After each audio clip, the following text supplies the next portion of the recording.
Chapter 607. In the main hall. Li Zixuan saw that the time was right, so he stood up and said, "Juzi, the previous causes and effects are all gone, but they will also serve as a warning. If you don't want the Mo family to continue to decline, you have to make some changes." Didn't Moz establish the Mo family to use his talent in manufacturing to let the farmers in the world live a good life? Although the Mo family is declining now, Moz's knowledge must have been passed down. You are content to stay in a corner and forget Moz's original intention to save the world. In the long run, the only thing waiting for the Mo family is complete extinction. Back then, Moz called himself a humble man and was called a commoner. He used to be a doctor in the Song Kingdom and was a scholar with considerable cultural knowledge. He was also closer to the workers and farmers. He boasted that there was no ruler above, no farmer below. He was a scholar who sympathized with farmers and workers. Moz had once studied under a Confucian scholar and learned the skills of Confucius. He was called Yao Shun the Great and learned Confucian classics such as poems, books, spring and autumn. But later, he gradually became tired of the cumbersome etiquette of Confucianism and finally abandoned Confucianism to form his own school of thought. Before the rise of legalism, which represented the interests of the new landlord class, the Mo family was the largest school of thought in opposition to Confucianism in the Pre-Qin dynasty. Han Fizi, Eminent Learning, recorded, "The eminent learning of the world is Confucianism. Where Confucianism is, Confucius is. Where Mo is, Mod is." At this moment, Mo Huai sighed deeply and looked at Li Zixuan with a complicated expression. He said, "After the divine ancestor passed away, the Mo family was divided into three factions: the Mo family of Xiangli, the Mo family of Xiangfu, and the Mo family of Dengling.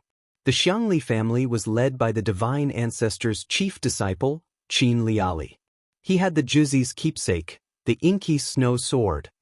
Speaking of this, Mo Huai pulled out the inky sword at his waist and looked at the sword with a solemn and sad expression. He continued, "The inky snow sword is inscribed on the world, and only the heart is unmoved. Since ancient times, the Mo family's Juzi has always held on to this belief even if they died in battle. As the 45th generation of the Mo family, it took me until today to recognize the root cause of the Mo family's decline. I deserve to die. Mo Huai have let down the holy ancestor." After saying that, 2 drops of turbid tears fell from the corners of his eyes. Li Zixuan comforted him, "Don't blame yourself, Juzis. It's never too late to mend the pen after the sheep is lost." Truth be told, the reason why I was able to answer all 3 of Juzi's questions was because my skills have a lot in common with the Mo family's Mo school. If you're willing to bring your school of Moism disciples to Yanhuang College to teach, then not only will we be able to discuss knowledge together, we'll also be able to bring engineering and Moism to greater heights, allowing the students to bring this knowledge to the people of Great Tang. Mo Huai was puzzled. "Engineering? What is engineering?" Li Zixuan asked with a smile. "Juzi, didn't you read the previous editions of De Tang Daily?" Mo Huai said awkwardly, "I've heard of it before, but I've never seen it for myself." It wasn't that he couldn't afford newspapers, but he felt that as the Mo family's Juzi, he had to set an example and stay away from those vulgar things that only entertain the masses.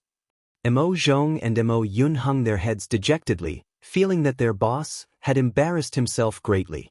Li Zixuan didn't mind and explained patiently, "Engineering is the study of engineering.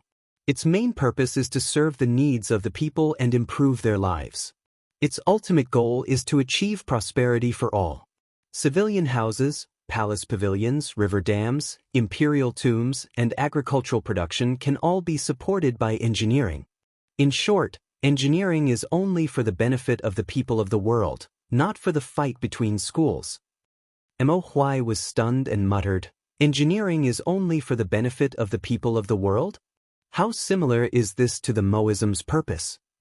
The Moism's purpose was for righteousness, while Mencius said it was for the benefit of the world. Zhuangzi, the world, said it was for the sake of the world. The Moism gathered disciples to teach and practice. They were the main opposition of the Confucian school. Back then, In order to realize his ideas, Moz personally led his disciples to various countries so that the Moism could bring convenience and benefits to the people of the world. After a while, Mo Huai came back to his senses and said, "Forgive me for being presumptuous, but Lord Zhu, you said that your engineering has many similarities with the Moism. Do you have any proof?" Now that things had developed to this point, Mo Huai's attitude towards Li Zishuan had changed greatly. From the initial arrogance and contempt to the new respect after losing the bet, and now, after hearing that Li Zishuan had created his own engineering, he already regarded Li Zishuan as someone of the same generation. Since ancient times, a capable person, regardless of age, beauty, or ugliness, would be respected no matter where they went. Li Zishuan laughed and said, "What's so difficult about that? Mr. Li, can you let your servant go to my house and fetch 2 books?" Li Gang naturally agreed. After a while, a servant in Li Gang's house rode an old horse out of the back door and rushed to Yongla Lane. The people in the house were not idle either. After seeing that Li Gang had arranged for someone to fetch the books, Li Zishuan cupped his hands and said to Mo Huai, "Juzi, to be honest, I was very surprised by the 3 questions you raised just now. I originally thought that I was the only one who studied astronomy, mechanics, and engineering. I never thought that I would meet a like-minded person today. If it's convenient, can you tell me where the 3 questions came from?" There was no other reason. Li Zishuan asked this mainly because he wanted to confirm whether Mo Huai was a transmigrator or not. After all, the 3 questions Mo Huai asked just now were really shocking, and he could not help but be suspicious. Mo Huai heard this and said, "Those 3 questions were all recorded in the notes or books left behind by the divine ancestor. I originally thought that I only needed to use one of them to stump Lord Zhu, but I never thought that Lord Zhu would be so knowledgeable about these things at such a young age. I'm ashamed to say that as the Mo family's Juzi, I'm not as knowledgeable as you, Lord Zhu. I can only guard the knowledge left behind by the divine ancestor and struggle at death's doors. So, not only me, but none of the previous 43 Juzi could reach the divine ancestor's achievements." It was not easy for Mo Huai to have this kind of awareness. As he said, after Moz, there was no other great thinker in the Mo family, and there was no further improvement of the Mo family's thinking to maintain its vitality. They did not keep up with the times. As for the other schools of thought, after Confucius, there was Mencius, Sun Zi, Dong Zhongshu, and so on.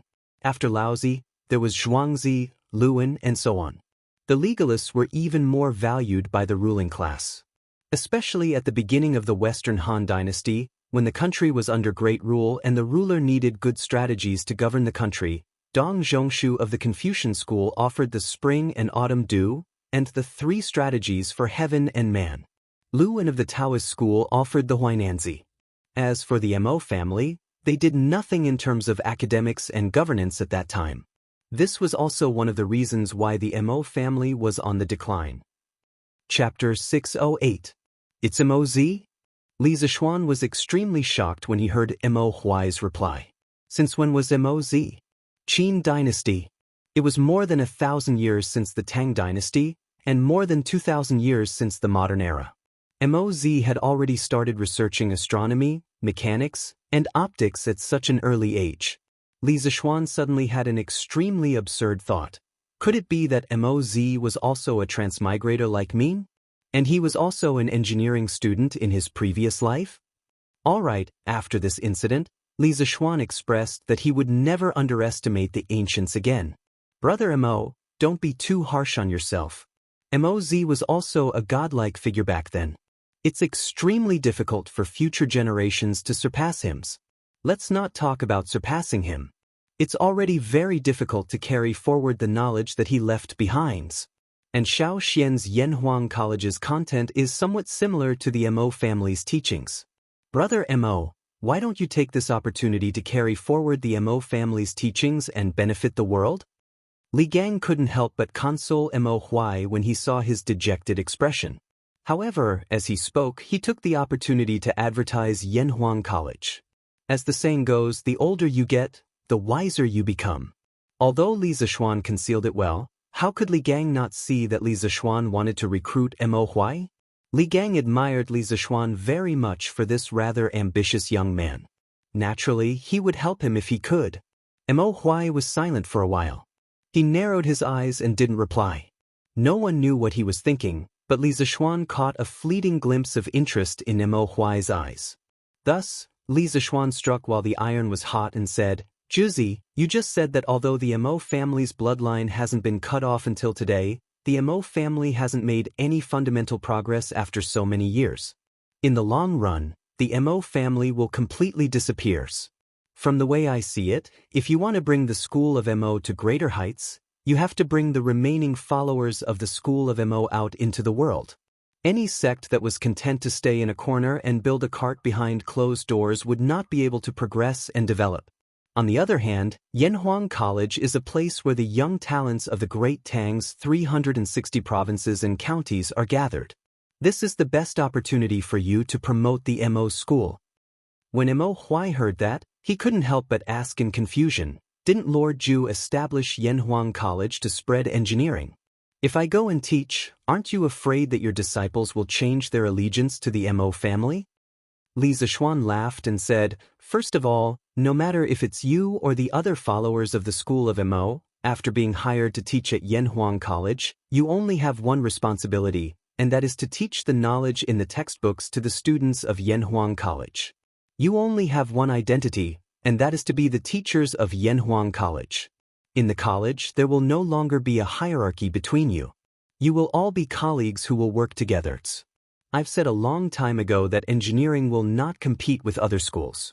My purpose in spreading engineering is to benefit the people of the world. Therefore, in the future, Yanhuang College will be a very clean and pure place. There will be no fighting, no deception, and only the pursuit of truth and knowledge. During the teaching period, no activities unrelated to teaching are allowed. If there are students who are interested in the school of Mo and want to join the school of Mo after class, I, Li Zixuan, will not stop them in any way. Everyone has the freedom to choose." When Li Zixuan first had the idea of roping in Mo Huai, he was worried that this giant of the school of Mo would preach and steal his students after entering Yanhuang College. Later, when Li Gang dug up the past and analyzed the reasons for the rapid decline of the school of Mo, Li Zixuan's worries disappeared without a trace.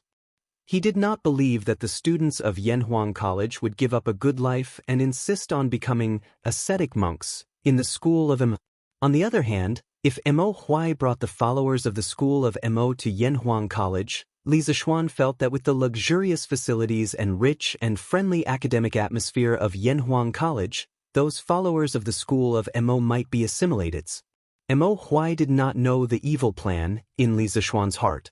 When he heard these righteous and tolerant words, he praised, "Everyone has the freedom to choose. Lord Ju is so bold, this old man is ashamed. This old man believes that in the future, Yanhuang College will definitely become my Tang Empire's academic holy lands. Master, this little one has brought back the books that Lord Li wanted." At this moment, Li Gang's servant came back riding an old horse. Li Gang nodded. Li Zixuan hurriedly went forward to take the two teaching materials. One was mathematics and the other was physics. He handed the two teaching materials to Mo Huai and said with a smile, "Giant, please take a look. These two books are the teaching materials that Yanhuang College will use. Of course, Yanhuang College's curriculum is definitely more than these two." Mo Huai did not dare to be careless at this time. He solemnly took the teaching materials with both hands, then excused himself to Li Zixuan and Li Gang. He could not wait to sit on the stool and start reading seriously.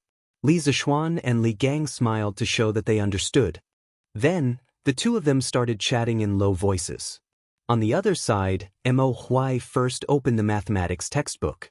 As a giant of the Mo family, he was quite proficient in mathematics. However, after getting used to the Arabic numerals with great difficulty, his eyes could not help but widen as he read. Algebra, equations, geometry, and so on. There were many new concepts defined in the textbook. Then, Mo Huai realized that many of the problems he had encountered before became very simple after using these things. What was even more unbelievable was that he seemed to have seen many of the concepts in the mathematics textbook before in the Mo family's classics. After flipping through another 10 pages, Mo Huai put down the mathematics textbook and opened another physics textbook. Li Zishuan's physics textbook was very rich in content. It included a preliminary introduction to basic physics concepts such as motion, speed, sound, heat, light reflection, light refraction, and mechanics. There was also Newton's 3 laws. Ahem, of course, Li Zishuan shamelessly used his name here again. He called it Xiaoshuan's 3 laws. Unlike the mathematics textbook, Mo Huai flipped through the physics textbook very quickly. In less than half an hour, he had flipped through more than half of the physics textbook.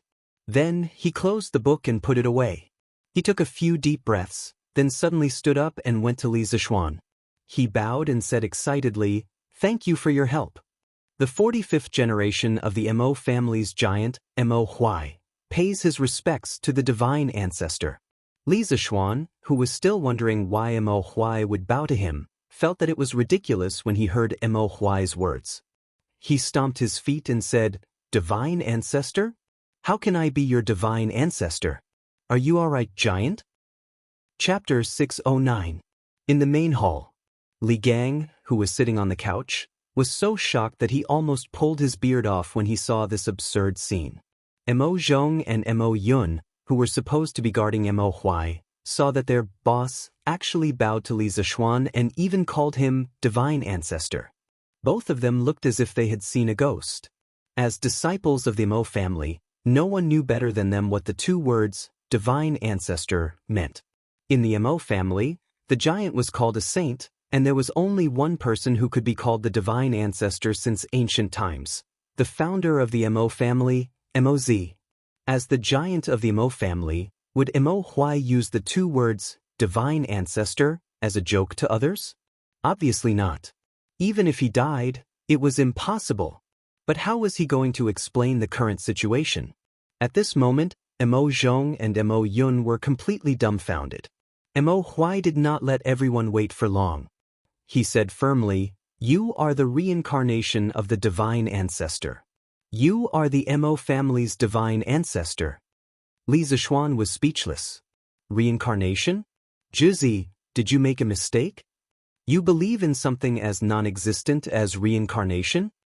Actually, he was more certain than anyone that he was not the reincarnation of Moz because the soul in his body had transmigrated from the modern world and had nothing to do with Moz. Thus, Brother Mo, reincarnation only exists in supernatural novels. There is no such thing as reincarnation in reality. Brother Mo, are you too tired? Why don't you go back and rest first? Li Gang could not help but frown and interrupt. If it wasn't for the fact that he knew Mo Huai well, if it were someone else like Mo Huai, he would definitely think that this person was crazy. No. Brother Wenji, I am very clear-headed. I know that no one will believe in the existence of reincarnation. I didn't believe it at first either. However, after reading those 2 books, I am convinced that Sir Li is the reincarnation of the Mo family's divine ancestor. Mo Huai first shook his head and declined Li Gang's good intentions. Then he began to analyze. For example, in this book of arithmetic, the multiple, midpoint, circle, decimal system, and so on are basic concepts that I have seen in the divine ancestor's handwritten notes. 1,000 years ago, the divine ancestor proposed these concepts. What shocked me the most was that the things recorded in this book of arithmetic were actually more detailed than the divine ancestor's handwritten notes. Also, this physics textbook covers the concepts of motion, speed, sound, heat, reflection of light, refraction of light, mechanics, and so on. I've read all of these things in the sacred ancestor's notes. Moreover, this physics textbook's research on these problems is obviously more in-depth. Back then, the divine ancestor was a genius and spent his entire life to have some attainments in these aspects. However, Li Xiannen, you are so young, but you can study these aspects more thoroughly than the divine ancestor. Other than the fact that you are the reincarnation of the divine ancestor and are born with the will of heaven, I really can't think of any other reason. Li Zishuan was dumbfounded. It turned out that Moz had studied the concepts written in his book before. He had to admit that Moz's interests and hobbies were really broad. His understanding of the world had been refreshed once again. However, did he count as being unjustly implicated? In fact, what Mo Huai said was not nonsense. In history, Moz was the first scientist in China's history to treat mathematical problems from a rational perspective. He gave a series of propositions and definitions of mathematical concepts. These propositions and definitions were highly abstract and rigorous. Secondly, Moz's research on physics involved the branches of mechanics, optics, acoustics, and so on. He gave many definitions of physics concepts and made many important discoveries, summarizing some important physics theorems. These included the principle of leverage, small hole imaging, light and shadow, as well as the imaging characteristics of flat, concave, and convex mirrors. Lastly, Moz himself was also an expert in mechanical manufacturing. He once spent 3 years to meticulously develop a type of wooden bird, kite, that could fly. He was also an expert at manufacturing vehicles. He could build a vehicle that could carry 30 tons in less than a day.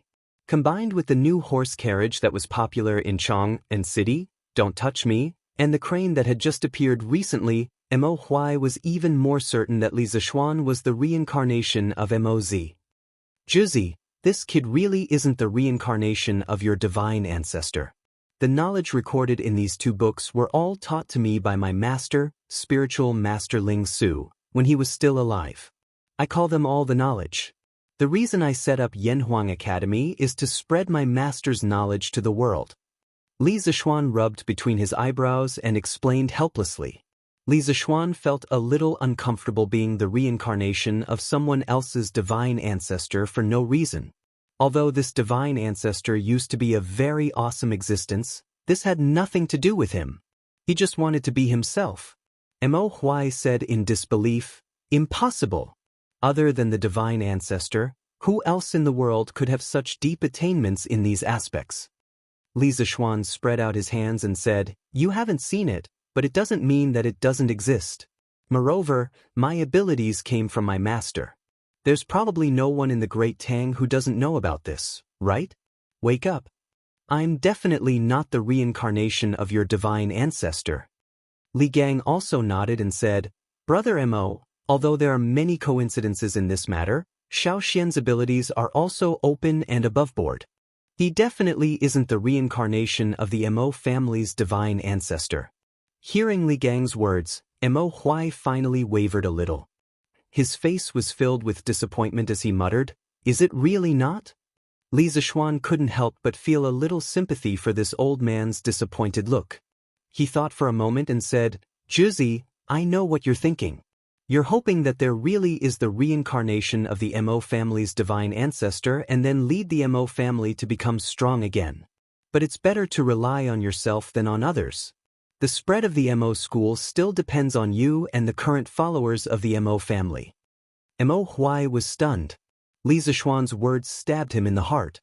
He did have such thoughts before. After a while, he cupped his hands and bowed to Li Zixuan. "Thank you for your advice, Lord Li Zixuan. I've made up my mind. I'll issue an order for all followers of the Mo family to come to Chang and help Lord Ju impart knowledge and enlighten the people." When Mo Zhong and Mo Yun heard Mo Huai's words, they couldn't help but look at each other. It seemed like they were happy with this result. Li Zixuan was overjoyed. He said excitedly, "That's great, that's great. Juzi, welcome to Yanhuang College. When the rest of the followers of the Mo family arrive in Chang, and just let me know and I'll take care of them." Chapter 610.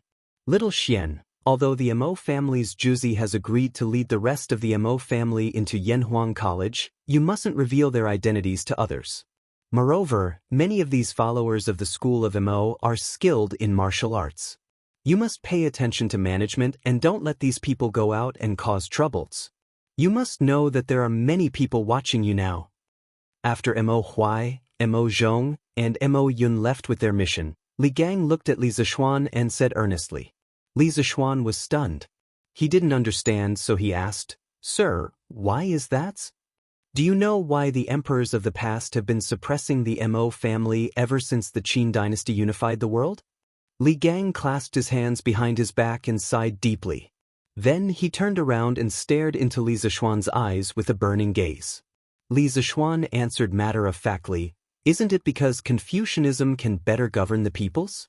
That's why the other schools of thought can only slowly die out." This question was something that any modern person could answer, because countless historians had analyzed this problem. For the feudal rulers, Confucianism, which centered on the benevolence of hierarchy, was more suited to the needs of the ancient emperors to implement feudal autocracy. Therefore, when Confucianism became popular, other schools of thought would naturally die out. "You brat!" Li Gang glared and pointed at Li Zishuan. He was old and experienced, so of course he knew that Li Zishuan was speaking the truth. However, how could the truth be said so casually? He scolded jokingly, then said, "You can talk nonsense in front of me, but don't say these words outside." Li Zishuan knew that he had misspoken and hurriedly agreed. Li Gang shook his head and continued. "Actually, other than Confucianism, there's another important reason why the emperors of the past suppressed the Mo family.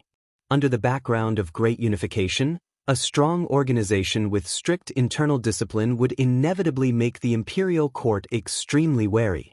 Although the Mo family may only be hot-blooded and have no political ambitions, the emperors of the past were not afraid of greedy villains, but sages with the ability to mobilize people. For example, Xiao He. When Emperor Gaozu of Han stabilized the country, Xiao He's right-hand man advised him to buy more land and dirty himself. Only then would he feel at ease. Xiao He listened to the advice and forced the commoners to buy their houses and land at a low price. As expected, Emperor Gaozu was very happy. If Prime Minister Xiao wanted to benefit the world, like Moz, there might be another headless ghost in the Weiyang Palace. Therefore, after the first emperor, he immediately sent the secret shadow guards to kill the Mo family. In the Han dynasty, the imperial court suppressed the Mo family several times and almost wiped out the entire Mo family. Although these people are Xian, you still have to avoid suspicion to our eyes to Li's. Don't give, you still avoid a rarer off. You don't error off, you don, you to avoid a rarer off. To avoid. Li Gang's words were not wrong. To a ruler, the most terrifying thing was not the ambition to rebel, but the ability to rebel. Therefore, as an organization, the Mo family could only exist in the era of the various kingdoms. At that time, there was no unification of the four kingdoms. The greatest danger that the rulers of the various kingdoms faced was the enemy countries around them. Therefore, they were much more relaxed towards the commoners under their rule.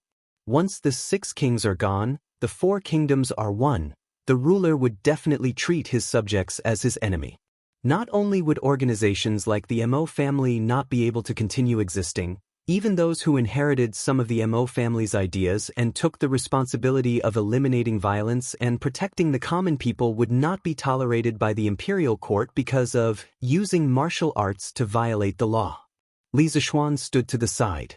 As he listened, he couldn't help but think of that turbulent and bloody era. He couldn't help but feel sad that such a great school of thought like the school of Mo was born in this terrible era. After a long silence, he solemnly cupped his hands towards Li Gang and said, "Thank you for your reminder, I will be careful." He knew in his heart that if Li Gang didn't really treat him as a junior, he definitely wouldn't have said these words. Li Gang shook his head. It was obvious that he also felt pity for the Mo family's ending. At this time, he looked at the green bamboo at the corner of the door and said with a sigh, "The Mo family's motto is, words spoken by mouth must be carried out by body."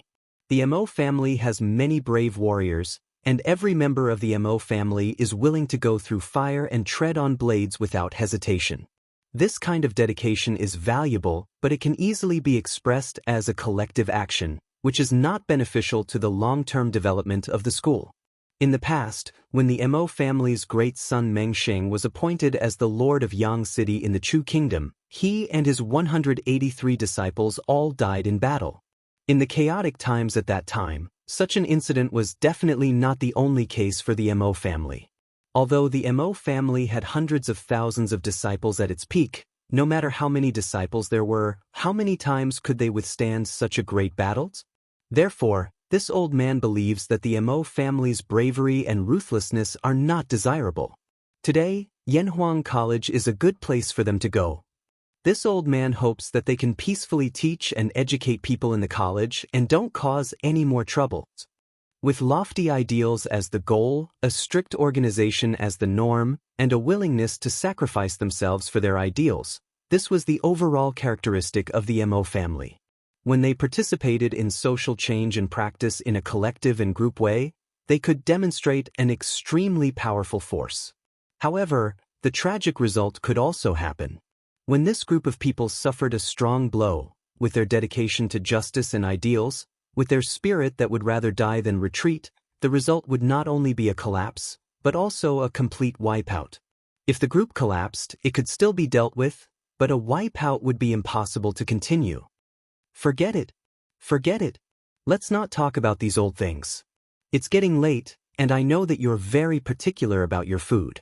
This old man only has coarse bran and pickles at home, so I won't keep you here to eat, lest you dislike it. After a long time, perhaps Li Gang realized that these topics were too serious, so he stood up and looked at the time, half joking. Li Zishuan blushed with shame and said, "Sir, what are you saying?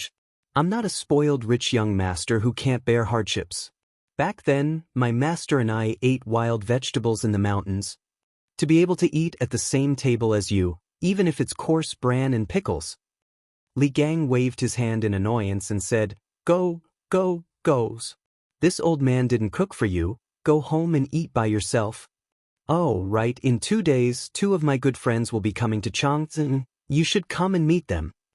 Li Zishuan was still gloomy at first, but when he heard the second half of the sentence, his eyes suddenly lit up, and he hurriedly asked, "Sir, your 2 good friends are?"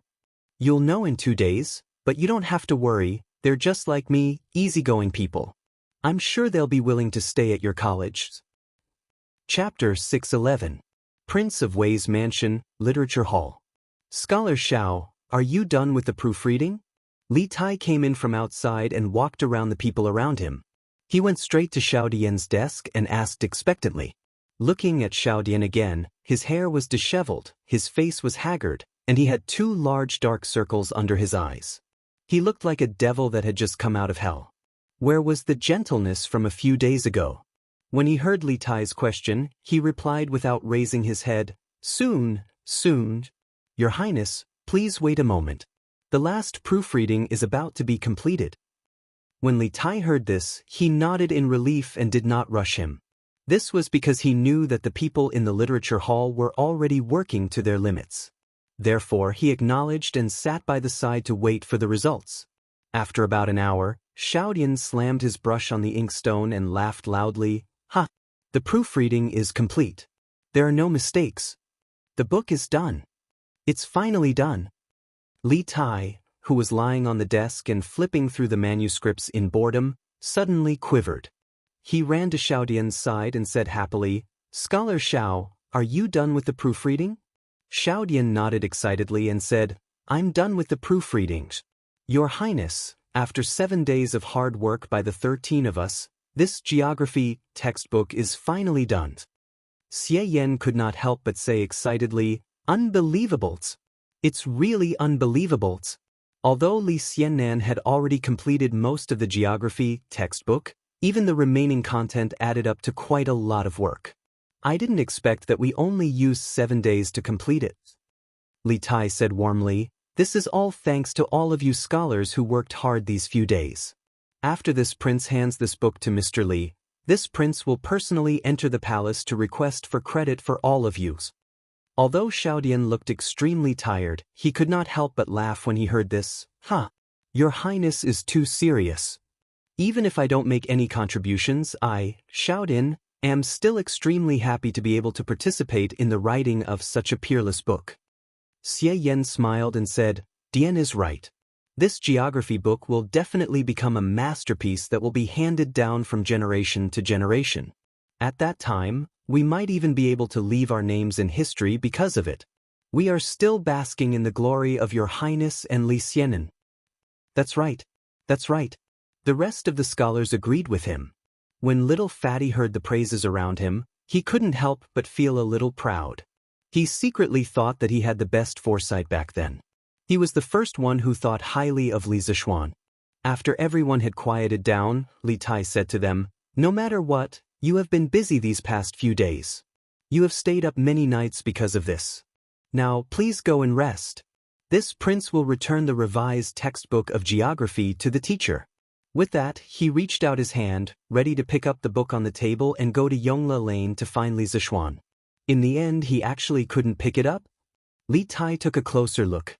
It turned out that there were 4 more hands on the book. He looked at the owners of the 4 hands again. It was Xiao Dian and Xie Yan. He couldn't help but wonder, "Scholars, what do you mean by this?" Cough cough. Xiao Dian coughed dryly and said embarrassedly, "Your Highness, please forgive me. The content of this geography book is really too brilliant. I am a little reluctant to part with it and would like to borrow it for a few days to make a copy for my collection. May I know if it's possible?" Xie Yan looked at Li Tai and nodded, indicating that he also had the same intention. The rest of the people came back to their senses and couldn't help but whisper behind them. They were eager to try. Li Tai suddenly felt a lot of pressure. Logically speaking, these people had put in so much effort to perfect this book. Therefore, lending the book to them to make a copy for their collection was not an unreasonable request at all. However, Yanhuang College couldn't wait. After thinking about it, Li Tai tactfully refused. "Scholars, you must also know that Yanhuang College will start school on the 18th of this month. At that time, we will need a lot of teaching materials, so we have to print them in advance. Therefore, this revised book must be sent to Mr. Li as soon as possible. If you too want to keep a copy for your collection, this prince will get the workshop to print a few more copies.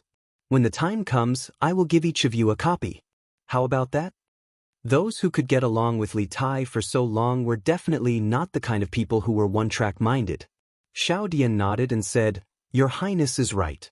This way, we can save a lot of effort." Xie Yan said, That's right. We have to thank Your Highness for giving us the book." "Thank you, Your Highness." In the afternoon, Li Tai brought the revised geography teaching materials to the Li residence. Li Zishuan, who was taking an afternoon nap in the west courtyard, got up and went to the front hall after hearing the report. "What? Could it be that the geography teaching materials on your side have been revised?" Li Zishuan asked as he looked at little Fatty, who was drinking fine wine and eating fresh fruits in the front hall. It was not because he could count, but because there was an extra book on the corner of the table. Looking at the thickness of the book, it should be the geography teaching materials that he gave to Li Tai the last time. Yes. Li Tai excitedly chewed the fruit in his mouth and swallowed it. Then, he said excitedly, "I finished the revision yesterday afternoon." After that, all the scholars in the academy did not rest and spent the whole night proofreading this book. It was almost noon today when they confirmed that there were no mistakes in it. After that, I personally sent it to you. Li Zishuan could not help but nod and say, "Yes. Not bad. They have all worked hard. How about this? In my own name, I will give each of the scholars who participated in the revision of this book 30 strings of cash as a reward for their hard work. Later, help me pass it to them." Li Tai nodded. He also understood that 30 strings of cash was not a small amount. Then, he caught a glimpse of Li Zishuan sitting at the side and yawning. He immediately said unhappily, "Hey, little Xian, did you just wake up? You're really not embarrassed? All of us over there have not slept properly for 7 days because of this book. You, on the other hand, are hiding at home alone. You're really relaxed and comfortable." Li Zishuan said unhappily, "Which eye of yours saw that I was relaxed and comfortable? All of you were busy these 7 days. Did you think I was idle these 7 days? Didn't I finish the 4th textbook in these 7 days?" Li Tai suddenly choked and was speechless. However, after hearing that there was another textbook, he could not help but ask curiously, "The 4th textbook? What's it about? Can you lend it to me?" Other than mathematics and geography, he did not know anything about the other 2 books. Of course, he was curious. Li Zishuan shook his head and said, "No. Now that the 4 books are done, I have to get the workshop to hurry up and print them. If you want to read them, you have to wait until school starts." Chapter 612. Master of the Mo clan? Junxian, are you sure? It was the middle of the night, but the Dew Hall was still brightly lit. Li Er leaned back on his couch and stared at Li Junxian as he sternly asked. Li Junxian was dressed in a white robe, his face solemn. He clasped his fist and replied, "Replying to your majesty, this general is extremely certain that this person is the master of the Mo clan. A few years ago, this general personally saw him in Qingzhou. Moreover, the files of the 100 Horsemen Department have detailed records of the master of the Mo clan, so there is no doubt that this person is the master of the Mo clans." Li Er nodded, his eyes narrowed in thought. Li Junxian probed, "Your Majesty, should we arrest them?" "Arrest? Why should we arrest them?" Li Er raised his eyebrows and looked at Li Junxian. "Firstly, these people did not cheat or rob. Secondly, why should we arrest them? Do we have to arrest them just because they are members of the Mo clan, the sworn enemy of the Confucian school?" Li Junxian pursed his lips, hesitating to speak. Li Er seemed to know what Li Junxian wanted to say and chuckled. "We understand your intentions. But how can the current Mo clan be compared to the Mo clan of the past? We do not deny that Mod was an important figure, but how much ability can the current master of the Mo clan have compared to him? The people he is leading are just a bunch of stubborn disciples of the Mo clans. They can't cause any waves." Speaking up to this point, Li Er suddenly looked towards the north and sighed deeply. He recalled, in the past, the 42nd generation of the Mo family had interacted with my ancestor. Although they were not on the same side, she was still considered a heroine of her generation and was worthy of respect. The Mahist sect has many heroic and righteous people, and they are skilled in engineering. It must have been difficult for Li Zishuan to find their master. This time, Yanhuang College will be lively. Li Ying, the 42nd generation great son of the Mo clan, was the first female great son of the Mo clan. She was the daughter of the previous generation's great son, Mo Chen. She was born during the northern and southern dynasties and was one of the valiant generals of the southern dynasties. She had fought with the northern Wei dynasty many times and had even fought with the Erzhu clan. She had also fought with the Li's second great ancestor, Li Hu's father, Li Yun, and defeated the Erzhu clan. Li Junxian responded with silence. Although he had learned about these matters from the files of the 100 Horsemen Department, this matter concerned the imperial household, so he had no choice but to be cautious. After Li Er sighed, he walked a few steps with his hands behind his back and instructed, "Send someone to pass a message to Li Zishuan. Tell him that he can accept people from Mahist sect, but you have to be careful. If something happens, you'll have to bear the consequences." Li Junxian blushed with shame. It wasn't that he had never delivered an imperial decree for Li Zishuan, but an imperial decree in this tone could only be heard when delivered to Li Zishuan. This was a testament to just how much the emperor favored Li Zishuan. "Your Majesties." Although many strange thoughts were popping up in his mind, Li Junxian didn't hesitate to respond, clasping his fists and bowing. Li Er nodded and returned to his throne. Just when Li Junxian thought that there was nothing else for him to do and was about to leave, Li Er suddenly said, "That's right, Junxian, you should also work harder on your martial arts. Duge broke into the Grandmaster realm several days ago, and logically speaking, your talent shouldn't be any worse than his.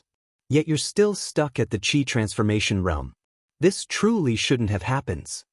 Li Junxian panicked and immediately bowed. "This general has sins. I have disappointed your Majesty."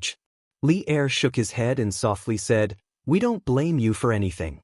We just want to say that while the position of 100 Horseman officer often relies on one's brain, there are also times when one needs martial arts. Only if you can reach the Grandmaster realm as soon as possible will we be able to give you more tasks. However, the path of martial arts is often dependent on luck and fortune. There's no need for you to force yourself."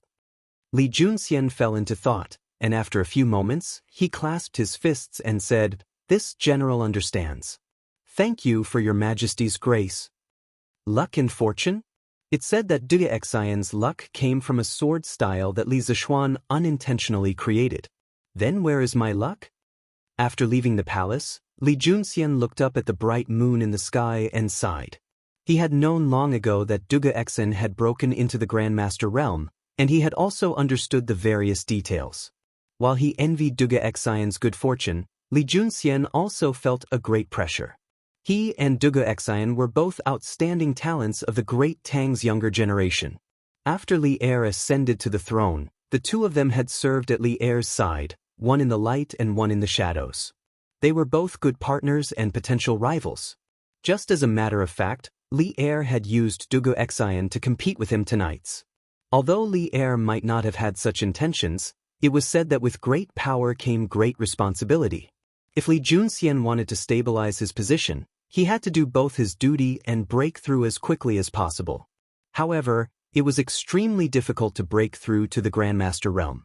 In the world, there were thousands of Qi Transformation realm martial artists, but only a few dozen Grandmaster realm martial artists. This proved the value of Grandmaster realm martial artists.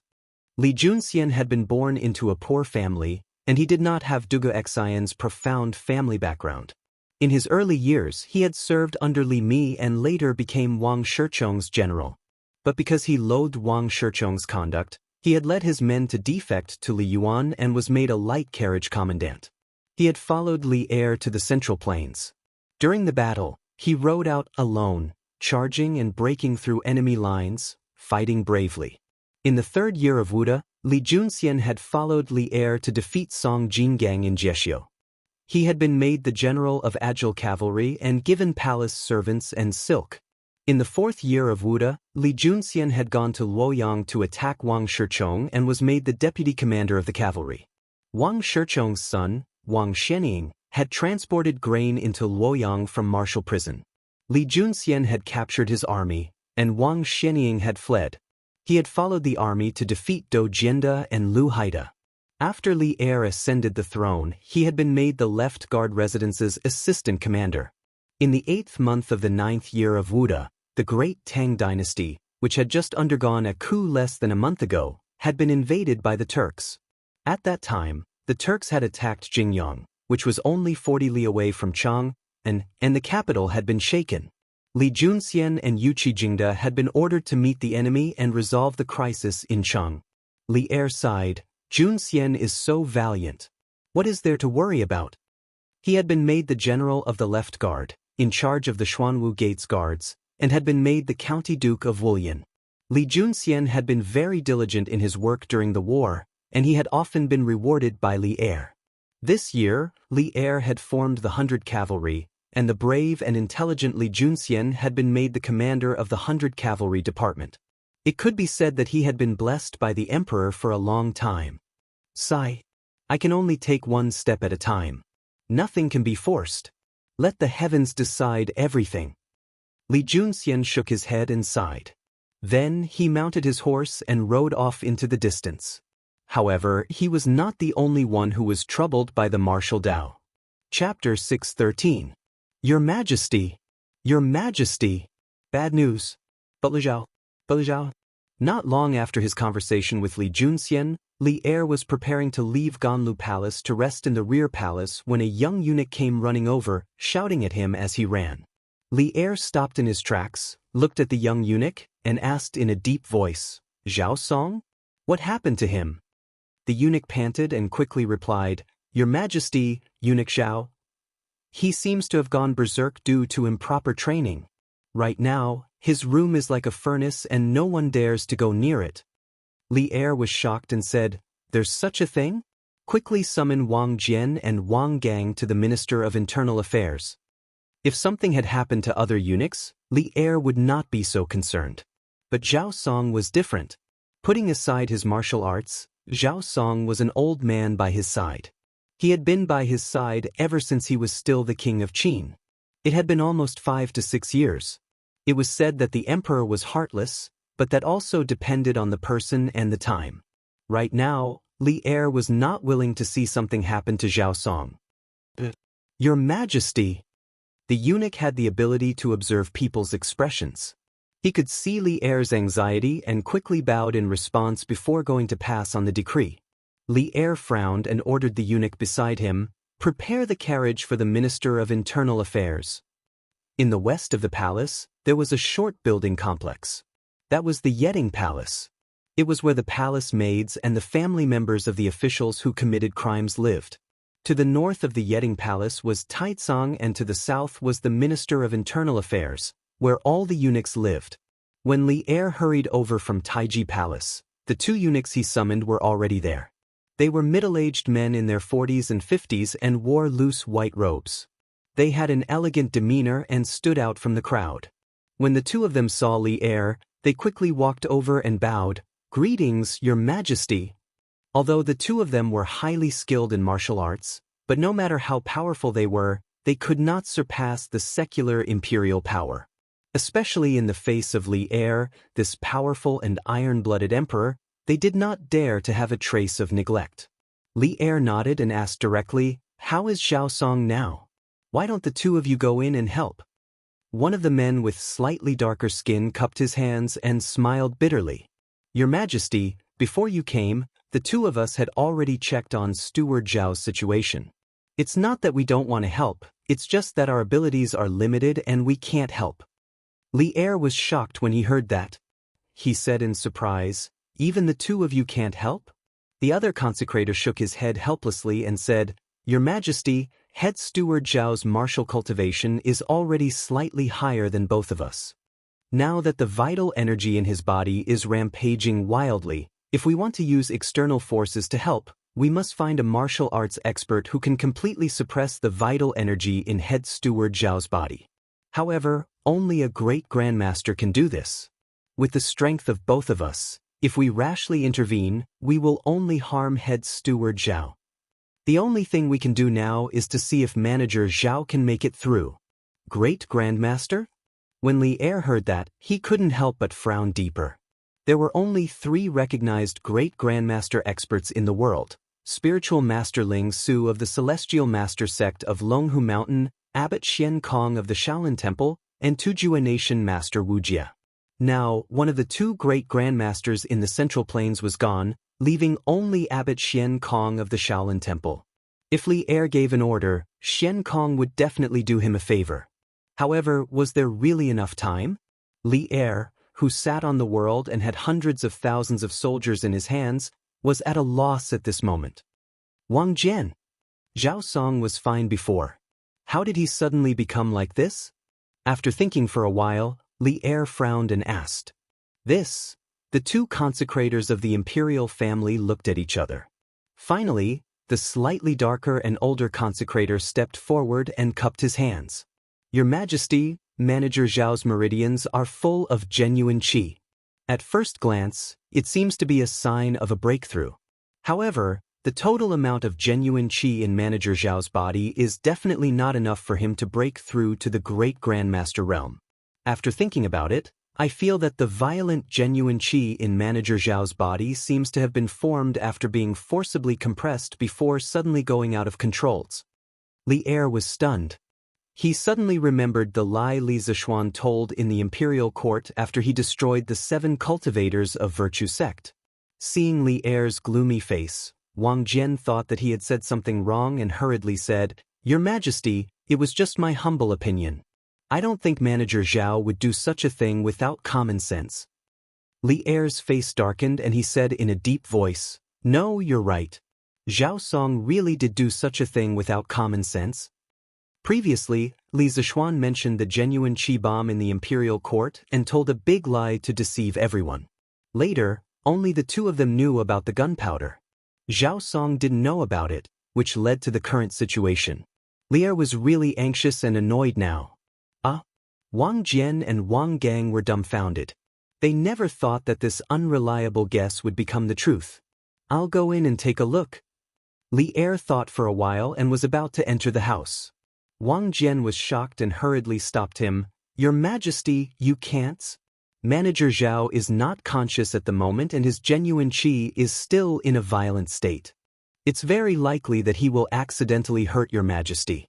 Besides, this house is very hot at the moment. Your Majesty shouldn't go in."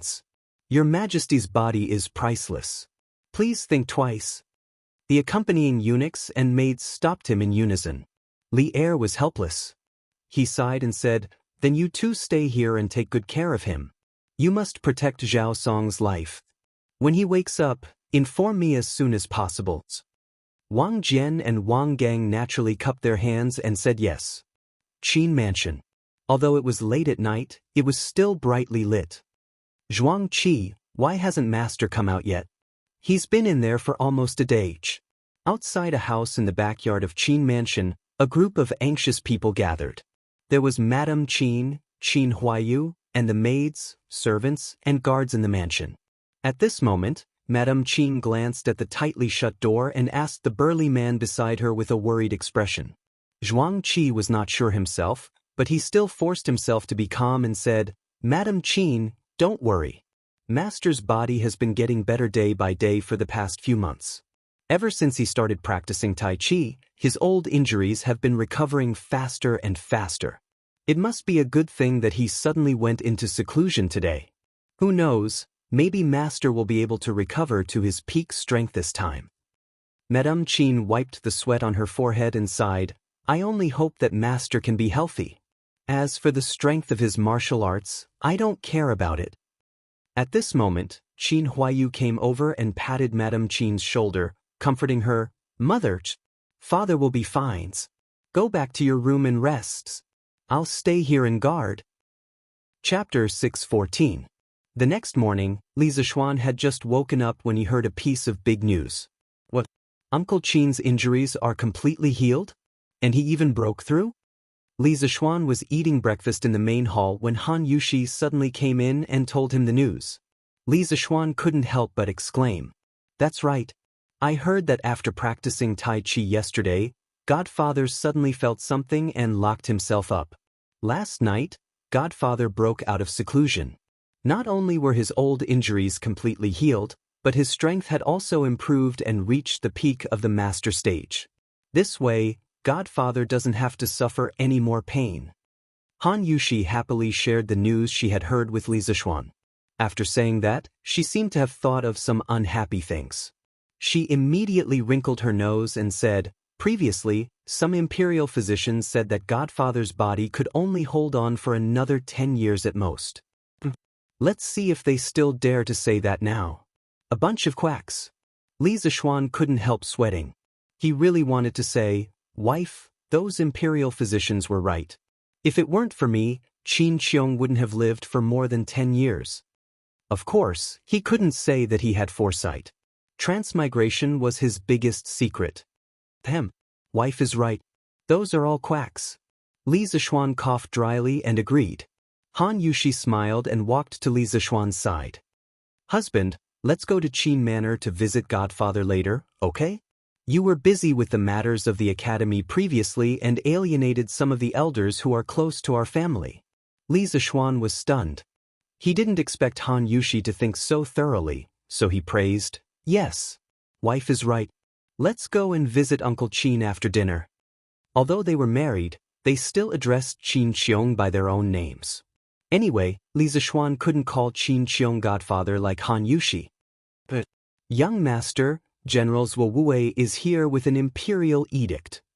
After breakfast, Li Zishuan asked the servants to prepare some gifts and prepared to go to the Qin family. After all, Qin Qiong's recovery and breakthrough this time could be considered a joyous occasion. It was necessary to bring some gifts to congratulate him. Unexpectedly, at this moment, the gatekeeper, Ah Fu, rushed in to report. Li Zishuan asked in confusion, "General Zuowei? Who is it?" He already knew that there was one general and 2 generals in each of the 16 guards of the Tang dynasty. He also knew that the general of the Zuowei was Qin Qiong. However, he really did not know who the general of the Zuowei was. However, he could not be blamed for this.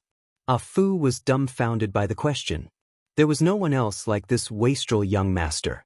He replied, "Young master, it's General Li Junxian." "Oh, Li Junxian. Hurry up and invite him in," Li Zishuan said hurriedly with a look of sudden realization. "There's no need for that. This general is already here."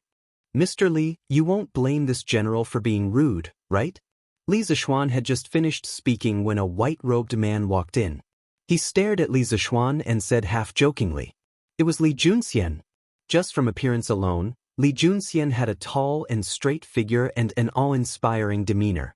His sharp eyebrows and handsome face made him look even more heroic.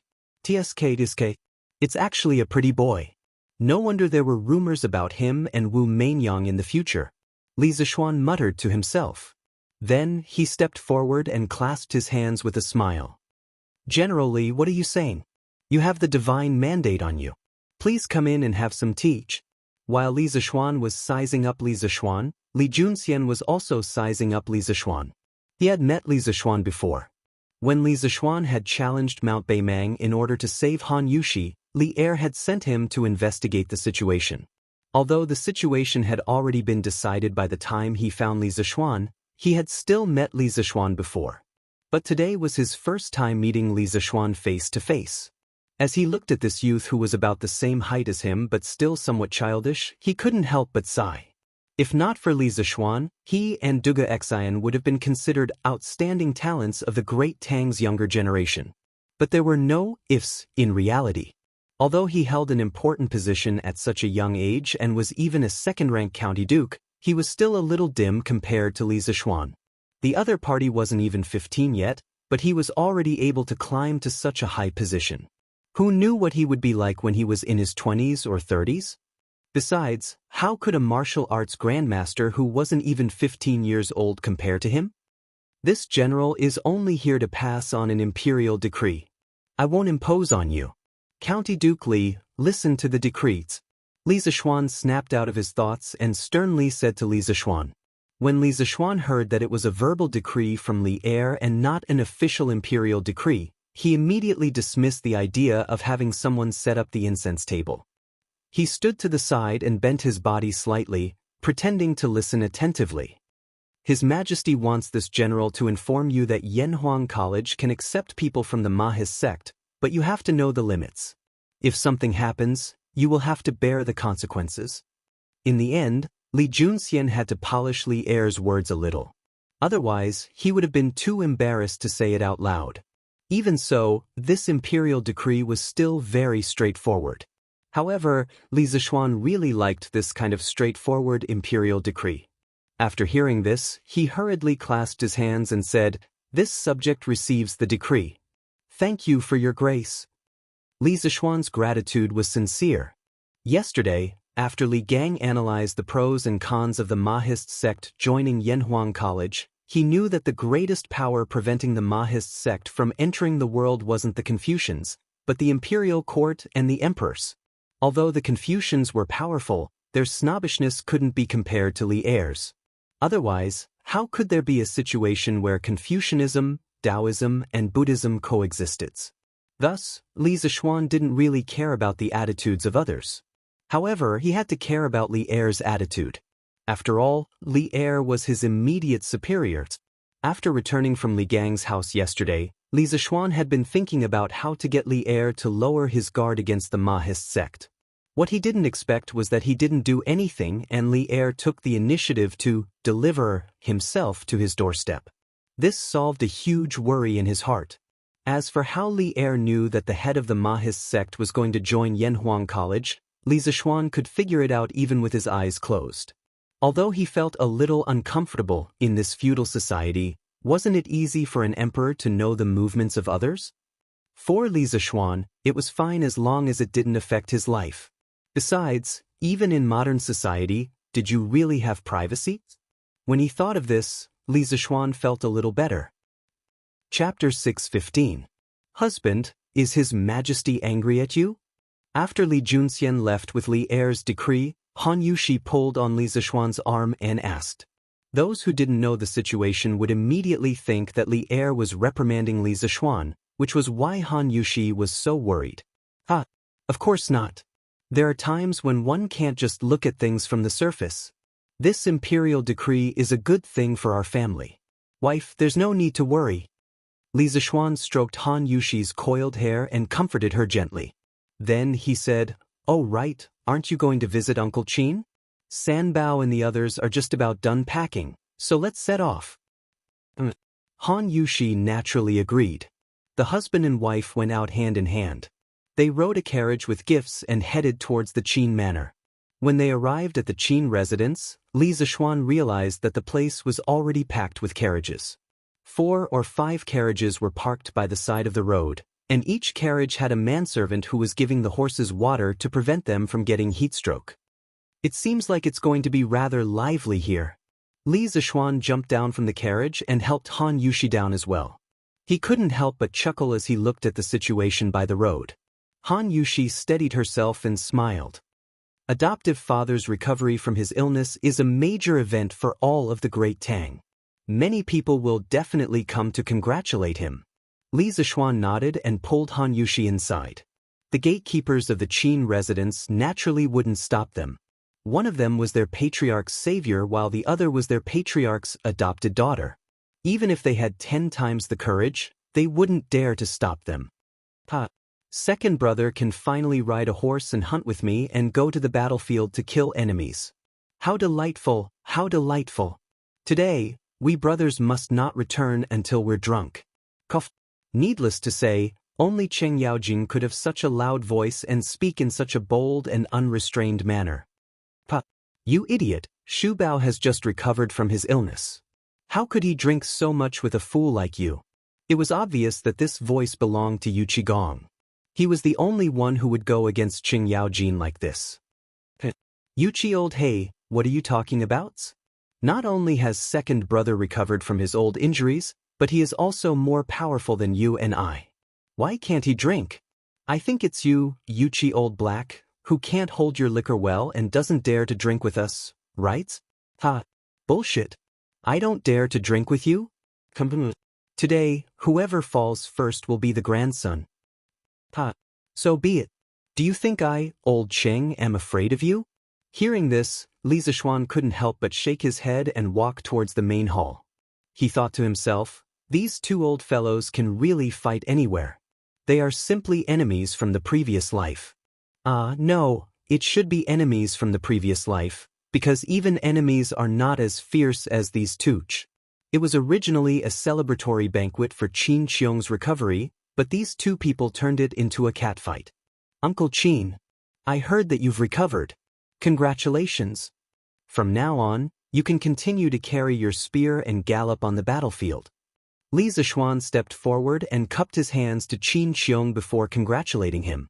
As for Han Yushi, she had already been led to the backyard by the Qin manor's servants to talk to Mrs. Qin. After all, there were so many men in the main hall, and she had nothing in common to talk about here. Only then did everyone notice that Li Zixuan had arrived. Qin Qiong was the first to stand up and smiled kindly. This is all thanks to you, little Xians. Come and sit first. Hey, that's the result of your own perseverance, Uncle Qin. Li Zixuan said humbly. Then, after greeting some of the elders present, Li Jing, Cheng Yaojing, Yuchi Jingda, Niu Jinda, Li Daozong, etc., he sat at the last seat on Qin Qiong's right. There was no choice. Who asked him to be the last to arrive and be the youngest person? This is your credit. No one can take it away. If it weren't for your unique medicinal wine, little Xian, and that blood-snatching method to prolong my life, this old man could only lie in bed for the next few years and wait for deaths. How can I still sit here and chat with all of you? Qin Qiong stroked his beard and looked at Li Zixuan with admiration. Cheng Yaojing said with a faint smile, We're all family. Second brother Qin, what are you thanking us for? Besides, even if you want to thank us, this is not a complete thank yous. Did you forget to tell us something? Qin Qiong was stunned and asked in bewilderment, What is it? Cheng Yaojing pursed his lips and said, It's that Taiji fists. Second brother Qin, didn't you break through to the peak of Grandmaster because of Taiji fist? A while ago, I heard that Dugexen broke through to Grandmaster with a few sword moves that little Xian helped him deduce. Now, second brother Qin, you've reached the peak of Grandmaster because of little Xian's Taiji fist. This is enough to show that if a martial artist wants to break through, it's best to look for little Xian's. That's right. Now, little Xian has a small reputation in the martial arts world. Li Jing stroked his beard and smiled. However, Yu Qigong said, second brother Qin has just recovered from a serious illness this time, and his strength has increased by another level. It can be said that he has left us behind again. The reason why Yu Qigong said this was mainly because among them, when they were young, Qin Qiong's martial strength was the first to reach its peak. And according to the development of things, Qin Qiong's martial strength should be the first to decline. At the beginning it was indeed like this. At that time, they were chasing after Qin Qiong's footsteps, but Qin Qiong's martial strength kept declining because of his body. Everyone thought that it would end like this. Who knew that Qin Qiong would be reborn today? Not only did he wash away his old injuries, but he also took another step forward in martial arts and once again pulled away from these generals. Hehe. Second brother Qin, can I practice Taiji Fist? I've been stuck at Grandmaster middle stage for a long time. If I can practice Taiji Fist, I might be able to break through. Cheng Yaojin asked shamelessly. At this moment, the rest of the people stopped talking to each other and turned their attention to this side. For martial artists, there was nothing more comfortable than improving their realm. Qin Qiong glanced at Cheng Yaojin and said, I don't have any objections, but you have to ask little Xian. After all, Taiji Fist is from him. Seeing that everyone was looking at him, Li Zishuan hurriedly said, I don't have any objections either. If you want to learn Taiji Fist, you can all learn it. However, Taiji Fist emphasizes the word understanding. If you don't use your heart to understand it, in the end, even if you do make the final move, you can only make the shape look like the spirit but not the spirit. It won't be beneficial for breaking through the realm. Chapter 616. Zhao Song is in trouble because of you, and you still have the time to show off here. In the front hall of Qin Mansion, everyone was discussing the magical functions of Tai Chi. Suddenly, a loud voice came from outside the door. Then, Li Er stepped into the main hall in his regular clothes. Everyone in the room was shocked. They quickly got up and bowed. Greetings, Your Majesty. Li Er waved his hand and said, I'm here today to congratulate Shu Bao on his recovery. There's no need for formalities. Qin Qiong heard this and said gratefully, Your Majesty, thank you for your concern. Li Er stepped forward and helped Qin Qiong up. He smiled and said, Shu Bao is the pillar of the country. Shouldn't I be concerned about him? Qin Qiong's lips moved slightly and he said in a trembling voice, Thank you, Your Majesty. Li Er smiled. Then he did not greet the other officials in the room. He looked directly at Li Zishuan and paused before saying, Zhao Song tried to force a breakthrough last night. He used the method of compressing his vital energy that you mentioned last time. As a result, 30% of his meridians were damaged. If it were not for the help of the 2 imperial consecrators at the last moment, he would not have survived. Even so, his strength has fallen from Guru Peak to Guru Early Stage. Li Zishuan's jaw dropped in shock. He never thought that Zhao Song, that lunatic, would dare to do something like this and play it so big. It was as if he wanted to go to the heavens. He wiped the sweat from his forehead, he did not know if it was cold or hot, and said, Your Majesty, this? Why is Steward Zhao in such a hurry to break through? Logically speaking, the Tang Empire was at peace now. Although the Turks in the north were eyeing them covetously, these national affairs should not be rushed by a eunuch. Right? So, what reason did Zhao Song have to be in such a hurry to break through? Putting aside the self-blame in his heart, Li Zishuan was very curious about the reason why Zhao Song was in such a hurry to break through. Li Er was obviously speechless about this. He looked away and was silent for a long time, as if he was considering his words. Then, he said unhappily, From what I've heard, he must have noticed that Duguexen had broken through to the Grandmaster realm at such a young age. Including you, there are now 2 Grandmasters in the younger generation. He felt the pressure and felt that if he didn't take the risk now, he wouldn't have a chance when he was old. That's why he took the risk last night. In the end, if it weren't for the presence of the 2 imperial consecrators, he would have lost his life. Li Zishuan broke out in a cold sweat as he thought about the entire situation. If Zhao Song had really lost his life because he had compressed his vital energy to practice martial arts, then even if he was not punished by Li Er, Li Zishuan would not be able to rest easy. He thought for a moment, then stepped forward and bowed. This is all my fault. I misspoke in the imperial court that day and misled head steward Zhao. I even caused him to almost lose his life. Your Majesty, please punish me. This apology contained 30% of Li Zishuan's guilt and 70% of his retreating in order to advance. This was because when Li Er had just entered, his tone was obviously unfriendly. Old Li had come with a temper today. Seeing this, Qin Qiong stepped forward and bowed. Your Majesty, this matter can't be blamed on Xiao Xian. When eunuch Zhao used the method of compressing his vital energy to break through to the next realm, he must have known the danger, but he still did it. This can't be blamed on Xiao Xian. Cheng Yaojin then echoed in a rough voice, Your Majesty, this really can't be blamed on Xiao Xian.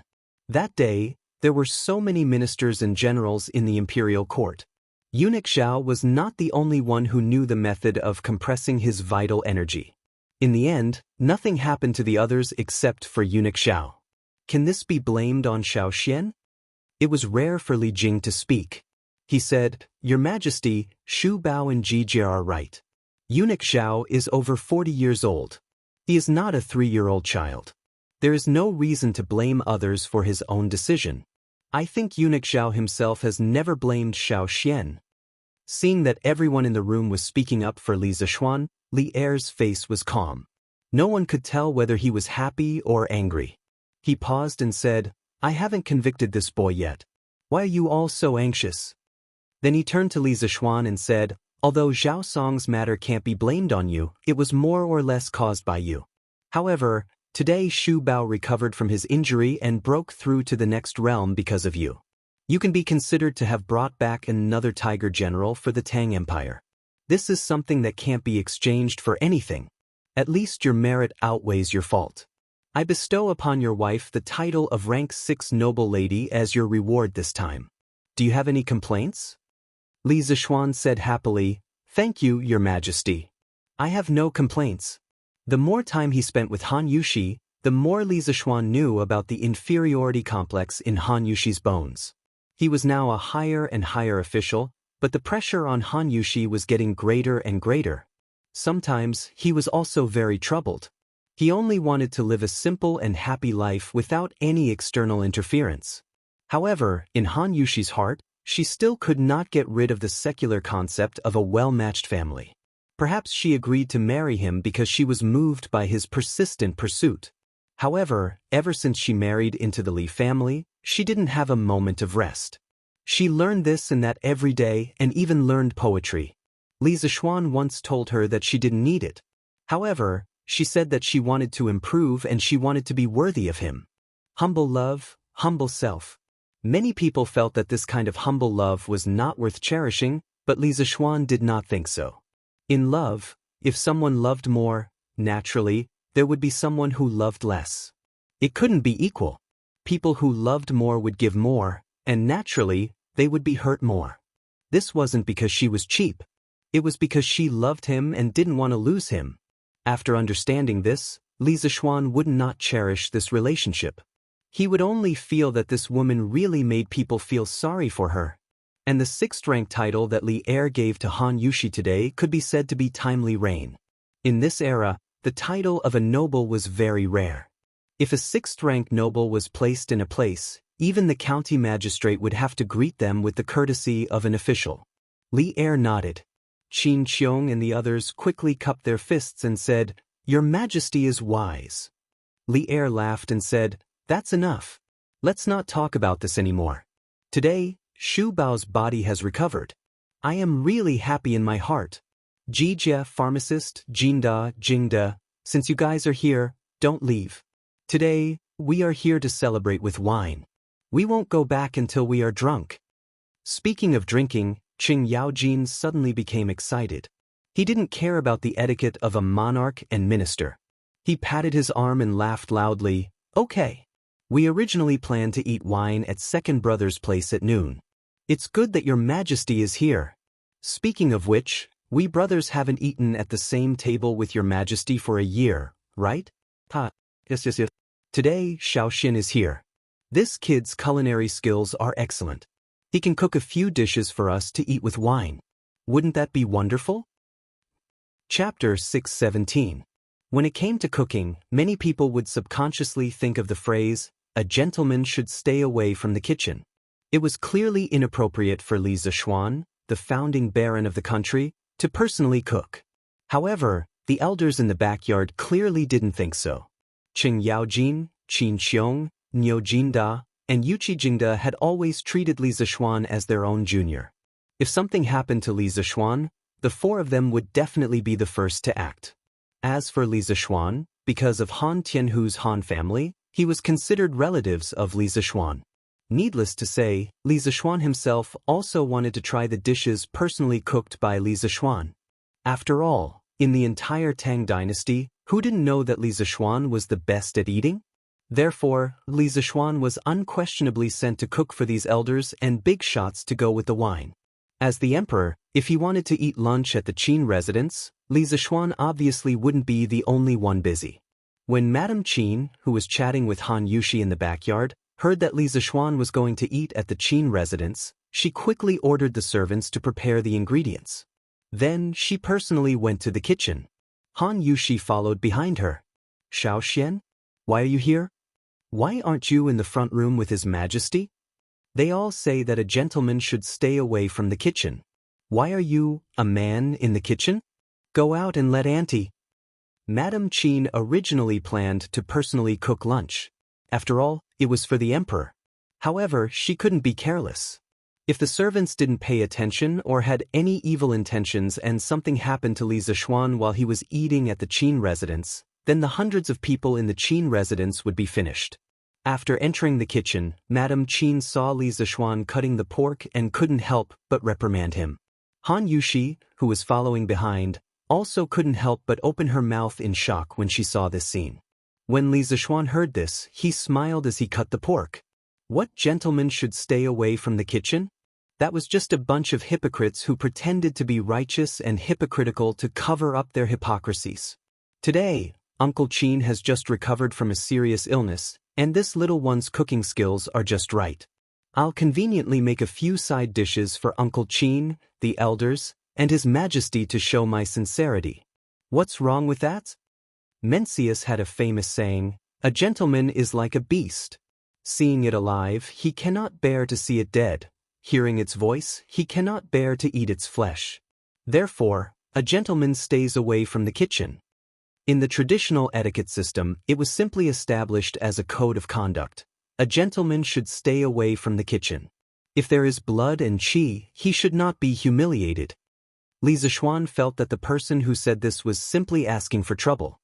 Since you can't bear to kill, then don't eat meat.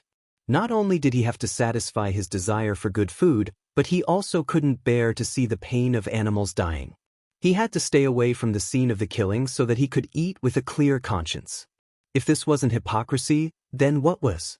Therefore, when he heard Mrs. Qin say that a gentleman stays away from the kitchen, Li Zishuan thought that it was just a bunch of hypocrites who pretended to be righteous and hypocritical to cover up their hypocrisies. Mrs. Qin saw this and anxiously said, "That's all nonsense. No matter what you say, Auntie has never seen a man personally cook in the kitchens. Xiaoxian, hurry up and come out." Li Zishuan saw that he couldn't persuade Mrs. Qin and felt helpless. He could only bring out the flag and say, "Auntie, this is what His Majesty asked me to do. I have no choice." "What? His Majesty asked you to do it?" Mrs. Qin frowned when she heard this and didn't try to persuade him anymore. She thought for a while and said, Then Auntie will help you." "Husband, I'll help you too." Li Zishuan knew that if he still didn't agree, Mrs. Qin would probably go to the backyard to talk to Li Er personally. Therefore, he nodded and said, "Then I'll have to trouble Auntie and wife." "Hey, you child, why are you being so polite with Auntie? Besides, this is what Auntie should do." Mrs. Qin laughed and went into the kitchen. She began to instruct the maids to help Li Zishuan wash the vegetables. Han Yushi walked to Li Zishuan's side and said softly, "Husband, what are you going to cook? Can I help you?" Li Zishuan smiled and said softly, "I'm going to cook a few new dishes. Vinegar radish skin, big bowl of steamed pork, steamed chicken, fried fish pieces, and fried chicken cubes. Wife, You can just watch from the side and cook for me in the future. How about? Han Yushi carefully memorized the names of these dishes and said, "Okay, that's goods. I'll learn seriously." Seeing the serious expression on the woman's face, Li Zishuan couldn't help but flick her flawless forehead with his clean hand that was holding the kitchen knife and said, "Don't worry. Why are you so serious? If you can't learn it today, I'll teach you in the future." "All right, wife, I have good news here. I'll tell you when we get home." Han Yushi hurriedly covered her forehead as if she had been electrocuted. Then, she guiltily glanced in Mrs. Qin's direction. She didn't even dare to ask about the surprise Li Zishuan said. She hurriedly stood to the side and lowered her head like an ostrich. Mrs. Qin, who wasn't far away, noticed the couple's small movements, but she didn't say anything. She just smiled with great comfort. It was obvious that she was happy from the bottom of her heart. Li Zishuan was slightly embarrassed. Then, he pretended that nothing had happened and began to cook. The first dish was a big bowl of steamed pork. Northerners like to eat meat in big bites. Naturally, the wine was like a large piece of meat going through the intestines. They wanted a refreshing taste. Cheng Yaojin and the others would definitely like this big bowl of steamed pork. First, cut the streaky pork into pieces, blanch them in boiling water, soak them in wine, and then deep fry them. Finally, add some preserved vegetables. These vegetables are produced in the Guangdong area. During the Tang Dynasty, there were a lot of them in Lingnan. As the base, steam them for half an hour, and the bright red and tender steamed pork in a big bowl will be ready to be served. Of course, during this time, Li Zishuan also made the vinegar-choked radish skin. This dish couldn't be easier. Then he made the diced chicken. He chose a piece of chicken breast meat and cut it into small cubes. Then he tore up some orange peel, pepper, cloves, fennel, and other spices. He turned on the fire and heated up a little bit of oil. Then he put the meat and the seasonings into the pot and stir-fried it. The flavor of the spices permeated into the meat. He ate a bite of the diced chicken with a sip of wine. It was so refreshing. There were also fried fish pieces. He cut a whole fat black carp into big chunks and marinated it with salt and white wine grains for an hour. The fish pieces would show a light pink color, which was very tempting. Then, he mixed eggs and flour and fried the fish pieces with hot oil. The fish pieces were crispy on the outside and tender on the inside. When it was time to eat, he made a hot sauce with garlic and soy sauce and poured it over it to go with wine. The taste was so good that even an immortal wouldn't exchange it for it. The more Li Zishuan cooked, the more proficient he became. Han Yushi and Mrs. Qin, who were next to him, were more and more dumbfounded.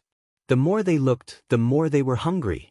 This color, this aroma, they almost couldn't help but want to eat it first. Madame Qin gulped and thought to herself, "No wonder His Majesty allowed Xiao to come over and cook. Sigh, I don't know where this child learned to cook these dishes, but they're even more delicious than mine, someone who's been cooking for decades." Chapter 6:18. After working in the Qin family's kitchen for more than 2 hours, Li Zishuan finally finished preparing lunch for the big shots in the backyard. There weren't many types of dishes, only 5 dishes and 1 soup in total. However, the portions of each dish were large and were all placed in small bowls. After all, the big shots sitting in the house were all martial artists and their appetites were extraordinarily large. After the dishes were done, Li Zishuan naturally didn't have anything to do. Madame Qin ordered the maids to bring the bowls of dishes to the front hall. Li Zishuan didn't care about this. After washing his hands, he pulled his wife out of the kitchen. Unexpectedly, as soon as he came out, he saw Qin Huayu and Cheng Chumo walking towards him. Li Zishuan was stunned and asked, "Hey, Huayu Chonyo? You two are back?" Qin Huayu went to Yunshan to participate in labor as early as a month ago. Cheng Chumo liked to slack off, and it had only been half a month since he went to Yunshan. Under normal circumstances, the two of them should be at Yunshan now because Yunshan was a little far from Chang'an. The students of the School of Mathematics would usually eat together in the cafeteria of Yunshan at noon. "Oh, what meat is this? It smells so good." "Hey, wait, don't go. Let me try a piece." Cheng Chumo was about to answer when he smelled an extremely rich fragrance of meat. His attention was immediately attracted by the little maid holding the bowls of dishes. What was worse was that this guy was not only talking, but also stretching out his black dog paw. "Stop!" Madame Qin, who was standing behind him, quickly caught up to him and scolded, "Ugly bull, stop fooling around. This food was prepared for His Majesty. If you really want to eat, then go wash your hands and eat at the table. What are you doing now?" Cheng Chumo immediately stopped. He widened his eyes and said, "Huh? Is Her Majesty here too?" He had just brought Qin Huayu home. After learning that Qin Qiong had recovered from his old injuries and had unexpectedly broken through to the next realm, and that Cheng Chumo was freeloading at the Qin family today, Cheng Chumo rolled his eyes and followed Qin Huayu over. However, he only came over to freeload a meal.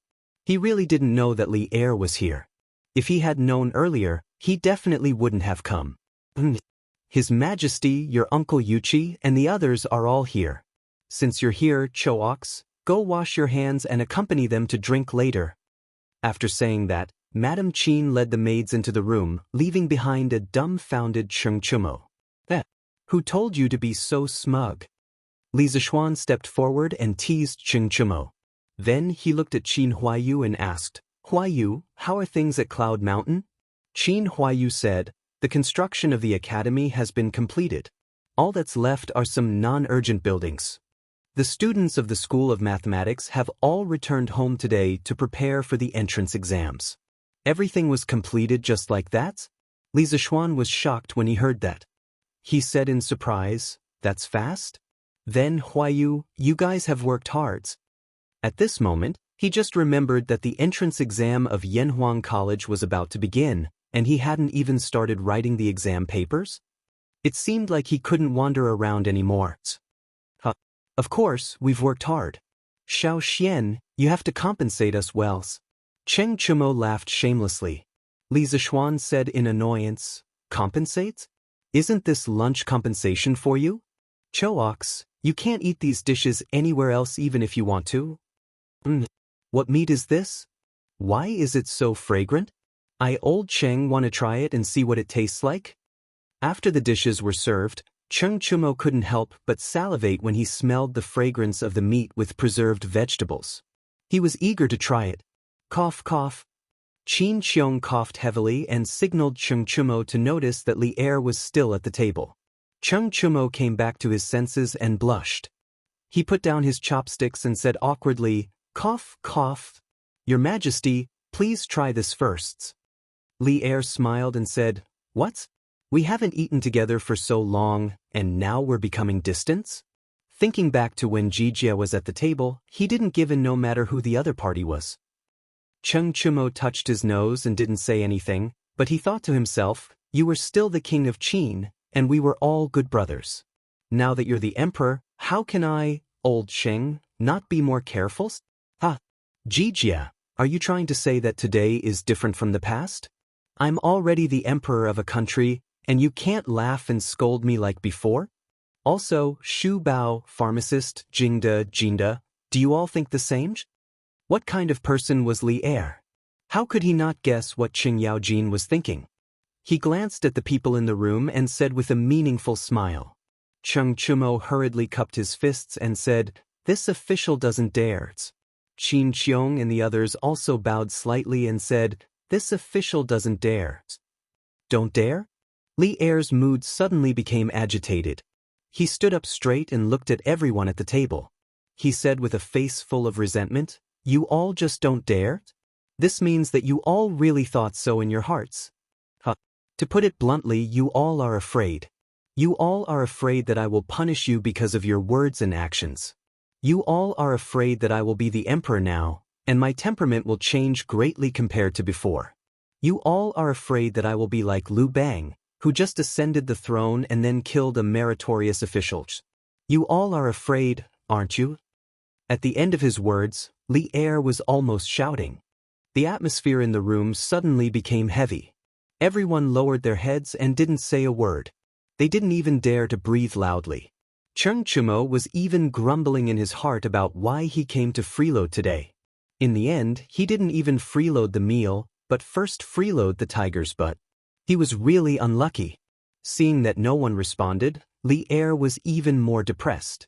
He continued, "Today, I will tell you clearly. Although I am the Emperor, Shu Bao, Jijie, and the rest of you have been with me through life and death on the battlefield, I will always treat you as my brothers. Today, I swear to the heavens that in my lifetime, I will never be like Liu Bang, and you will never be like Han Xe." Liu Bang was already more than 50 years old when he became the emperor. In his later years, he became increasingly suspicious of the meritorious officials who fought with him, especially those with different surnames.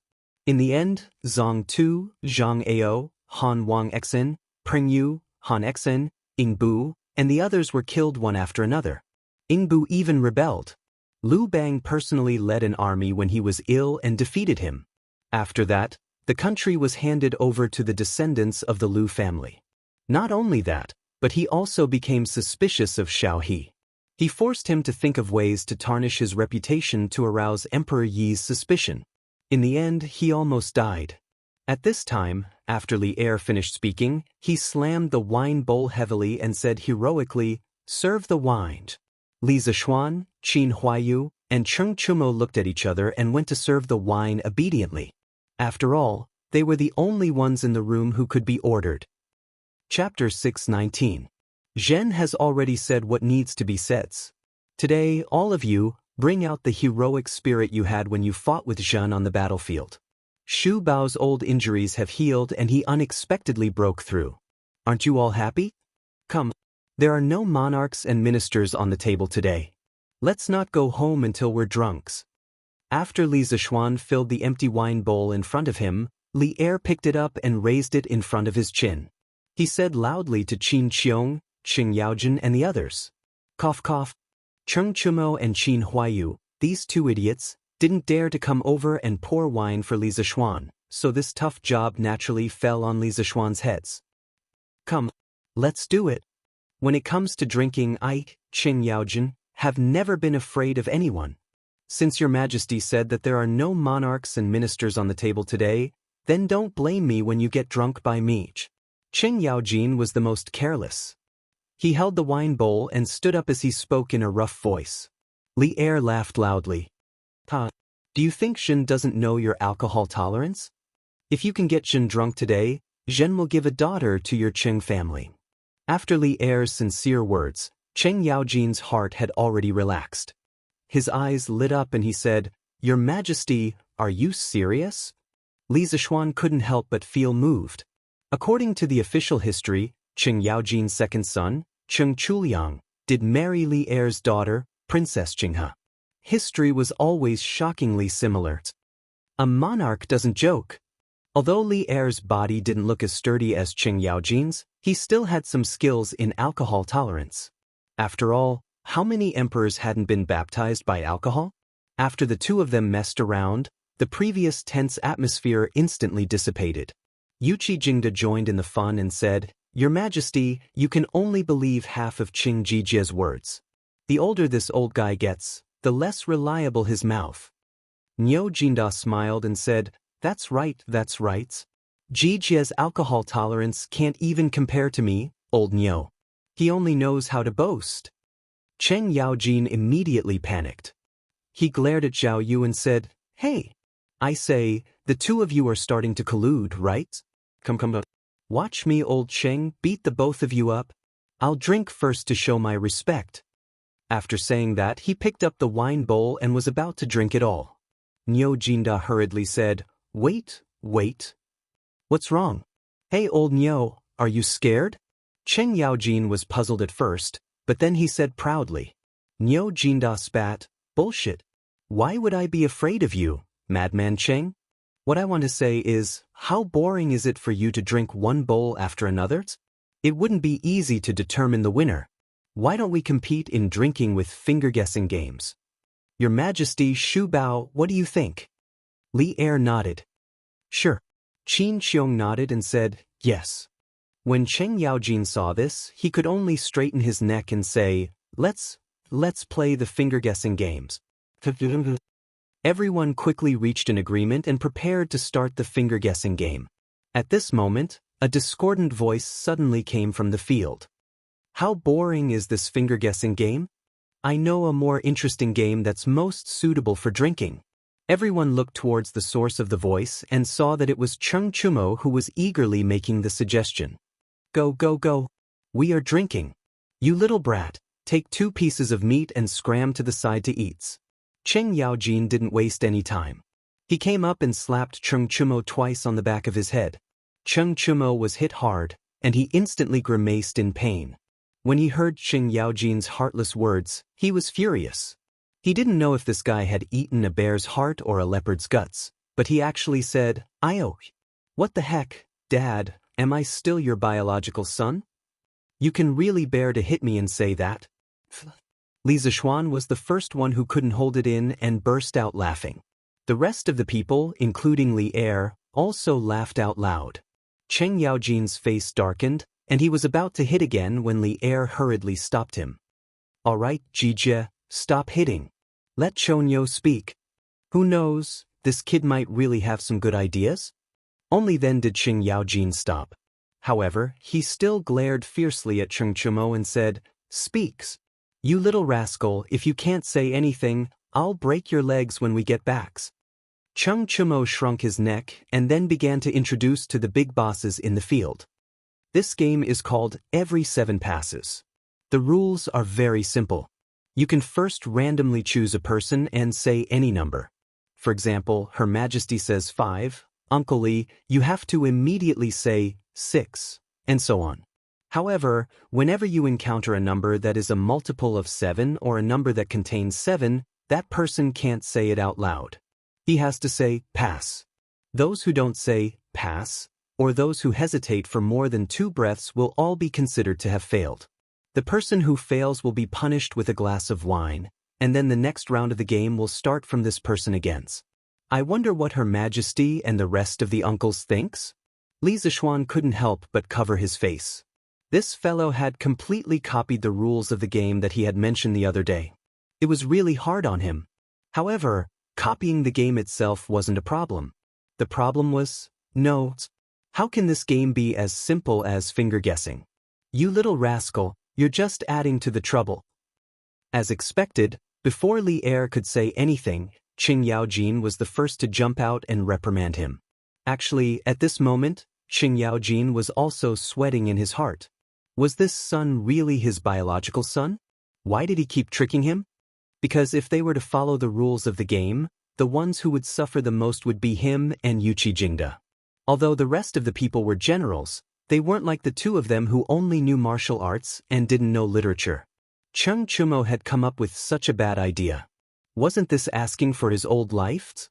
Li Er thought for a moment and understood the essence of this game. He suddenly found it interesting and said, "Jijie, it's not right to say that. Compared to finger guessing, this game is obviously much more fun. Let's do this today." Apart from Yuchi Jingda, the rest of the old generals all agreed. These 2 miserable brothers glared hatefully at Cheng Chumo. They could only obey the majorities. Next, without a doubt, Qin Qiong, 19. Li Jing, 20. Cheng Yaojin, 20. No. Yuchi Jingda, who was below Cheng Yaojin, heaved a sigh of relief and then laughed loudly. "Ha! Cheng Jijie, you lost. Drink first. Let's talk about other things." Yes. Drink first." Li Er picked a large piece of braised meat for himself and said to Cheng Yaojin. Cheng Yaojin was helpless. He could only admit defeat and drink first. Then, the burning alcohol directly penetrated his heart, liver, spleen, lungs, and kidneys. Cheng Yaojin hurriedly picked up a piece of braised meat with his chopsticks and stuffed it into his mouth, wanting to use it to ease his pain. In the end, he was instantly stunned by the taste. As he stuffed himself, he shouted excitedly, "This meat is really delicious. It looks greasy on the outside, but it's not greasy at all when eaten. Tsk. Little Xian's culinary skills are really goods. With these things to go with wine, I won't get drunk no matter how much I drinks." Li Er couldn't help but say, "This is called fat but not greasy." "Cheng Jijie, why are you talking so much?" Cheng Yaojin laughed dryly and said, "Hef. How can my knowledge compare to His Majesty's? This fried fish is also very delicious. With these dishes to go with wine today, I can definitely not get drunk after 1,000 cups. Let's continue. It's my turn. I say 13. Yuchi Jingda hurriedly said, pass? It was naturally impossible to not get drunk after 1,000 cups. After all, his strength was there. After failing again and again, old Cheng finally became cold and collapsed under the table. Li Zishuan and Cheng Chumo hurriedly apologized to Li Er. The two of them dragged Cheng Yaojin and prepared to send him back to the Cheng family. Little Xian, if I do this, won't we lose our Cheng family's princess daughter-in-law? If His Majesty grants a marriage to Chu Liang, won't I be trapping my brothers? Cheng Chumo thought for a long time and finally realized that something was wrong. He patted his head and said with regret. Li Zishuan pursed his lips and said, not only did you trick your brother, but you also tricked your father. Queen of Deceptive Masks. Chapter 620. All right, husband. When we were at the Qin Manor, you once said that you wanted to give me a surprise. Can you tell me now? After carrying Qing Yaojin into the Qing Manor's carriage, Li Zishuan directly brought his wife home. In the study, Li Zishuan was thinking about the students' entrance exam papers when he heard Han Yushi's gentle and slightly expectant voice. Li Zishuan put away his thoughts, turned his head, and pretended to say, yes. That seems to be the case. But as for what the surprise is, I also forgot. Husbandly. When Han Yushi heard that, she glared at Li Zishuan and said, wife, do you really want to know what the surprise is? Li Zishuan pulled Han Yushi to his side and asked with a smile. Didn't you forget, husband? Even if I want to know, what's the use? Han Yushi pouted and turned her head to the side. The summer breeze blew in through the window and happened to blow a strand of hair by her ear to Li Zishuan's nose. Smelling the fragrance of the hair, Li Zishuan felt a little itchy.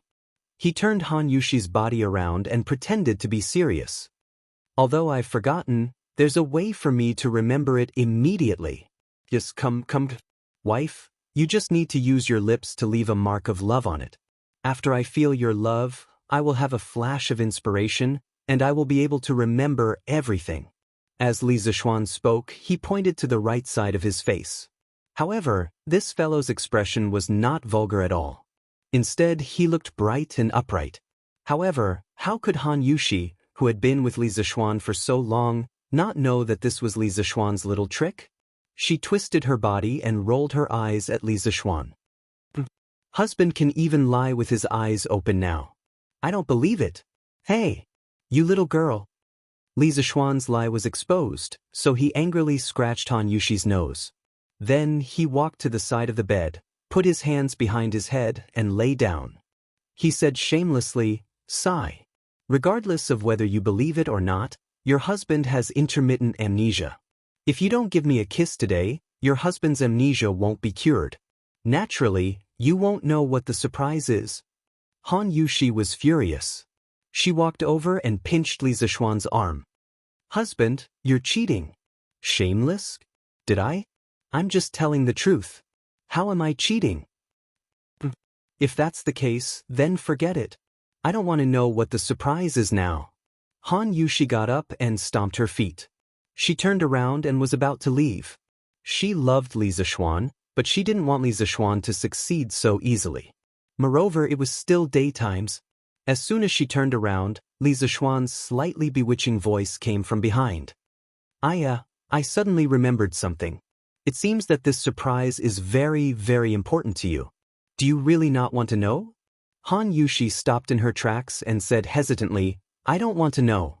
I'll know when I feel that it's time. But this surprise is related to your future life. Really? Well, not what to do. Really? This fellow said it so clearly. He had completely revealed his true colors. Han Yushi looked conflicted. After a while, she stomped her feet, turned around, and returned to the bed. She leaned over and poked Li Zishuan's face.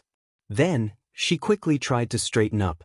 Li Zishuan only felt a blur in front of his eyes. Then, a fragrant wind seeped into his nostrils.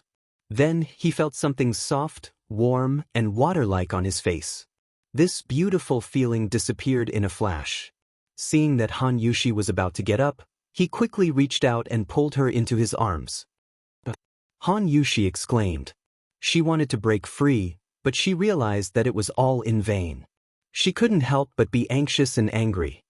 "Hubby, didn't you just say that a kiss would be enough? Let go of me and tell me the surprise." Li Zixuan leaned over to Han Yushi's ear and whispered, "That was the condition 15 minutes ago.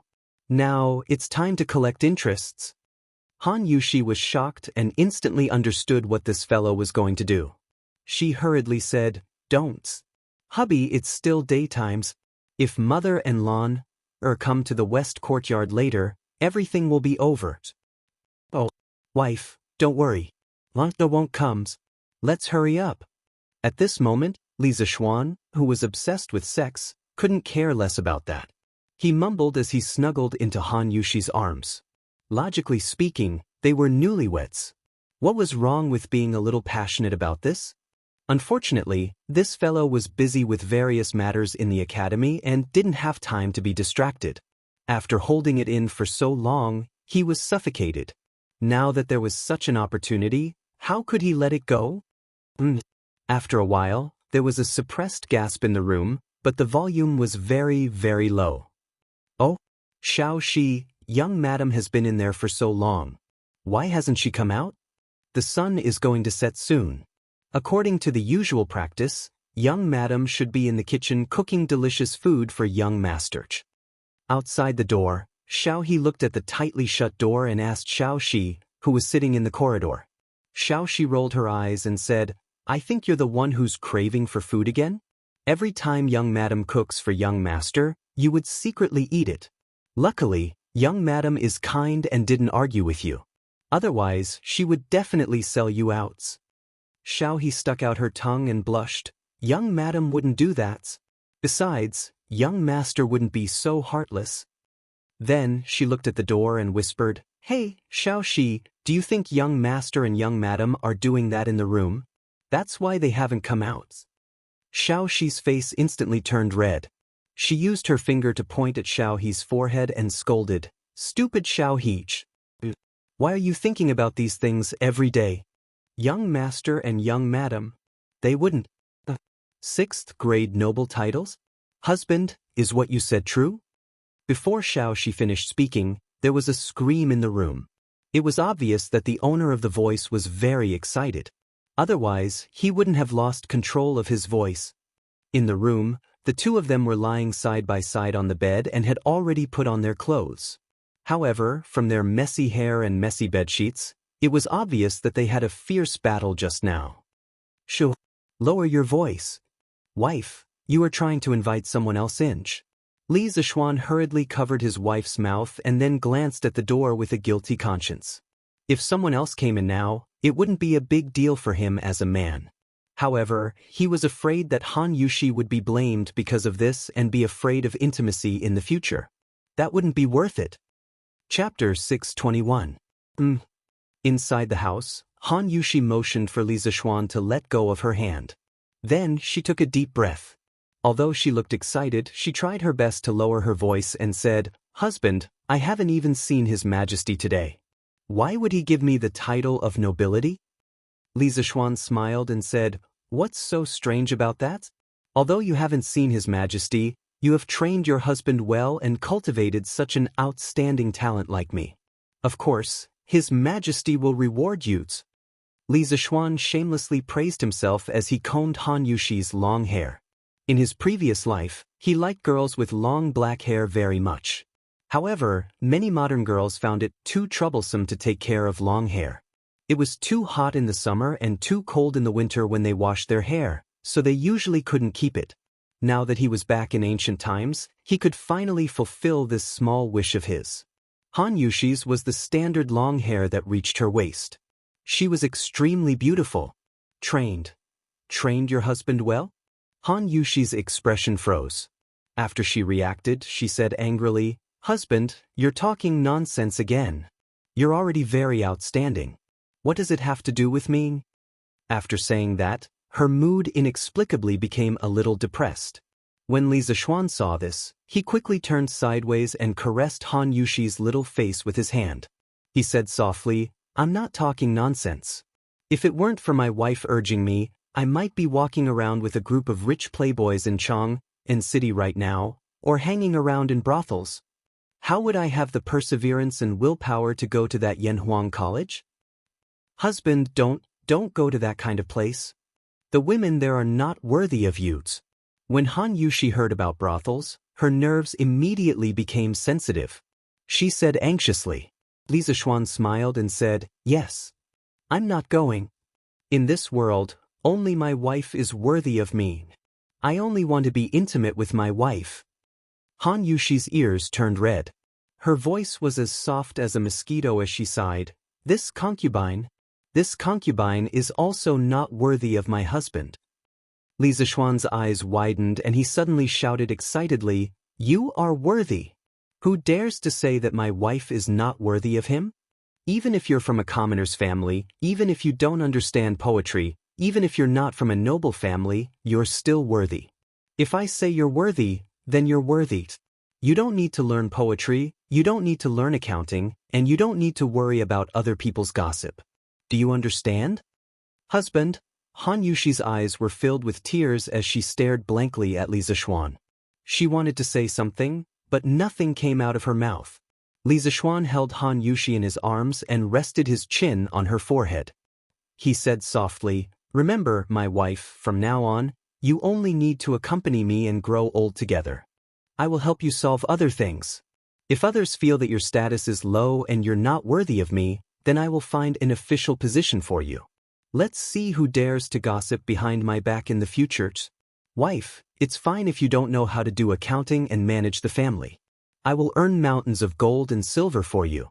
Even if our children and grandchildren are all prodigals, they will never be able to squander the family fortune. Wife, it's even more fine if you don't know poetry.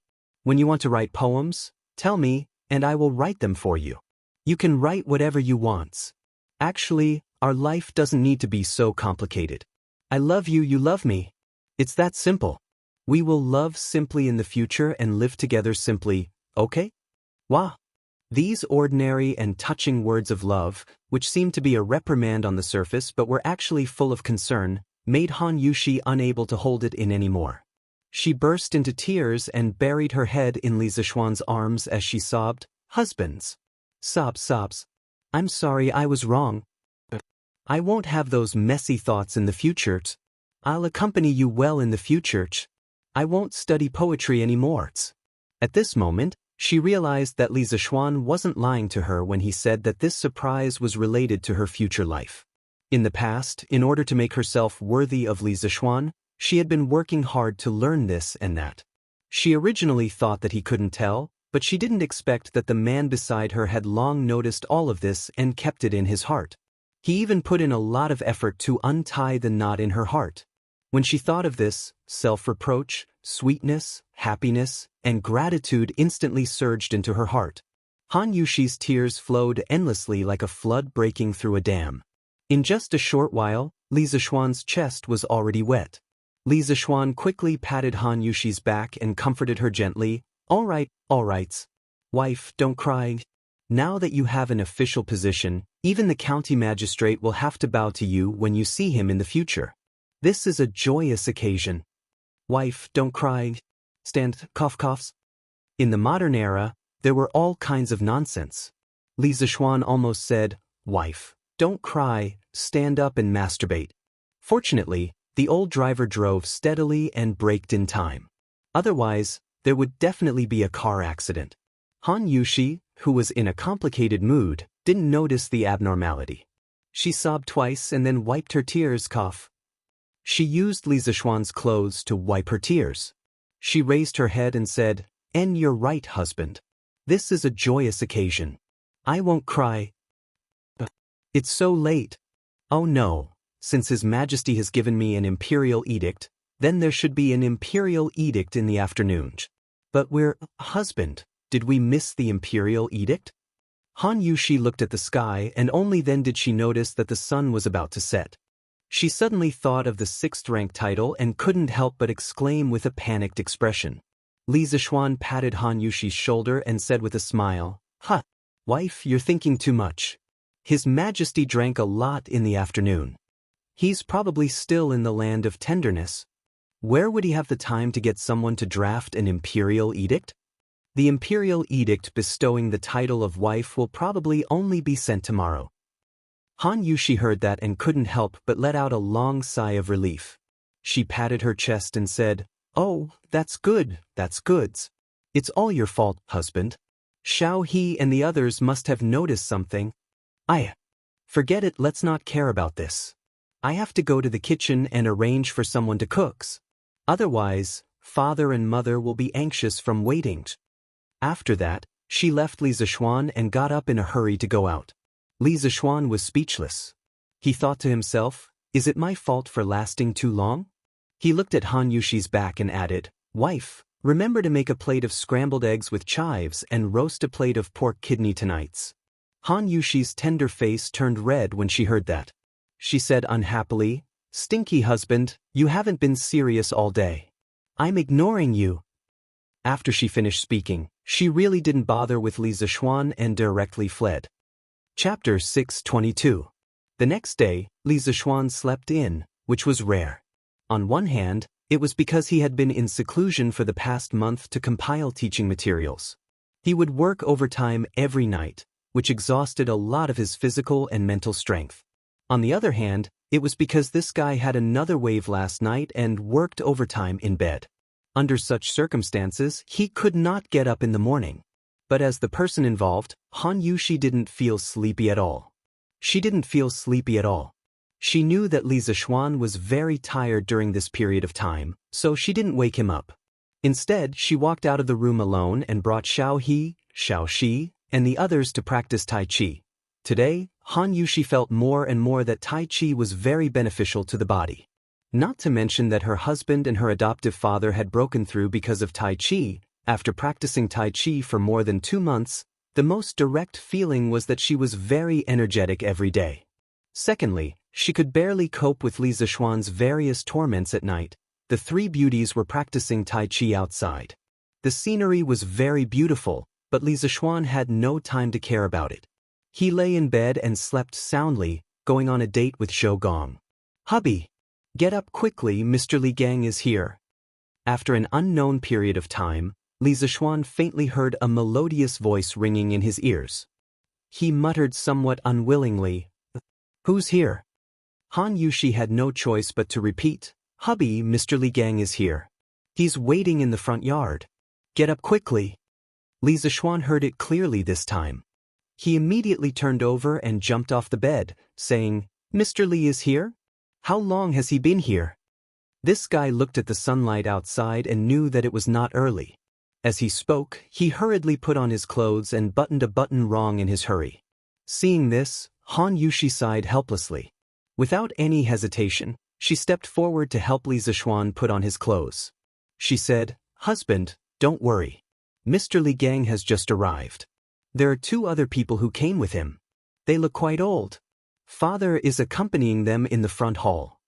Li Zishuan asked, "Oh, Dad, didn't you go out to play chess with someone today?" The chess he was talking about was Go.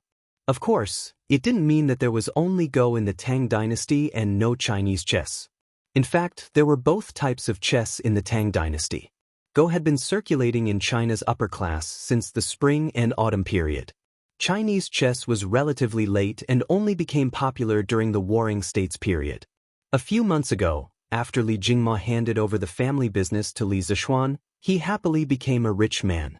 In the morning, he usually played chess with others in the tea house, and in the afternoon, he usually went shopping with Mrs. Li or went sightseeing in the suburbs of Cheng.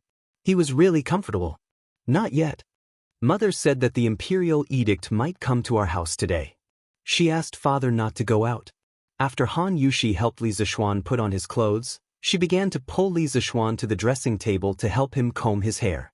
At this time, when she heard Li Zishuan's question, she answered softly. Li Zishuan responded.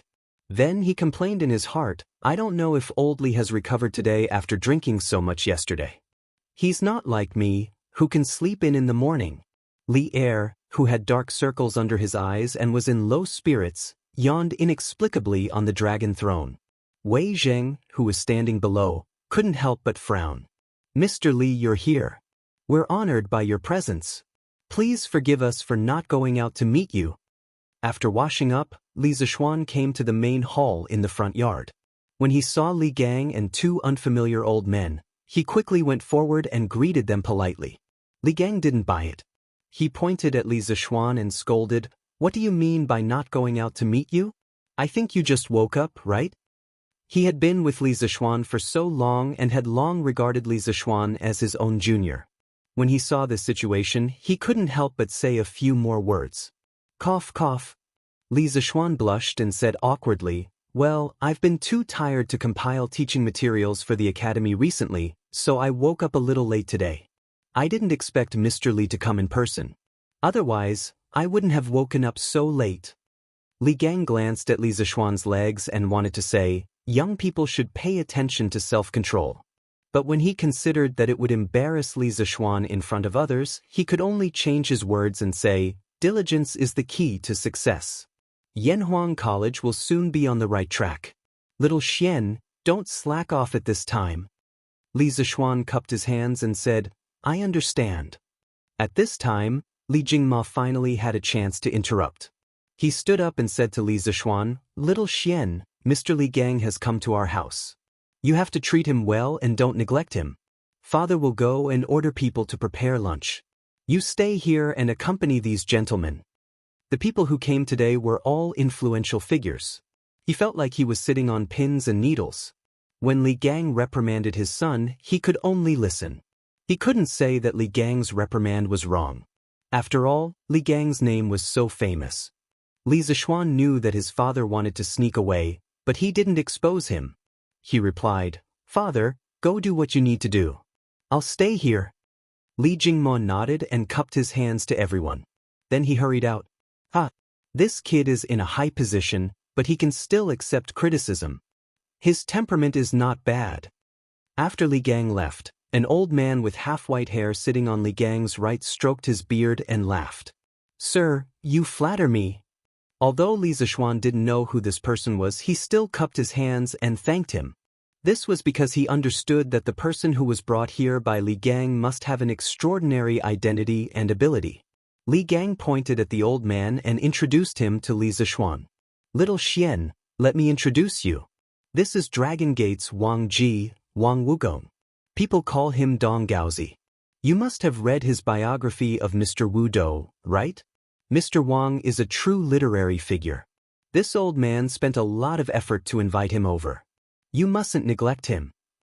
Li Zishuan was confused. Wang Wugong, Dong Gaozi, biography of Mr. Wu Dou? He had never heard of any of these before. He was a complete engineering guy in his previous life.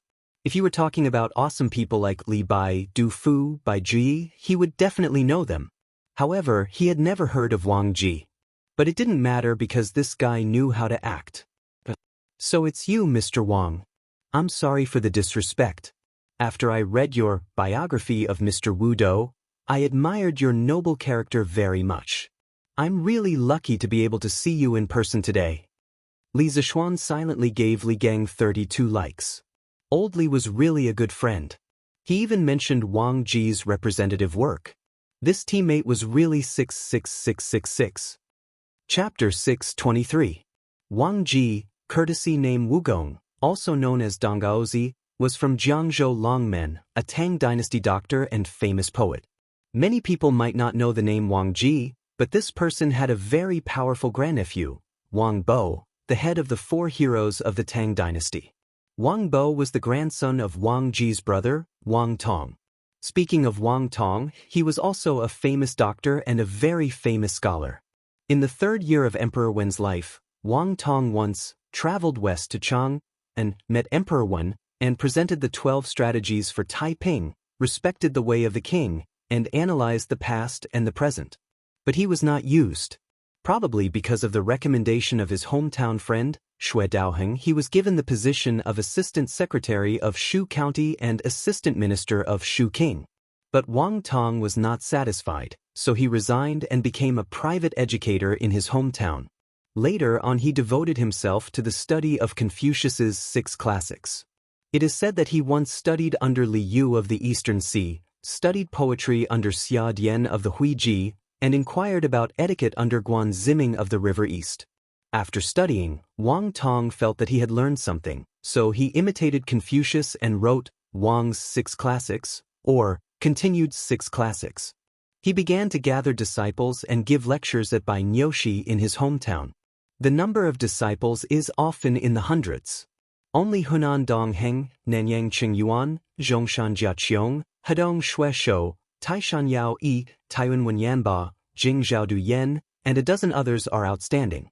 Yao Yi is generous, so Zhongyu, Shui Shou is knowledgeable, so Zhuangzhou. Other than that, it was said that Tang dynasty officials like Fang Xianling and Wei Jing were also Wang Tong's disciples, but there was no direct evidence to prove it. As for Wang Ji, he was promoted to the position of secretary during the end of the Sui dynasty. But he was not happy in the court, so he resigned on the pretext of illness and returned to being Yangzhou's 6 harmonies minister. When the world was in chaos, he resigned and returned to his hometown. In the Tang dynasty, he ordered the court officials to wait for the imperial decree. At the beginning of the Tang dynasty, he resigned and returned to Hezhou to farm in Donggaozi, calling himself Donggaozi. He was arrogant, addicted to alcohol, and could drink wudo. He wrote Biography of Mr. Wudo, Wine Classic, Wine, and Zhuang. In history, this person's literary achievements were quite high. Later generations evaluated him as follows. His poetry is close but not shallow. His quality is not ordinary. He is frank and unrestrained. He is open-minded and lofty. He chases after the high winds of Wei and Jin. The body of laws originated from the 6 dynasties and took shape between the Sui and Tang dynasties. Wang Ji was depressed all his life. During the Sui and Tang dynasties, he was an official and retired 3 times. His heart was set on an official career, but he knew that it would be difficult for him to achieve great things. Therefore, he retired to the mountains and the countryside, entertaining himself with music, wine, and poetry. After he abandoned his official position and lived in seclusion in his hometown, Donghao village, he indulged himself in alcohol and indulged himself. His thinking was deeply influenced by Taoism. Most of his poems were based on the love of wine, praising Ji Kang and Ruan Ji, and praising Tao Yuan Ming with the content of the idyllic and leisurely life. Later generations compiled it into the collection of Donggaozi. At this time, in the main hall, Wang Ji heard Li Zishuan's sincere praise, and a smile appeared on his old face. He said humbly, You really know how to talk, but I'm just a country bumpkin. I don't deserve your praise. I heard that you've set up an academy. I'd like to see it for myself." Actually, Wang Ji couldn't be blamed for not being able to see that Li Zishuan was acting. It was just that Li Zishuan's acting was too realistic. The admiration and praise on his face were just right. If it was more, it would appear hypocritical, and if it was less, it would appear insincere. If he was in modern times, he could be an Oscar winner. Li Zishuan smiled and said, "Since ancient times, learning has always been the most important thing in every dynasty. However, it is harder for the poor to enter the academy than to ascend to the heavens. Therefore, I founded Yanhuang Academy to establish my heart for the world and life for the people. I want everyone who is interested in learning to be able to learn useful things." Good. What a good heart for the world. What a good life for the peoples. The Li family's boy is really bold. When Wang Ji heard these two sentences, he couldn't help but slap the table and praise. He laughed and said, "Just based on these two sentences, I'll drink to the heavens." After saying that, he picked up the teacup beside him and tilted his head back to pour it into his mouth. As a result, ba ba ba. "It's actually tea. You're not honest.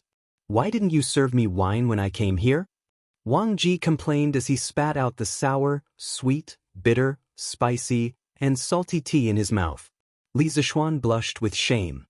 He hurriedly asked someone to bring the iced wine from home and said, "Cough, cough. Mr. Wu Gong, please wait a moment. The wine will be here soon." Another old man on the side pointed at Wang Ji and scolded jokingly, Wugong, Wugong, after so many years, you're still so addicted to wines. Wang Ji didn't feel ashamed. Instead, he felt proud and said, so what? If a person lives a lifetime without wine, what's the point of living? It's better to die.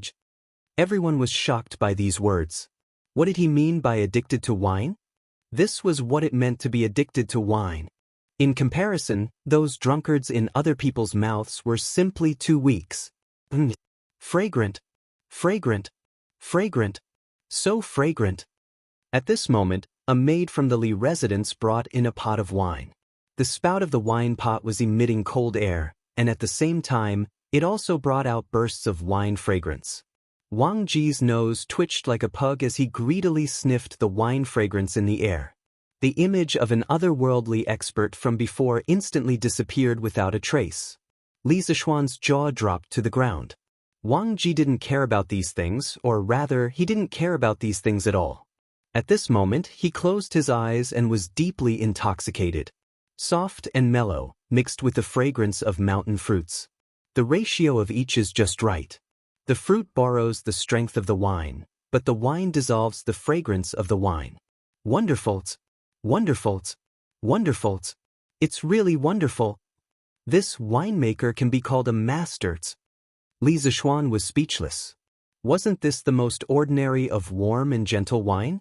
Why did Wang Ji's words make it sound like the nectar of heaven? With the expansion of the winery and the improvement of the technology, although the current drunken immortal and warm and gentle wine were not cheap goods that could be found on the streets, the daily production capacity was already 2 to 3 times higher than before. At the very least, there was no need to line up everywhere to drink drunken immortal now. As long as you had the money, you could drink it. Therefore, Li Zishuan was very puzzled by Wang Ji's current behaviors. Li Gang's old face turned red. He secretly thought that his old friend was really embarrassing. He coughed dryly and said, cough, cough. Wugong, this is warm and gentle wine. It's sold in all the major restaurants in Chang'an City. If you like it, I'll ask Xiaoxian to give you some later. The expression on Wang Ji's face suddenly froze. However, this guy was also a clever person. Seeing his frozen old face, he immediately changed into an expression of reminiscence and said, oh, so it's warm and gentle wine. I drank it a few times in the past, but I didn't drink it after that. After such a long time, I almost forgot the taste. Li Zishuan was stunned for 2 seconds. He thought to himself, I don't believe you. Warm and gentle wine and drunken immortal only appeared this year. You still have the nerve to say that you haven't drunk it for so long and have forgotten the taste? He never expected this old guy to start acting with him. Life is really like a play, and it all depends on actings. Chapter 624. You old thing. In the main hall of the Li residence, after Wang Ji finished speaking, Li Zishuan did not expose the lie in front of him in order to give him some face. However, another old man sitting opposite him pointed at Wang Ji and scolded him with a smile. However, that old man only scolded him jokingly and didn't probe further. He probably knew that Wang Ji was living in seclusion in the remote Donghao village, and his family wasn't well off. It was normal that he hadn't heard of the gentle village. Li Zishuan stood up and said, I haven't asked for this gentleman's name yet. Li Gang patted his head and said, oh, I forgot to introduce you. This is... Wen Ji, why do you have to go through so much trouble? That old man saw that Li Gang was going to introduce himself like how he introduced Wang Ji. He quickly waved his hand and interrupted him. Then he looked at Li Zishuan and said casually, I'm Yen Silu. I don't have as much fame as Wang Wugong. I'm just a scholar who relied on my late father's shadow. Oh, right, my late father, Yanji. I'm sure you've heard of it before. Li Zishuan was stunned for a moment. He only felt that the name Yanjitue sounded very familiar. After searching his mind carefully, he was suddenly shocked. Yanjitue. It was actually Yanjitue, the man who wrote Yen Family Teachings. Yanjitue lived his life and served 4 dynasties. 3 times, he was a man of a fallen country. He suffered the pain of separation and was deeply worried. Throughout his life, he didn't have any outstanding achievements, nor was he a prominent official. However, because of Yan family teachings, he enjoyed 1,000 years of fame. From this, one could see the far-reaching influence of his family teachings. Yan family teachings was written by Yan Ditue during the northern and southern dynasties. It influenced China's ancient family teachings for more than 2,000 years. It had the reputation of ancient and modern family teachings, with this as the ancestor. It was the most famous family teachings in China's history. Back then, Lu Xun's younger brother, Zhou Zuoren, greatly respected and admired Yan Jitue and the Yan family teachings. He specially wrote a note on the Yan family teachings in the night reading. Moreover, throughout history, the descendants of the Yan family had astonishing performances in terms of integrity and talent. Just in the Tang dynasty alone, people like Yan Shirgu, Yan Silu's eldest son, who annotated the Book of Han, Yan Zhenqing, whose calligraphy was a model for the world, and Yan Gaoqing, whose awe-inspiring integrity shook the world for thousands of years, and Yan Gaoqing, who died for the country, and so on, all gave people an extraordinary and deep impression of the Yan family, and also proved the effectiveness of the family teachings set by their ancestors.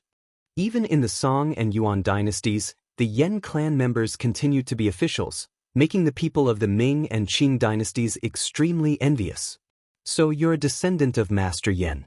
Sorry for the disrespect. Sir, you must be joking. If you are a sour Confucian, then there is no real Confucian in this world. Li Zishuan came back to his senses and cupped his hands solemnly at Yan Silu. His solemnity was not fake, but sincere. In that moment just now, he had already recalled some of Yan Jitue's deeds. If he remembered correctly, Yan Jitue had an extremely famous descendant, and that was Yan Zhenqing, the man who was known as the four great families of regular calligraphy, along with Zhao Mengfu, Lu Gongquan, and Ouyang Sun. Later generations said that Yan Zhenqing's status in the history of calligraphy in China was very high. Other than Wang Shiji, no one could be compared to him. Since Yan Zhenqing was a descendant of Yan Jie, then wasn't he also a descendant of Yan Silu in front of him? Yan Zhenqing was Yan Silu's sixth grandson. Phew! You changed your mind so quickly. You were just praising this old man's. Now you're praising this sour old man's. Wang Ji, who was drinking at the side, couldn't help but say sourly when he saw Li Zishuan's appearance. Li Zishuan couldn't help but sweat. What do you mean by changing my mind so quickly? You're not a King Beauty, so why would I change my mind? Eating and sitting without manners, Wang Wugong, you really don't act like an elder at all. As soon as Wang Ji finished speaking, Yan Silla beat him to it and mocked him. Li Zishuan could see that these two old men were completely different from the old-fashioned scholars he usually saw. One had a carefree personality, and the other was easygoing and didn't put on airs. No matter what, Li Zishuan felt that it was a pleasant thing to get along with these two old men, so he couldn't help but give Li Gang 32 likes in his heart. Both of you are people of virtue and prestige. No matter who it is, I have admired you for a long time. There's no need to quarrel over such a small matter. Li Zishuan smiled and tried to smooth things over. Yan Sila's eyes flashed, and he said with a smile, Li family's boy, don't beat around the bush. Tell me the truth, do you want to invite the two of us to teach at your college? Li Zishuan was slightly speechless. He originally planned to chat a bit more, then have a meal and drink together later, and then invite them to join Yanhuang College. After all, in modern times, wasn't this the process of inviting people to do things? He didn't expect Yan Silu to be so direct, but since things had already come to this, he had nothing to hide, so he cupped his hands and said to the two of them, to be honest, I have the same intention. I hope the two of you can come to Yanhuang College to teach and educate peoples. Yanhuang College has just been built, and other than Mr. Li Gang, there is no one else of virtue and prestige. If the two of you can join, Yanhuang College will definitely be able to reach a higher levels. Among them, Li Zishuan didn't know what other skills Wang Ji had other than writing good essays. However, Yan Silu was different. First, he had scholarly prestige, and second, he had personal cultivation. If he could come to Yanhuang College to help manage the students, Li Zishuan felt that he would be able to save a lot of troubles. As for Wang Ji, Li Zishuan felt that his personality was good, and he was pleasing to the eye. In addition, he was recommended by Li Gang, so Li Zishuan felt that he might as well hire both of them. Wang Ji, who was enjoying the warmth of a woman while listening to the compliments, had no idea that he had become a buy one get one free gift in someone's hearts. I have nothing to do at home. If it weren't for Li Wenji's multiple invitations, I wouldn't have come here today. You are also a famous person in Chang'an this year, and I've heard a lot of rumors about you. But today, you said, set your heart for heaven and earth, and set your life for the people, which made me see you and Yanhuang College in a new light. I'm even a little glad that I came here today. Yen Silu shook his head and sighed. Li Zishuan saw this and was delighted. He asked, so Mr. Yen, you agree? You, a young man, can set your heart for heaven and earth, and set your life for the people. How can an old man like me, who is about to know his destiny, shrink back? Yen Silu stroked his beard and nodded with a smile. Chapter 625. Oh, this old man also agreed. How about it? Kid, don't you feel honored? You must know that over the years, many people have wanted to invite this old man to come out of retirement, but this old man rejected them all. Seeing Li Zishuan and Yen Silu chatting passionately, Wang Ji felt that he was being neglected, so he interrupted somewhat unwillingly. Li Zishuan almost spat out a mouthful of old blood. Sure enough, some people couldn't be judged by their appearance. When he first saw Wang Ji, he thought that this old man was an otherworldly expert, but now, let's not talk about it anymore. Mr. Wang also agreed? That's really great. To be able to invite the two of you is this kid's honor, and it's also the honor of the thousands of students of Yanhuang College. Li Zishuan was still a very polite and good young man. He didn't slap Wang Ji's face, but instead put on a happy expression and cooperated with him. And, sure enough, Wang Ji stroked his beard with a comforted look on his face. Li Zishuan's hands were itching when he saw this. Oh, that's right. This old man isn't that easy to invite. If you want this old man to help you teach students, you have to agree to one conditions. Wang Ji stroked his beard for a while and suddenly said seriously. Li Zishuan's cheeks twitched imperceptibly. He restrained his emotions and said, What condition? Sir, just say it.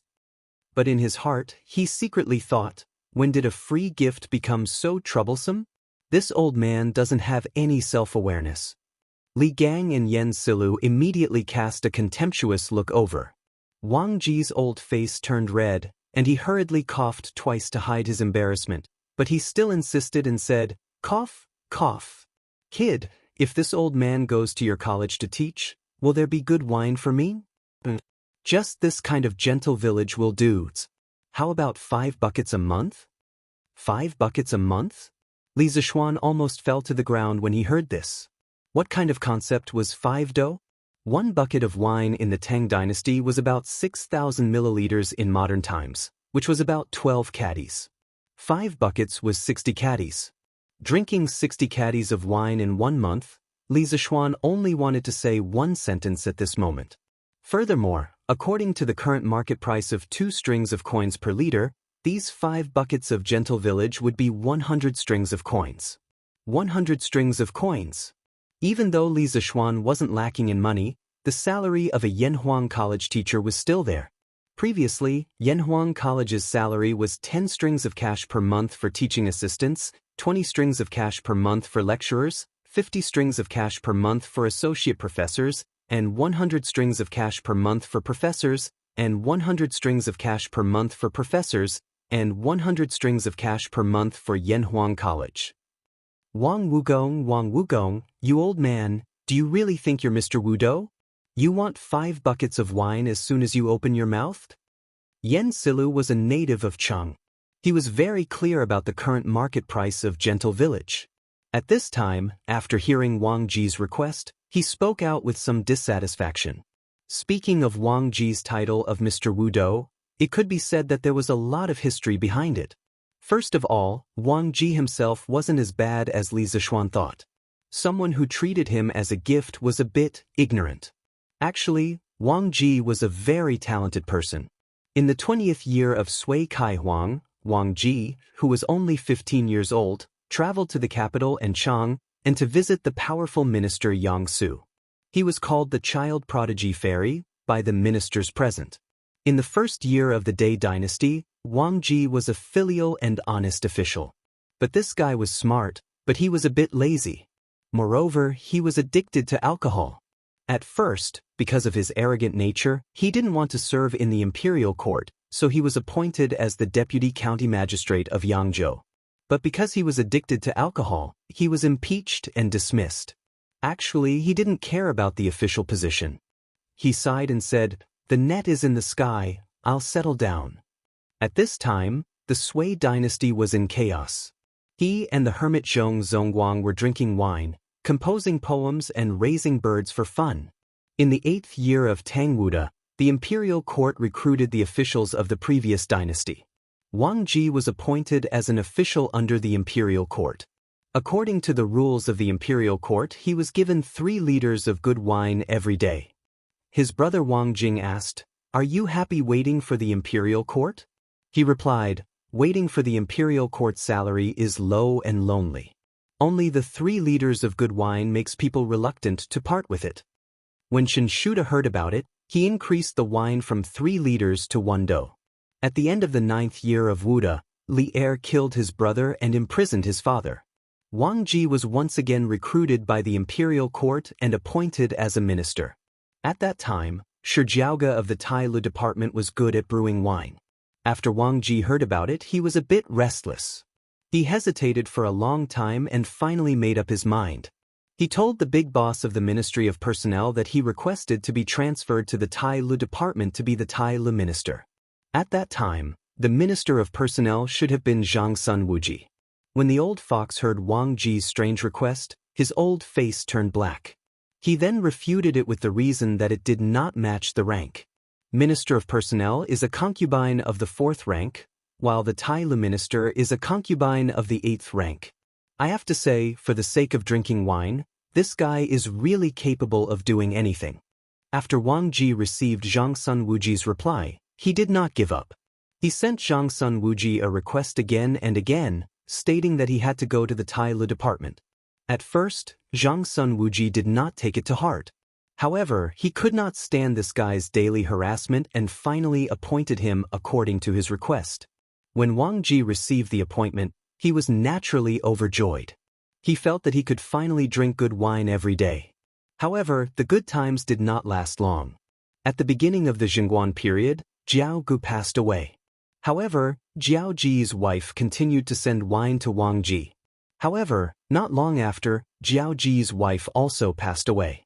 Wang Ji could not help but look up to the sky and sigh, "The heavens do not want me to indulge in good wine? Is it because the heavens do not want me to indulge in good wine?" After a few days, this guy felt that there was no point in continuing to stay in Cheng. Thus, he gave up his position and left. After that, he wrote the biography of Mr. Wu Do in the Donghao village where he lived in seclusion. It was unintentionally spread by others and he instantly became famous. That was how the title of Mr. Wu Do came to be. At this moment, when Wang Ji heard Yen Silu's dissatisfied words, he glared at him and said, I, Wang Wugong, dare to ask for 5 do of wine because I am worth the price. Can you, Yen Silu, do you think you can do it?" Yen Silu said angrily, "What do you mean? You, Wang Wugong, other than drinking wine and writing a few lines of poetry, what else can you do? Why are you worthy of 5 do of gentle wine? Do you know that these 5 do of gentle wine are worth 100 strings of coins?" Worth 100 strings of coins? When Wang Ji heard this, he immediately panicked. If Yen Silu did not mention it, he really would not know that the wine he was drinking now was actually so expensive. Oh my God! The price of 1 do of wine is enough for this old man to drink for half a year. Oh no. Am I going to let Yen Silu see this old man as a joke? Wang Ji's heart was a little bitter at this moment, but he could not say it out loud. Chapter 626. Hey! So what if it's worth 100 strings of coins?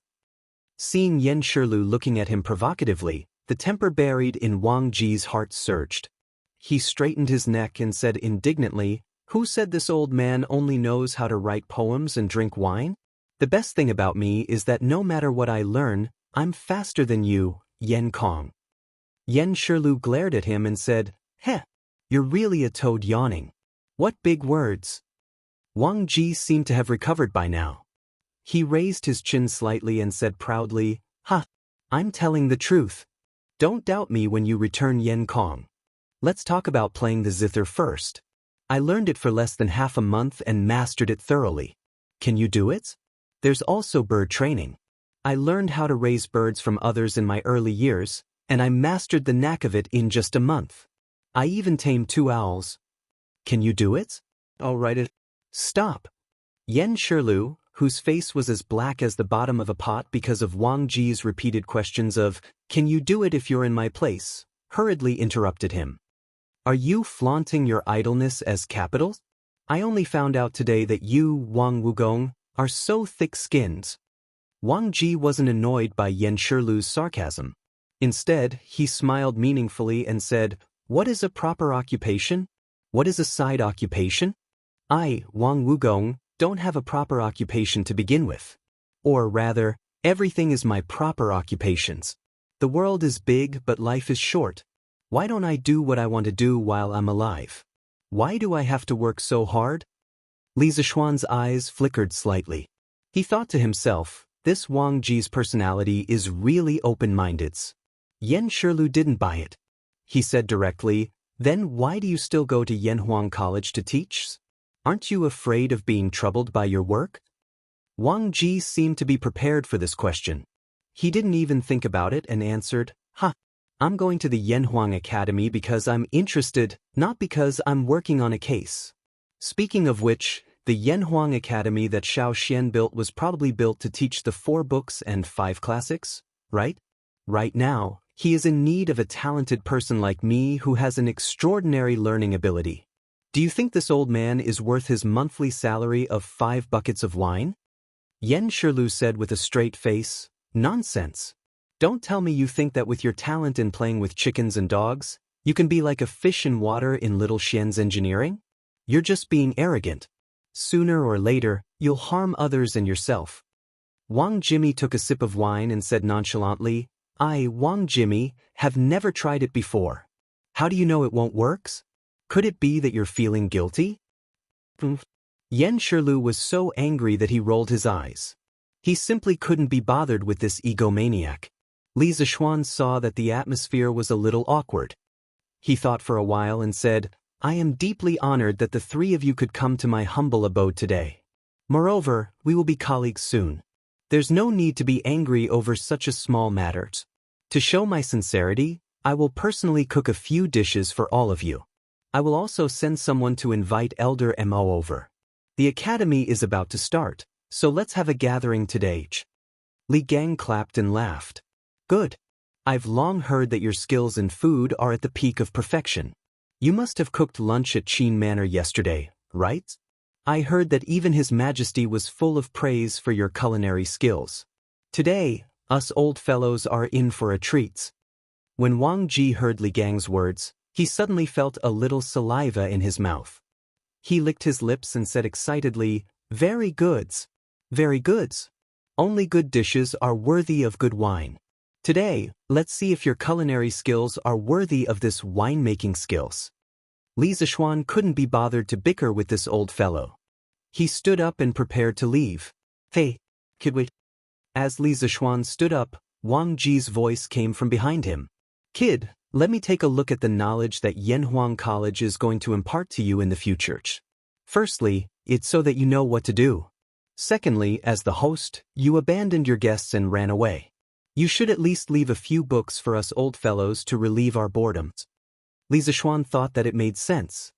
He thought to himself that this old fellow had finally said something serious. Thus, he called a servant girl over and whispered a few words to her. After the servant girl received his orders and left, Li Zishuan cupped his fists and said to the 3 old men sitting in the main hall, "Please wait for a moment. Sirs, please wait here for a moment. In a while, the servants will send over the 4 teaching materials compiled by this kid. Please feel free to take a look. I'm going to arrange for lunch." Li Gang waved his hand and said, "Goes." Li Zishuan cupped his fists and left. When he arrived at the back kitchen, he didn't see Li Jingma. Li Zishuan thought to himself that it was as expected. He knew that his father was just declining when he said that he was going to the back kitchen to arrange lunch. Now that the Li family had a young mistress, how could Li Jingma be the one to worry about cooking? Not only did he not have to worry about it, but the food had also improved a lot. As a matter of fact, Li Jingma had started to put on weight recently. "Husband, why don't you let me do it? You can help me watch from the side." Perhaps this was telepathy. As soon as Li Zishuan walked into the kitchen, Han Yushi seemed to have guessed the purpose of Li Zishuan's visit before he said anything. Thus, the two of them had a conversation. "Husband, you should still be cooking the 5 dishes from yesterday, right?" Han Yushi asked with a faint smile. Li Zishuan nodded and said, "Yes, that's right. Look at how confident you are. Could it be that you know how to cook?" He indeed didn't intend to develop new dishes. With his abnormal mental strength, he could recall the cooking methods of many dishes. However, good things had to be developed slowly, right? If he took them all out at once, how boring would that be? Han Yushi wrung her hands and thought seriously. She replied, "I can try, but it would be great if husband could watch from the side." Li Zishuan was slightly surprised. Han Yushi had only seen the entire cooking process of the 5 dishes at the Qin residence yesterday. She could cook by herself after seeing it once? With curiosity and doubt, Li Zishuan replied, "Yes. No problem." Han Yushi smiled happily. Then, she turned around and began to get busy with the Li family's chef, Aunt Zhao, and the 2 maids. Cutting the meat, blanching it, drying it, frying it, and steaming it. Next, Han Yushi skillfully followed the steps of Li Zishuan making braised pork with preserved vegetables yesterday. Li Zishuan, who was watching from the side, only thought that he was cooking. As time slowly passed, the new dishes that Li Zishuan made yesterday, vinegar-spiced radish skin, big bowl of braised pork, white-cut chicken, fried fish pieces, and fried chicken cubes were all perfectly replicated by Han Yushi. "Husband, try the taste?" Han Yushi knew that Li Zishuan didn't like to eat fatty meat, so she picked up a piece of fried chicken cubes and handed it to Li Zishuan's mouth. Then just, "Oh, genius. Genius. Wife, you are actually a genius." Chapter 627. Li Zishuan couldn't help but exclaim in admiration when the fragrant and refreshing fried chicken cubes that were crispy on the outside and tender on the inside entered his mouth. The tenderness of the chicken breast mixed with the aroma of various spices instantly exploded in his mouth and flooded his taste buds. Logically speaking, the standard of Han Yushi's fried chicken was about the same as his. There was even a trace of her own unique style in it. Li Zishuan tasted the taste of home from it, so when he said, "Wife, you're actually a genius," just now, he was sincere. "So, I'm considered qualified?" Han Yushi blinked her eyes and said expectantly. She couldn't help Li Zishuan with the matters of Yanhuang College, so she could only hope to be able to share Li Zishuan's worries on these small matters. Therefore, she now looked like an obedient child who had done a good deed and was waiting for her parents to praise her. Li Zishuan couldn't help but laugh when he saw this. "Hee. Wife, you're not only qualified, you're even better than your masters." The Li family's kitchen maid, Auntie Zhao, also laughed at this moment. "I've lived for so long, but I've never seen a young lady with such good culinary skills as young madam's. In comparison, this old woman's craftsmanship is somewhat unpresentable." At this moment, she sighed and said, "I plan to tell old madam that I'm going back to my hometown at the end of this month. The Li family has such a virtuous mistress like young madam who can cook so well, why would they need me? Although old master and old madam didn't fire me, but—" Hey, Auntie Zhao, don't say such things." Li Zishuan saw that she was getting more and more wrong, so he quickly interrupted, "Auntie Zhao, it's true that Yushi's culinary skills are good, but your culinary skills aren't bad either. Otherwise, my father and mother wouldn't have kept you in the residence for so many years. Also, Yushi usually has her own things to do. She can't cook for every meal, right? Even if she's willing, I don't want her to be tired. Don't you think so?" When Aunt Zhao heard Li Zishuan's words, She couldn't help but reveal a hint of joy on her face. She hurriedly bowed and said, "Hey, young master, you're right. Young madam is Lord Ju's wife. Of course, she can't personally cook every day. She was inexplicably deprived of the right to cook." Han Yushi opened her mouth and wanted to say something, but when she felt her hand being pinched, she quickly shut her mouth. Li Zishuan smiled and said, "Yes. So, Auntie Zhao, you shouldn't talk about going back to your hometown in the future. If you want to go back to your hometown, you can take a few days off. My mother isn't an unreasonable person. Why wouldn't she let you go home?" Aunt Zhao hurriedly waved her hands and said, "No, no. Young master, you're exaggerating. Old master and old madam are good people. Young master, young madam, someone from the palace is here. Old master and old madam want you to go to the front yard." As they were talking, San Bao ran to the back kitchen and told Li Zishuan and Han Yushi. Hearing this, the husband and wife looked at each other. Almost at the same time, they guessed why the people from the palace had come at this time. Han Yushi's breathing quickened a bit, and her face showed some excitement. It could be seen that she was forcefully suppressing her excitement because Li Zishuan felt that the beauty's small hand was still trembling. "Wife, let's go quickly then. Don't let the angel wait too long." Li Zishuan squeezed Han Yushi's little hand and chuckled softly. Han Yushi bit her lip and replied with an yes. Then, she let Li Zishuan drag her away. The Tang Empire's emperor decrees that Li Zishuan's wife, Han Yushi, has adhered to her principles ever since she entered the Li family. She is neither arrogant nor rash. She takes care of her husband and herself. She is virtuous and has a pure heart. She is a role model for women in the Tang Empire. This time, the imperial edict was very short. Li Zishuan felt very comfortable listening to it. Even the little eunuch reading the imperial edict was much more pleasing to the eye. Of course, the eunuch reading the imperial edict was not Zhao Song. Our chief steward Zhao is probably still recuperating from his injuries. Han Yushi also felt very comfortable listening to it. As for the reason, it was obviously different from Li Zishuan's.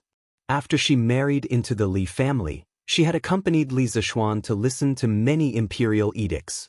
However, in the past, she was happy because Li Zishuan was rewarded and put in an important position. Today, she was truly happy for herself. "I accept the imperial edict. Thank you, Your Majesty." Han Yushi suppressed the excitement in her heart and walked to the eunuch with dignified steps. She took the imperial edict with both hands. A palace maid next to her saw this and took the opportunity to send the neatly folded noble dress to Han Yushi. Xiao He saw that Han Yushi was holding the imperial edict with both hands and it was not easy to receive the dress. She was very perceptive and helped Han Yushi to receive it. Li Zishuan smiled and waved at San Bao. This matter was originally under his father's care. However, his father had completely abandoned all responsibilities and no longer cared about matters outside the family. Li Zishuan had no choice but to come personally. San Bao brought over the prepared gift tray. Li Zishuan chuckled and said, "Little eunuch, it must have been hard on you to come all the way here. Please come in and have a cup of tea." The little eunuch was flattered and said, "Lord Ju, you are too courteous. You can just call me Little Un. Mr. Zhao Song, is so close to you. I dare not accept your gift. We still have matters to attend to in the palace, so we will take our leave first. Lord Ju, please wait." After that, he cupped his hands and excused himself from the crowd. Then he left with his men. Li Zishuan was stunned and couldn't help but wonder, do I look that scary? Well, since they don't want money, I can save some for myself. In just a short while, Madame Li Jingma, and the two little maidservants had already begun to look at the imperial edict. This imperial edict was of great significance. From now on, the Li family had another official position besides Li Zishuan. Although it was just an empty title, it was a title that all women in the world wanted. Li Gang, Wang Ji, Yan Silu, Mo Huai, and the others who came to the Li family as guests also came out to watch the ceremony when the imperial edict arrived. At this moment, when they saw how happy the family was, they couldn't help but feel happy for Li Zishuan. Looking at the time, it's time for lunch. Today is a joyous occasion. "Father, why don't you accompany the gentleman for a drink or two?" Li Zishuan looked at the time and laughed loudly at Li Jingma and the few old men beside him. Li Jingma and Madame Li only then realized that there were guests in the house today. The two of them quickly restrained their expressions. Li Jingma coughed lightly and said with a flushed face, "Okay, old misters are all people of virtue and prestige. How can this old man not accompany you? Serve the dishes. Gentlemen, please come in and have a seat." Chapter 628. Wang Ji couldn't help but feel a little disappointed when he saw that there were only 5 dishes and 1 soup on the table. However, when he heard Li Zishuan say that these were the dishes that Li Er and the others ate at Qin's mansion yesterday, the disappointment in his heart disappeared without a trace. The rest of the people were also flattered. After all, the dishes on the table could be considered a sacred feast to some extent. Li Zishuan laughed secretly when he saw this. He thought to himself, although these dishes are the same as what Li Er ate yesterday, the person who cooked them is different. However, this doesn't affect much. Han Yuxi's culinary skills can completely pass off as genuines. Hey, let this old man try your cooking first and see if it's as good as what they say. Wang Ji couldn't wait to pick up a piece of braised pork with preserved vegetables and stuffed it directly into his mouth. Li Zishuan frowned and muttered to himself, "This old man is already so old. He better not choke himself to death from eating fatty meat." If Wang Ji knew what Li Zishuan was thinking, he would definitely roll up his sleeves and fight it out with Li Zishuan. However, he was destined not to know. Tisk, tisk. It's fatty but not greasy. The taste is excellent. To be able to make pork taste so good, this is the first time this old man has seen such a thing in my life. Old man Wang's mouth was full of oil, but he didn't forget to exclaim. At the side, Yen Silu didn't have the time to reprimand Wang Ji for not eating properly because he was also enjoying his meal at the moment. Mo Huai didn't come alone today. When they heard that the Li family had come to the inn to invite Mo Huai for a meal, Mo Zhong and Mo Yun's eyes rolled around. They had been in Chang'an for a few days and had heard a lot about Li Zishuan, the man of the hour in Chang'an City this year. The Li family's banquet was almost the most delicious in Chang'an City. Of course, they wanted to experience it very much. The two of them spoke up almost at the same time and requested to go together under the pretext of protecting the tycoon. Mo Huai's heart was as clear as a mirror. He originally didn't want to bring the two of them over, but when he saw their eager looks, his heart softened. At this moment, Mo Zhong and Mo Yun could not help but swallow their saliva when they heard Wang Ji's praise. The two brothers guiltily looked at Mo Huai beside them. Seeing that there was no displeasure on Mo Huai's face, they were slightly relieved. Then, they picked up their chopsticks and started attacking the large plate of braised meat on the table. Ugh! As soon as the braised meat entered his mouth, a burst of rich fragrance immediately exploded.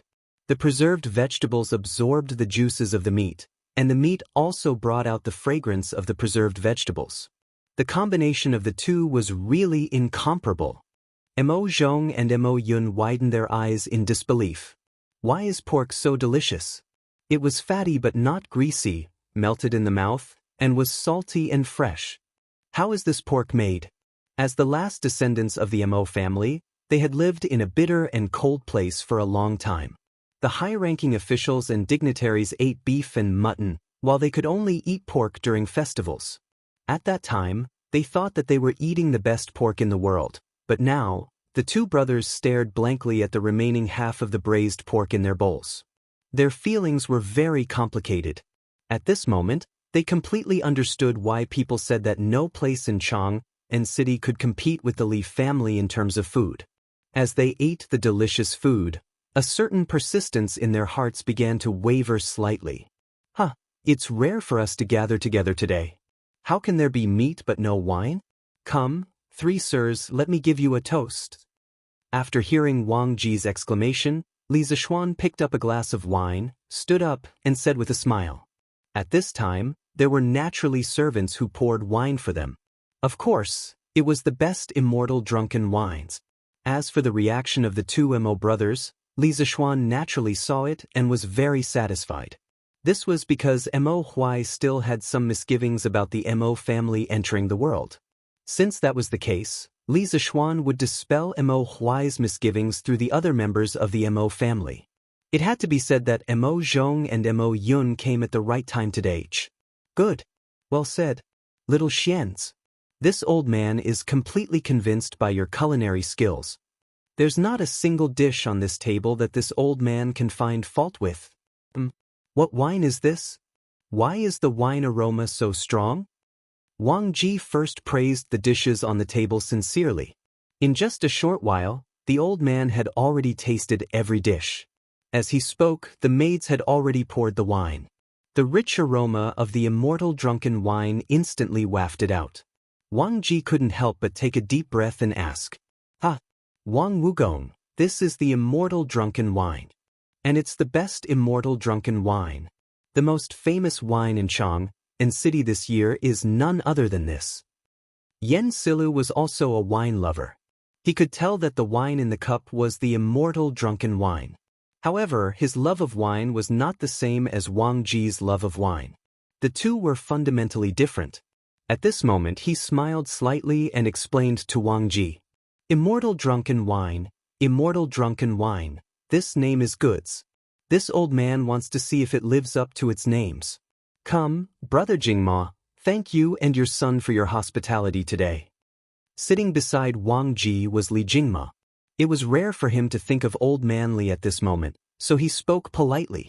Old Man Li's face was flushed red, and he said happily, You're too kind. Gentlemen, you're all full of wisdom. Since you're here to help my son, this old man should be the one toasting you. Come, let this old man drink first. Brother Jingma, you're too kind. Li Gang, Yen Silu, and Mo Huai smiled slightly and also raised their wine cups. However, they didn't dare to drink it in one go because they knew that the wine in the cup was abnormally strong just by smelling it. They couldn't bear it. Cough cough.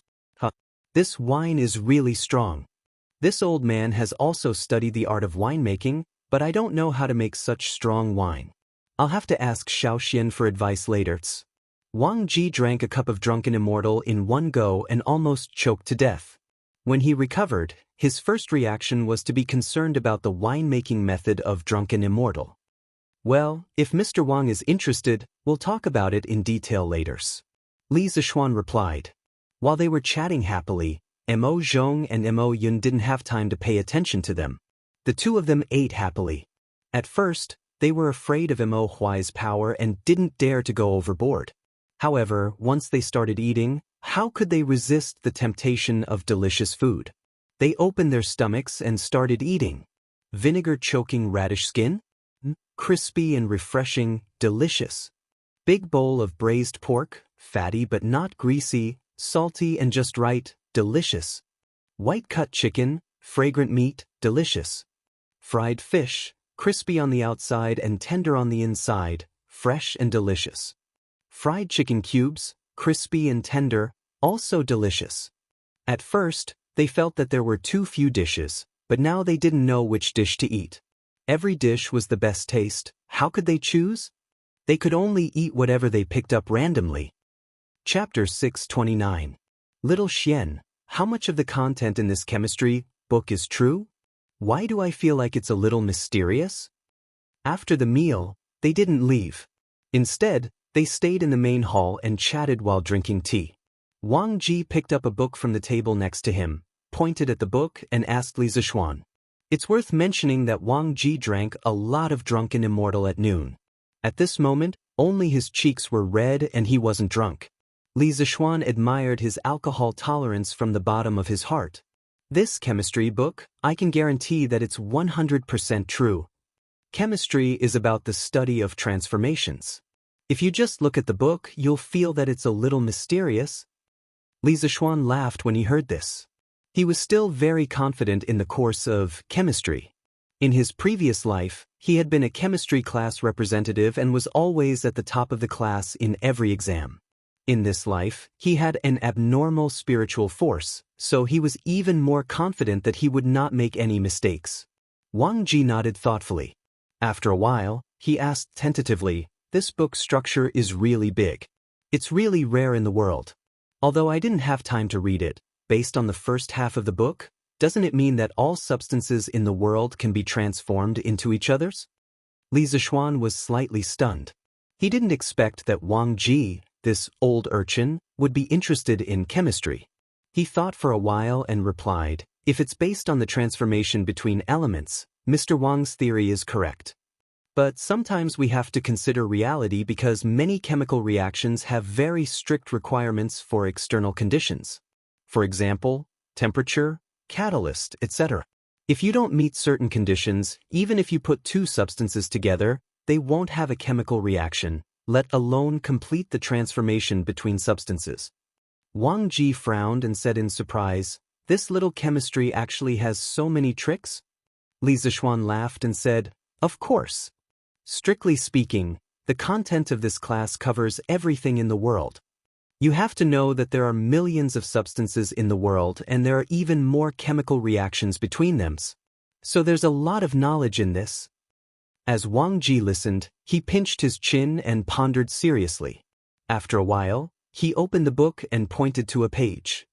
You used chemical symbols to represent many substances according to their elemental composition.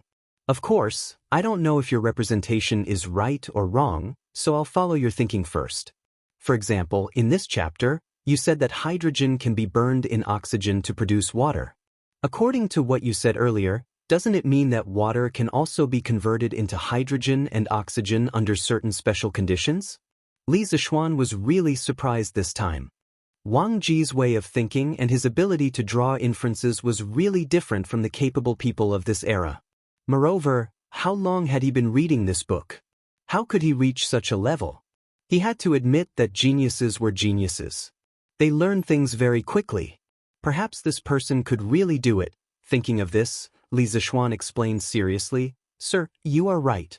Water can indeed be decomposed into oxygen and hydrogen. If you read further, you will see this in the later chapters. But now, I can also explain it to you seriously. The so-called chemical change is the process of molecules being divided into atoms, and the atoms being recombined into new molecules. If you read the previous chapters, you will have a general understanding of the concept of molecules and atoms. Hydrogen and oxygen are both diatomic molecules. A water molecule is composed of 3 atoms. In comparison, hydrogen is more active chemically. It can be burned in oxygen.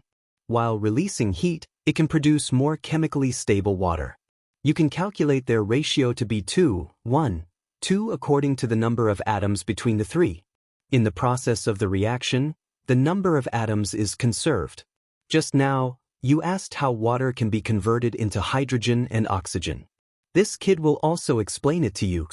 Previously, I said that when hydrogen is burned in oxygen, it releases heat and produces more chemically stable water. Now, if you want to turn chemically stable water into chemically active hydrogen and oxygen, we have to pay a certain amount of energy to promote this chemical reaction to proceed normally. What I want to tell you is that no matter when energy is conserved. Wang Ji was startled. He seemed to have thought of something and muttered involuntarily, energy conservation, matter conservation, all things engender each other's. This little chemistry actually contains the heavenly Tao? In Wang Ji's life, he was an official and retired man. In order to achieve spiritual satisfaction, he studied Taoist culture very much. Moreover, his thoughts and some of his later works were deeply influenced by Taoist culture. At this moment, after listening to Li Zishuan's explanation, he suddenly thought of the Taoist ideology that all things were related to each other and the conservation of yin and yang. Wang Ji, who was originally very interested in chemistry, felt that the door to a new world was opening to him. He wanted to understand this knowledge even more. Then, what kind of energy is needed to turn water into hydrogen and oxygen? Does it need to be heated? No, when we boil water, we don't see water turning into hydrogen and oxygen.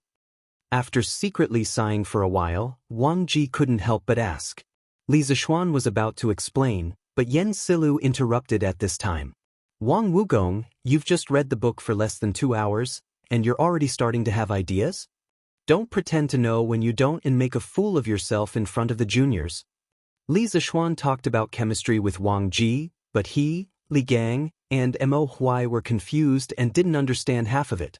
After being depressed for a long time, he finally couldn't help but ask. Wang Ji curled his lips and sneered. You, Yan Kongge, can't do it, but it doesn't mean that I, Wang Ji, can't do it. I've long said that I, Wang Ji, am better than you. I'm better at learning everything fast, but you didn't believe it.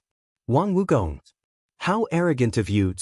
You only know some superficial knowledge, how can you brag here? Do you have any shame? How could Yen Silu stand such humiliation? So he said angrily. Wang Ji retorted, a little?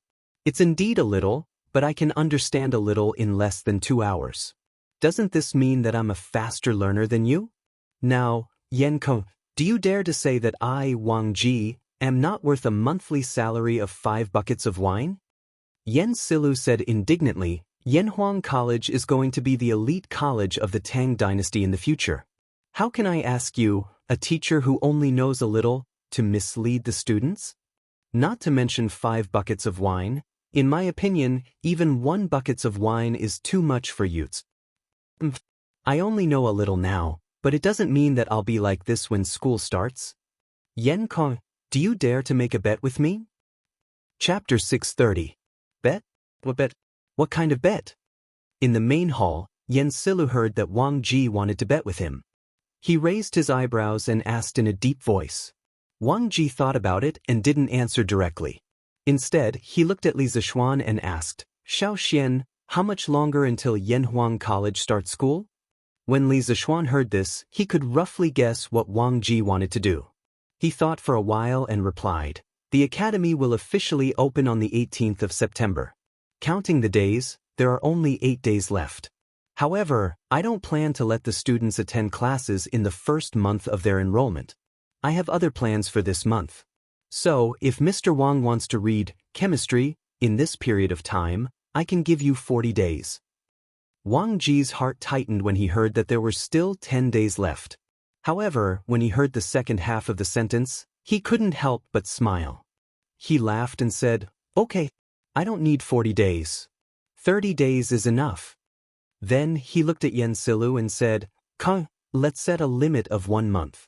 After a month, Xiao Xian can choose from this book. At that time, if I can't answer all of them correctly, I won't be able to bring up the matter of teaching at the academy anymore. If I can pass Xiao Xian's test, then it should be worth the salary of 5 buckets of wine a month, right? At that time, I don't need you to apologize to me. You just need to treat me to wine for a month. How about that? Yen Silu's face darkened. He wasn't an idiot. How could he not see the loophole in this bet? Old man Yan's face darkened. He said unhappily, no matter if I win or lose, it doesn't benefit me at all. Why should I bet? Wang Ji defended himself. Hey, Brother Yen, you can't say that. If you don't accept this bet, what if I really have an undeserved reputation like you said? When I enter the academy to teach, won't I lead the students astray? And aren't those students also your students, Brother Yen? So, if Brother Yen is really thinking about the future of your future students, then you must accept this bet. Don't you think so? Speaking of this, Wang Ji couldn't help but despise himself in his heart. Shameless, really too shameless, but what can I do? He used to be a hermit. Not only did he not have a way to earn money, but he also had to drink every meal. In this way, he was really penniless now. What could he use to gamble with Yen Silu? He couldn't possibly ask his brother Wang Jing for it, right? In any case, Wang Ji couldn't bring himself to do it. Thus, he could only use his mouth to gain something without risking anything. Encountering such a shameless old rogue, everyone in the room was a little embarrassed. They all wanted to cover their faces to show that they didn't know this person. Yen Silu was even more speechless. He pursed his lips and resisted the urge to curse. Finally, he said gloomily, all right, this old man will accept this bet. I hope you remember what I said today. If you can't pass Little Xian's test after 30 days, please leave the Yanhuang Academy. Little Xian, you can't take extra care of him when the time comes. He wasn't deliberately targeting Wang Ji. In terms of personal relationships, he and Wang Ji could be considered good friends. The reason why he was acting like this was because he felt that Wang Ji's personality wasn't suitable to be a teacher at all. That was why he was strongly against it. Li Zishuan quickly replied, I understand. Wang Ji was very dissatisfied and snorted, What kind of person do you think I am? Even if I lose, I will lose fair and square. Then, he said to Li Zishuan, Little Xian, how about this old man also make a bet with you? Li Zishuan's face was full of black lines. After this old guy tricked Wan Yansilu, he wanted to trick him too.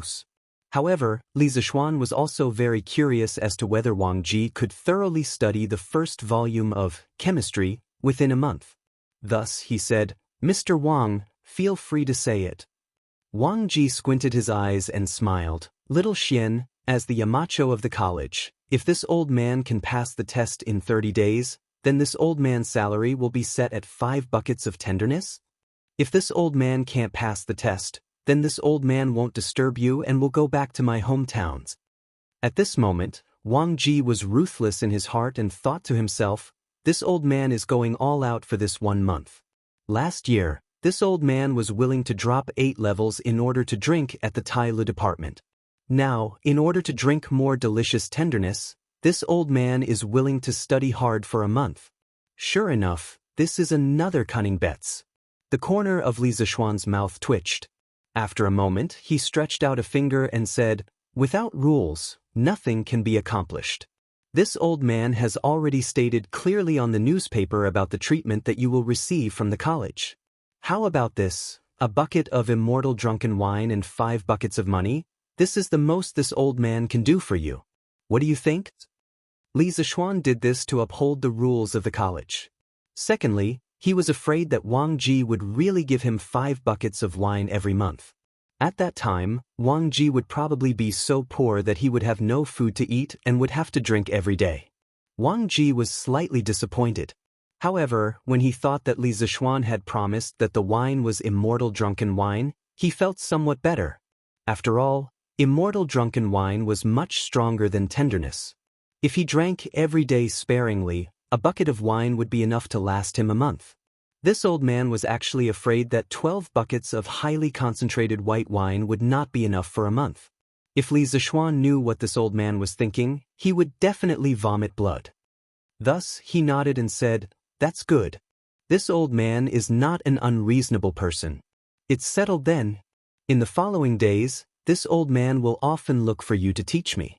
You brat, don't think that this old man is annoying. Li Zishuan had already said this. How could he refuse? He could only say, Sir, feel free to come. This old man will definitely not have any complaints. After hearing this, Wang Ji happily hugged the chemistry textbook, stood up and said, Ha, that's good. Kongge, Wen Ji, Brother Mo, this old man will go back to study first. Goodbye. As soon as he finished speaking, the old man actually slipped away nimbly. His speed was so fast that it did not seem like a person of his age. Li Zishuan could not help but shout from behind, Hey, Mr. Wang, wait. Do you have a place to stay in Chang? From the conversation between Li Gang, Yan Silu, and the others, he vaguely understood Wang Ji's current situation. That was why he asked this question. Old man Wang's reply came from outside the door.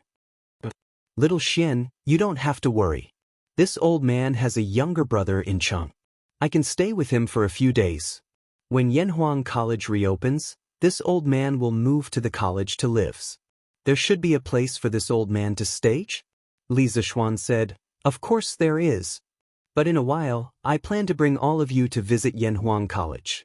Why don't Mr. Wang come along? I'm not going. No matter how luxurious it is, it's just a pile of dead things. There will be opportunities to meet in the future. Don't delay this old man's studies. After saying this, the sound of the mansion door opening could be heard. After that, Wang Ji's movements could no longer be heard. Chapter 631. Li Zishuan disagreed with Wang Ji's remark that the academy was just a bunch of dead things. He felt that a school's environment was still beneficial to the students' studies. Therefore, in the afternoon, he brought Li Gang, Yan Silu, Mo Huai, and the others to Yun Mountain to visit Yanhuang College. Speaking of which, he also wanted to see how Yanhuang College would look like after it was completed. Li Zishuan, Li Gang, and Yan Silu were in one, while Mo Huai, Mo Zhong, and Mo Yun were in the other. Li Gang had ridden in this new carriage a few months ago when he participated in the compilation of the Tang Dynasty Dictionary, so he was not surprised at all. Although Yen Silu was a local of Chang, and he had heard about the comfort of the new carriages from the Wonderful Taste Pavilion. However, this thing was too expensive, and there was no market for it. In Yen Silu's opinion, this was just a toy for the rich kids to compare with each other. It was not practical, so the Yen family naturally did not buy this kind of carriage. However, when he sat on the soft sofa and looked at the rapidly passing street outside the window, he could not help but sigh in his heart. This carriage is a little expensive, but it's really worth it. No wonder so many people are fighting to buy it. Uncle, this carriage. In the other carriage, Mo Zhong looked at the luxurious interior decoration and felt the stable posture of the carriage. He could not help but widen his eyes and murmur in disbelief. In fact, Mo Huai was also in shock. Their Mo family had always had a deep understanding of the art of making carriages. However, judging from the current carriage, the craftsmanship of the carriage was already above their Mo families. Furthermore, these sofas and other things that they didn't recognize were simply an eye-opener for him. Perhaps this is engineering. After staying silent for a long time, Mo Huai sighed with slight disappointment. Seeing this, Mo Zhong and Mo Yun did not dare to say anything more. The two of them sat quietly on the sofa in the carriage. Feeling the unusual softness of the seat under them, the two brothers were shocked again. After carefully counting the number of times they had been shocked when they followed Mo Huai to the banquet today, they had already lost count. So this is the life of the rich. That's great. Mo Zhong leaned on the back of the sofa and looked at the endless stream of people outside the window. He couldn't help but think. At this moment, for some reason, Mo Zhong suddenly felt a little lucky that their magnate had been defeated by Li Zishuan that day. However, after realizing his thoughts, Mo Zhong's heart was instantly filled with shame. He glanced at Mo Huai with a slightly guilty conscience, and he couldn't help but heave a sigh of relief when he noticed that Mo Huai wasn't paying attention to him. He hurriedly moved his gaze away. However, during the process of moving his gaze away, he seemed to have sensed something and noticed that Mo Yun was actually doing the same thing as him. Their gazes met in the air for a moment before they moved their gazes away, and then they both lowered their heads with tacit understanding. Ah, little Xian, you really know how to pick a place. The environment here is serene and beautiful, with verdant hills and limpid waters. It makes one feel relaxed and happy. It's really a good place to study and cultivate. After stopping the carriage at the foot of the mountain, the few of them alighted and walked up the newly built stairs. Looking at the dense forest around them, mixed with the chirping of birds and the fragrance of flowers, Li Gang smiled and said with his hands behind his back. Yen Silu raised his head and looked at the top of the mountain. He stroked his beard and said, "It's indeed a good place to study. Compared to the directorate, it's too noisy. However, isn't this cloud mountain a little too high?" Li Zishuan smiled and said, "It's good to be a little higher. A little higher can allow the students to train their bodies more. This is what they mean by suffering makes one's spirit grow, and toiling makes one's muscles and bones grow. A little higher can allow one to stand at the top and see how small the mountains are. It also means that our Yen Huang disciples will definitely stand at the top in the future." "Good. You're ambitious, kid." Yen Silu patted Li Zishuan's shoulder and laughed heartily. The few of them chatted and laughed as they walked up the stairs. Soon, they arrived at the top of the mountain. Everyone's eyes lit up at once. Reflecting the evening sun, the rows of glass windows on the majestic cathedral of Yanhuang College reflected the sunlight into everyone's eyes. The group of people couldn't help but squint their eyes. After getting used to the strong light, everyone finally saw the true appearance of Yanhuang College. Then, inevitably, they were all shocked. The wide and flat cement roads, the tall and majestic buildings made of cement bricks, the rather different architectural styles, and the extravagant glass windows and glass walls made Li Gang, Yen Silu, Mo Huai, and the others freeze on the spot. "Oh my goodness! This is heaven, right?" Mo Zhong's eyes widened, and his heart trembled violently. Just the corner of the college that he saw from here had already subverted his understanding of the world. He couldn't imagine how unexpected the full picture of the college would be. Gulp. Mo Yun couldn't help but swallow a mouthful of saliva. His eyes stared straight at the cathedral of Yanhuang College, Guanghua Building. This guy was probably still wondering how much it would cost to buy so much glass, right? Previously, Wang Wugong said that Yanhuang College was just a pile of dead things and not worth looking at. He'll probably be shocked when he sees what Yanhuang College looks like in the future. Li Gang was, after all, someone who had seen the world. He was the first to come back to his senses. At this moment, he smiled meaningfully. I have to say, little Xian, this college of yours is really beyond this old man's expectations. Yen Silu stroked his beard and sighed. Mo Huai glanced at the structure of Guanghua Building, and surprise flashed across his eyes. Then, he looked at the road and couldn't help but exclaim, Lord Li, what material is this road made of? Why haven't I seen it before? Because of the previous bet, Mo Huai had always addressed Li Zishuan by his title. He didn't dare to address him as Little Xian, like Li Gang and Yen Silu. Li Zishuan smiled and said, Mr. Mo, there's no need to be so formal. You can just call me Little Xian. The material used for the road is a new material that this kid's workshop invented. It's called cement. This material is extremely sticky. Not only is it incomparably hard to build roads, but it's also abnormally flat. It won't be affected at all on a rainy day. Other than that, cement can also be used to build houses. Its firmness is even stronger than glutinous rice mortar. Yanhuang College's buildings are all made of cement and bricks. Mo Huai raised his brows and seemed to be lost in thought. Li Zishuan smiled and said, It's boring to just stand here and look. Gentlemen, let's go in and take a look. Li Gang, Yen Silu, Mo Huai, and the others naturally agreed, and the group walked toward the gate of the college. What Li Zishuan didn't expect was that he would meet someone he didn't expect to see here. Young man, what a coincidence. We meet again. Chapter 632. This voice sounded familiar to Li Zishuan. He turned around and looked in the direction of the voice. It was indeed someone he knew, the candidate from the Yanhuang Academy, Di Zhishuan, whom he had met on the way. Oh, Brother Di, what a coincidence. You also came to Cloud Mountain today? Li Zishuan smiled as he walked in Di Zhishuan's direction. Di Zhishuan stepped forward and cupped his hands. I've been in Shang City for a few days. After finishing my homework today, I remembered what you said the other day.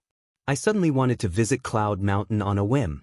First, I wanted to familiarize myself with the environment in advance. Second, I wanted to see if Yanhuang College was really as amazing as you said it was. Li Zishuan felt that what he had said the other day had indeed worked. Thus, he asked with a smile, Brother Di, did you see anything special? Di Zhishuan answered, From the outside, Yanhuang College can indeed be called the most luxurious school in Tang Dynasty. Although I've never seen the style of its buildings before, I can feel its magnificence from afar. Moreover, there are many novel things in the college, such as the road surface and the walls of the buildings. I've never seen the materials used on them before. It's really incredible. Previously, I might have had some doubts about applying for Yanhuang College. However, after seeing the true face of Yanhuang College, I'm even more determined to get into Yanhuang College. If I can't study in such a magical academy, it will be my life's regret. Moreover, I may fall behind an era because of this. Why will you fall behind if you don't study in Yanhuang College? Li Gang, who had been following them for a while, suddenly interrupted. Di Zhishuan glanced at Li Gang and asked Li Zishuan, Brother, who is this old gentleman? He saw that Li Gang had an elegant temperament and didn't seem like an ordinary person, so he called him old gentleman. Cough cough. They are the elders of this little brother's clan. They heard that the Yanhuang College on Yunshan has been completed, so we came to visit together. I didn't expect to meet you here, little brother.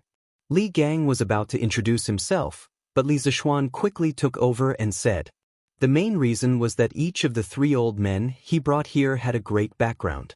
He was afraid that he would scare Di Zhishuan. On the other hand, if Di Zhishuan knew his identity, there would be nothing to talk about. After all, he was equivalent to the headmaster. Greetings to all of you, gentlemen. Di Zhishuan's eyes flashed. He seemed to have realized something, but also seemed to have not. He cupped his fists at Li Gang, Yan Silu and Mo Huai and said. The three of them nodded in greeting. Di Zhishuan continued. This old gentleman just asked why not go to Yanhuang College to study and why we will fall behind the times. I have some shallow opinions. From the introduction of Yanhuang College on Datong Daily, it can be seen that the engineering taught by Yanhuang College is very likely to contain some technologies that have never appeared in this world. Today, after seeing the real Yanhuang College, I am even more certain of this points.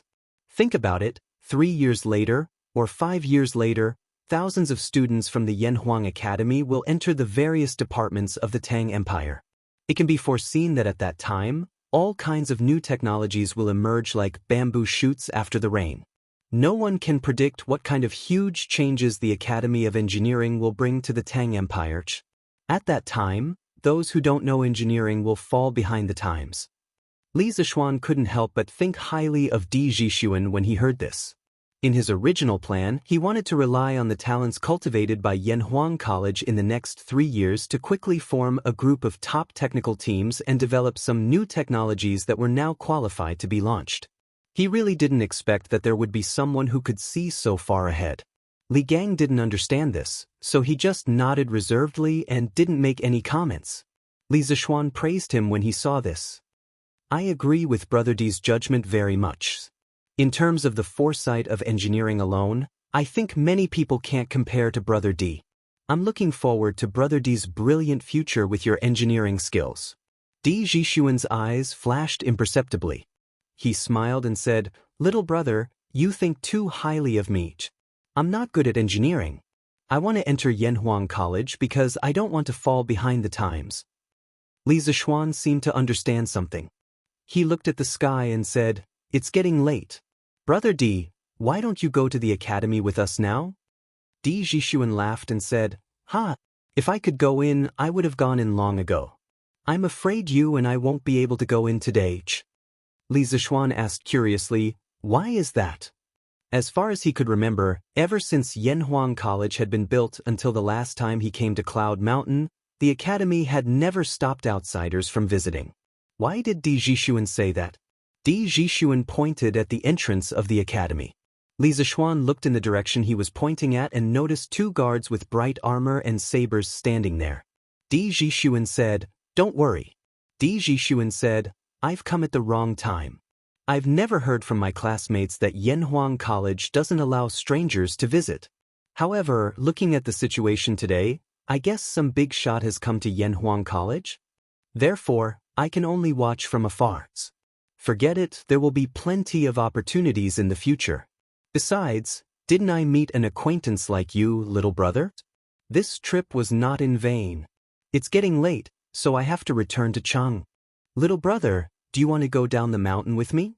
Li Zishuan looked away from the 2 guards at the entrance of the academy and said, No, even if I can't go in, it's good for me to take a look outside. Speaking of which, after Yanhuang College was built, I, a native of Chang, and haven't even seen the whole pictures. Then I'll take my leave first. Di Zhishuan cupped his hands and said goodbye to everyone. Then he went down the mountain alone. After Di Zhishuan left, Li Gang stroked his beard and said, Those are the Imperial Guards. Could it be that His Majesty has come to the academy? Li Zishuan recognized the 2 guards just now, so he deliberately let Di Zhishuan go first. At this moment, he nodded and said, Yes, it's very likely. Since we're here, let's go in and take a look. At this time, it was obvious that they couldn't escape. Li Zishuan didn't believe that the 2 guards at the entrance didn't see them. Li Gang and Yan Silu naturally agreed. However, Mo Huai hesitated and said, Well, why don't I go down the mountain first? The Mo family's big son was the target of the emperors in the previous dynasties. Now that he was going to see Li heir, this. Chapter 633. Mr. Mo, you worry too much. On Cloud Mountain, Li Zishuan heard Mo Huai's hesitant words. He turned around and said, Actually, His Majesty already knew your identities the moment you entered Chang'an City. However, His Majesty didn't do anything to you after such a long time. This means that His Majesty doesn't intend to exterminate the Mo family. Naturally, he doesn't have any evil intentions. But, even so, Mo Huai couldn't help but worry. Li Zishuan said bluntly, His Majesty is the saint of this generation. Moreover, the Tang Empire has been peaceful for many years. The Mo family is no longer the Mo family in its heyday. His Majesty won't punish the current followers of the school of Mo for what happened in the past. Moreover, His Majesty sent me a verbal order a few days ago regarding your matter. Mo Huai's expression changed. He asked, Oh? Lord Zhu, what did His Majesty say? Li Zishuan organized his words and said, His Majesty's general meaning is that although he won't find trouble with you, your identities are sensitive. When you enter Yanhuang College, you have to hide your identities well and don't cause trouble. As long as you do these two things, you can live in peace. Mo Huai's eyes widened. He exclaimed, Are you serious, Lord Zhu? He couldn't be blamed for making a fuss. The imperial court had suppressed the Mo family too harshly for thousands of years. During the Sui and Tang dynasties, although the emperors didn't openly pursue the followers of the school of Mo, as members of the Mo family, they usually tried their best to avoid the imperial court. Now that Li Er had sent such an imperial order, didn't it mean that they could live in peace with the ruler?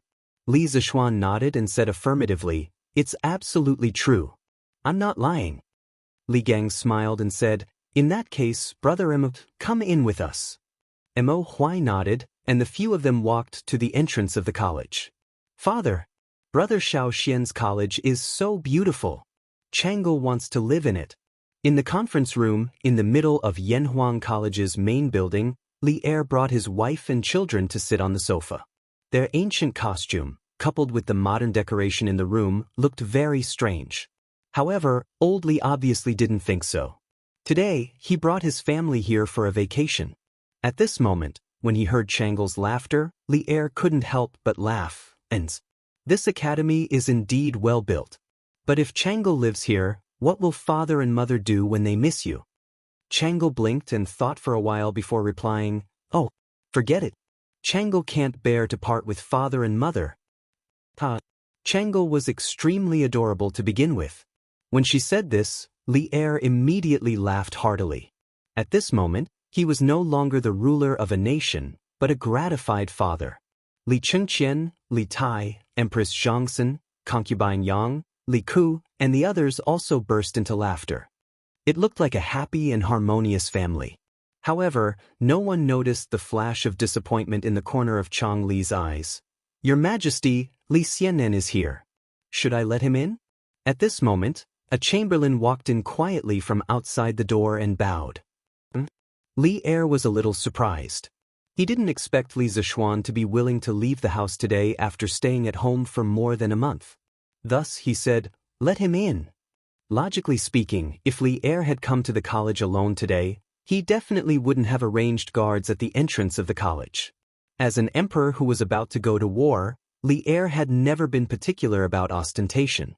He also didn't like to have people clear the place in advance wherever he went. However, he had brought his family here today. In order to avoid being offended by outsiders, he had to make an exception. Your Majesty, there are 5 people who came with Lord Li. There is the former Grand Scholar Li Gang, the former Army Adjutant Yan Silu, an old man, and 2 young people. Your Majesty, should I let them in? The Chamberlain asked cautiously. Li Er thought for a moment and guessed the origins of the other 3 people. Thus he ordered, let Li Zishuan, Li Gang, Yan Silu, and Mo Huai in. The other 2 wait outside the courtyard. The Chamberlain received the order and left. A trace of joy flashed in Chang Li's eyes, but it was quickly concealed. She came in front of Li Er and said half-jokingly, this college originally belonged to Brother Xiao Xian. Now that he wants to enter the college, he needs to report. Father, are we considered as a dove occupying a magpie's nest? Among Li Er's many children, only Chang Li dared to speak to Li Er like this. It could be seen that this little girl was greatly favored by the emperor. As expected, Li Er wasn't angry. Instead, he pretended to pinch his chin and think. After thinking about it, he also felt that Chang Li's words made some sense. He couldn't help but find it interesting and laughed. This way of saying it is interesting. We are occupying a magpie's nest. Who asked that kid to not return after building the nest for so long? He has harmed official Yan's beloved son. As they chatted and laughed, Li Zishuan and the others had already walked in under the lead of the chamberlain. Official Li Zishuan, official Li Gang, official Yen Silu, official Mo Huai, greets your majesty and the empress. Li Gang and Yen Silu were both high-ranking officials of the imperial court during the era of martial virtue, so it was understandable that they called themselves officials at this moment. Other than his identity as the Mo family's son, Mo Huai was just a commoner. Of course, he wasn't qualified to call himself a minister, but he wouldn't call himself a commoner like in some television dramas. He could just say his name or call himself someone's. Although the term commoner originally originated from Confucius's Analects of Confucius, the virtue of a gentleman is the wind, and the virtue of a villain is the grass. The wind on the grass will bend. However, it only started to be called by commoners when they met officials during the Ming and Qing dynasties. Besides, in order to avoid using Li Er's name in the Jingguan dynasty, there were very few titles such as commoner or commoner's daughter. You may dispense with the formalities. Officially, it's really been a long time. Is your health well? Li Er nodded, then looked at Li Gang and said with a pleasant expression. During the era of martial virtue, although Li Gang had been the teacher of the hidden crown prince Li Gang, this didn't affect Li Er's respect for the old man's character and knowledge. After he ascended the throne, he also thought about reviving Li Gang, but the latter always used the excuse of being too old to refuse. Li Er could only stare at him helplessly. Thank you for your concern, Your Majesty. This old official's health has always been good. Although this cloud mountain is high, this old official walked up step by step just now and didn't feel tired. Li Gang cupped his hands and smiled. He was already 81 years old this year, but he could still go out and walk around. It was really rare to see someone as healthy as him. That's good. Official Li's health is the blessing of the Tang dynasty. I originally wanted you to go out and teach Qingqian, but now it seems that Li Zishuan has beaten me to it. Chapter 634. As expected, this little brother's identity is also extraordinary. Li Zishuan, who was talking to Li Er in Yanhuang College, didn't know that when he entered the gate of the college, a sigh came from behind a big tree not far away. It was Di Zhishuan. This guy just told Li Zishuan that he would go down the mountain first, but he secretly came back halfway because he didn't believe that Li Zishuan and the others would only look at the college from the outside. In the end, it was just as he expected. Di Zhishuan shook his head and walked down the mountain. He murmured to himself on the mountain path. That guard's armor is bright, and his lower body is very stable. His martial arts must be extraordinary. This kind of soldier is the best of the best among the 16 guards of Tang. The capital is an important place, and someone who dares to bring soldiers to block Yanhuang College must be extraordinary. Could it be Duke Yi and Duke Lu? No, although they have a close relationship with the founder of Yanhuang College, Li Zishuan, and it's understandable that they came to visit Yanhuang College. With the temperament of the two dukes, they wouldn't let the guards block the gate of the college. Then, who was the person inside? Could it be the Crown Prince or Prince Wei? Father once said in the letter that the Crown Prince and Prince Wei are close friends with Li Zishuan. They have the conditions and the ability to do such a thing. But isn't this considered a disturbance to the people? Aren't they afraid of being impeached by the imperial censor? Also, if the person in the college is really the Crown Prince or Prince Wei, then what is the identity of that little brother? He looks to be at most 15 years old, and he seems to be skilled in martial arts. In addition, his speech and temperament are not like that of an ordinary person, and he can easily pass the guards at the gate. Could he be the descendant of a famous minister or general? My bad habit flared up again. If that little brother wants me to know his identity, he will naturally tell me. Why do I have to spend so much effort and guess here and there? In the end, a sigh was left on the mountain path, and then Di Zhishuan's figure disappeared. When Kongge, the two of you used old age as an excuse to resign from your positions. Now, you've both entered Yanhuang College. Oh, I heard that there's also that Mr. Wu Do Wangji. Is that right? In the meeting room. Li Er leaned against the soft back of the chair and asked with a smile. Li Gang and Yen Silu looked at each other. Li Er's question was not easy to answer. Li Gang pursed his lips and pondered for a moment. He then cupped his hands and said, Your Majesty, Wang Wugong will indeed enter Yanhuang College. Li Er narrowed his eyes and said, Then Wenji Konggu, why are you unwilling to serve me? With your talents, there will definitely be a place for you in my court. Li Gang had already expected Li Er to say this. He quickly bowed and replied, Your Majesty, it's not that I don't want to, but I can't. Most of us are already old. If we still hold important positions, it's inevitable that we won't be able to do as we wish and delay Your Majesty's important matters. We only wish to pass down our lifelong knowledge to others while we're at Yanhuang College. It's our last contribution to Tang Empire.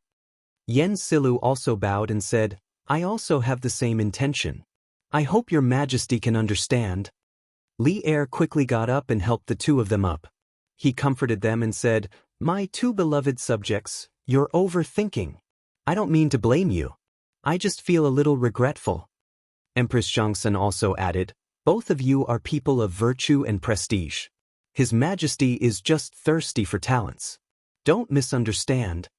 Li Gang straightened his body and said, Your Majesty, you're too serious. I can't bear such great favor. Now that the court is filled with civil and military talents, and all the talents of Tang Empire have been recruited by Your Majesty, I'd better use my old bones in the academy to nurture some young people for Tang Empire. Li Er pondered for a moment and nodded. All right. I just hope that Wenji will take care of yourself. Then he looked at Li Zishuan and said in a deep voice, Mr. Li Gang is not young anymore, but he's still teaching students for you. You have to take good care of him in the future. Don't let any accidents happen. Li Zishuan quickly replied, Don't worry, Your Majesty. I won't let Mr. Li tire himself out.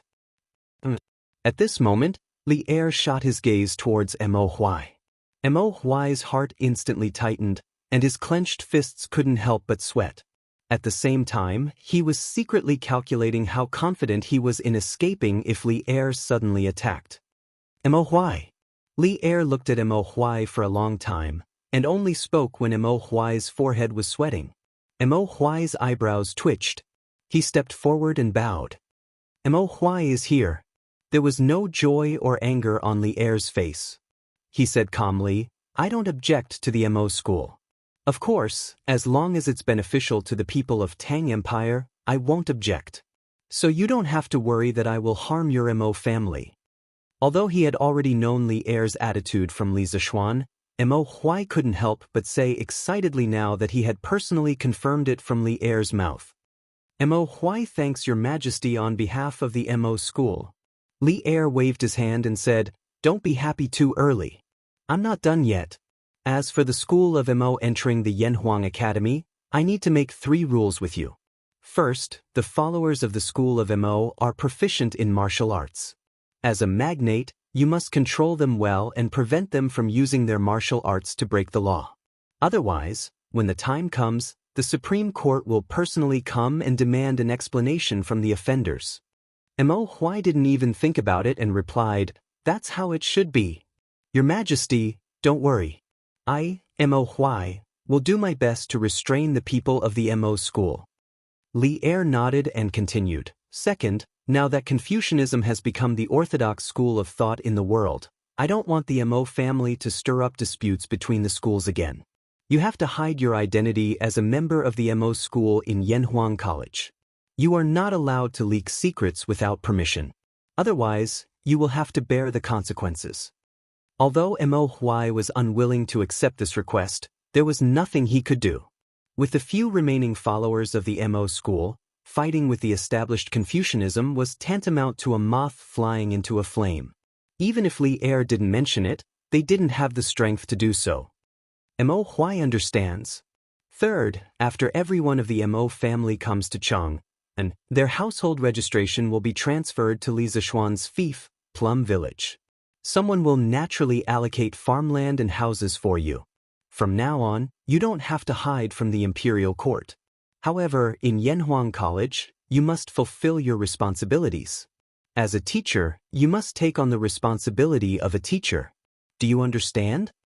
Li Er stared at Mo Huai with bright eyes and said the third request. In other words, he was reminding Mo Huai to teach well in Yanhuang College and not have any crooked thoughts. Mo Huai obviously understood the meaning behind his words. He couldn't help but feel a little wary of Li Er. Then he bowed deeply and said, Mo Huai obeys. Thank you, Your Majesty, for your grace. Chapter 635. Alright, you guys must be here today to visit Yanhuang College, right? Go. I won't keep you guys here. After greeting Li Gang, Yan Silu, and beating Mo Huai, Li Er had achieved his goal. He smiled and said to everyone. Li Zishuan couldn't help but feel elated. He thought to himself that it was fortunate that old Li didn't find trouble with him. Thus, he cupped his hands together with Li Gang and the others and left. However, he heard a gentle female voice coming from inside the room. Li Zishuan, you stay. I have something to tell you. Li Zishuan's face darkened, and he stopped in his tracks. Li Gang threw him a helpless look and left with Yan Silu and Mo Huai. What orders does your majesty have? Li Zishuan turned around and cupped his hands to Empress Xianxia. The person who just asked him to stay was Empress Xianxia. Li Er also looked at Empress Xianxia curiously at this moment. It seemed that he also didn't know what Xianxia wanted to tell Li Zishuan. Xianxia stood up from the sofa beside Li Er, then waved to the side and said, Come here. Yes, mother.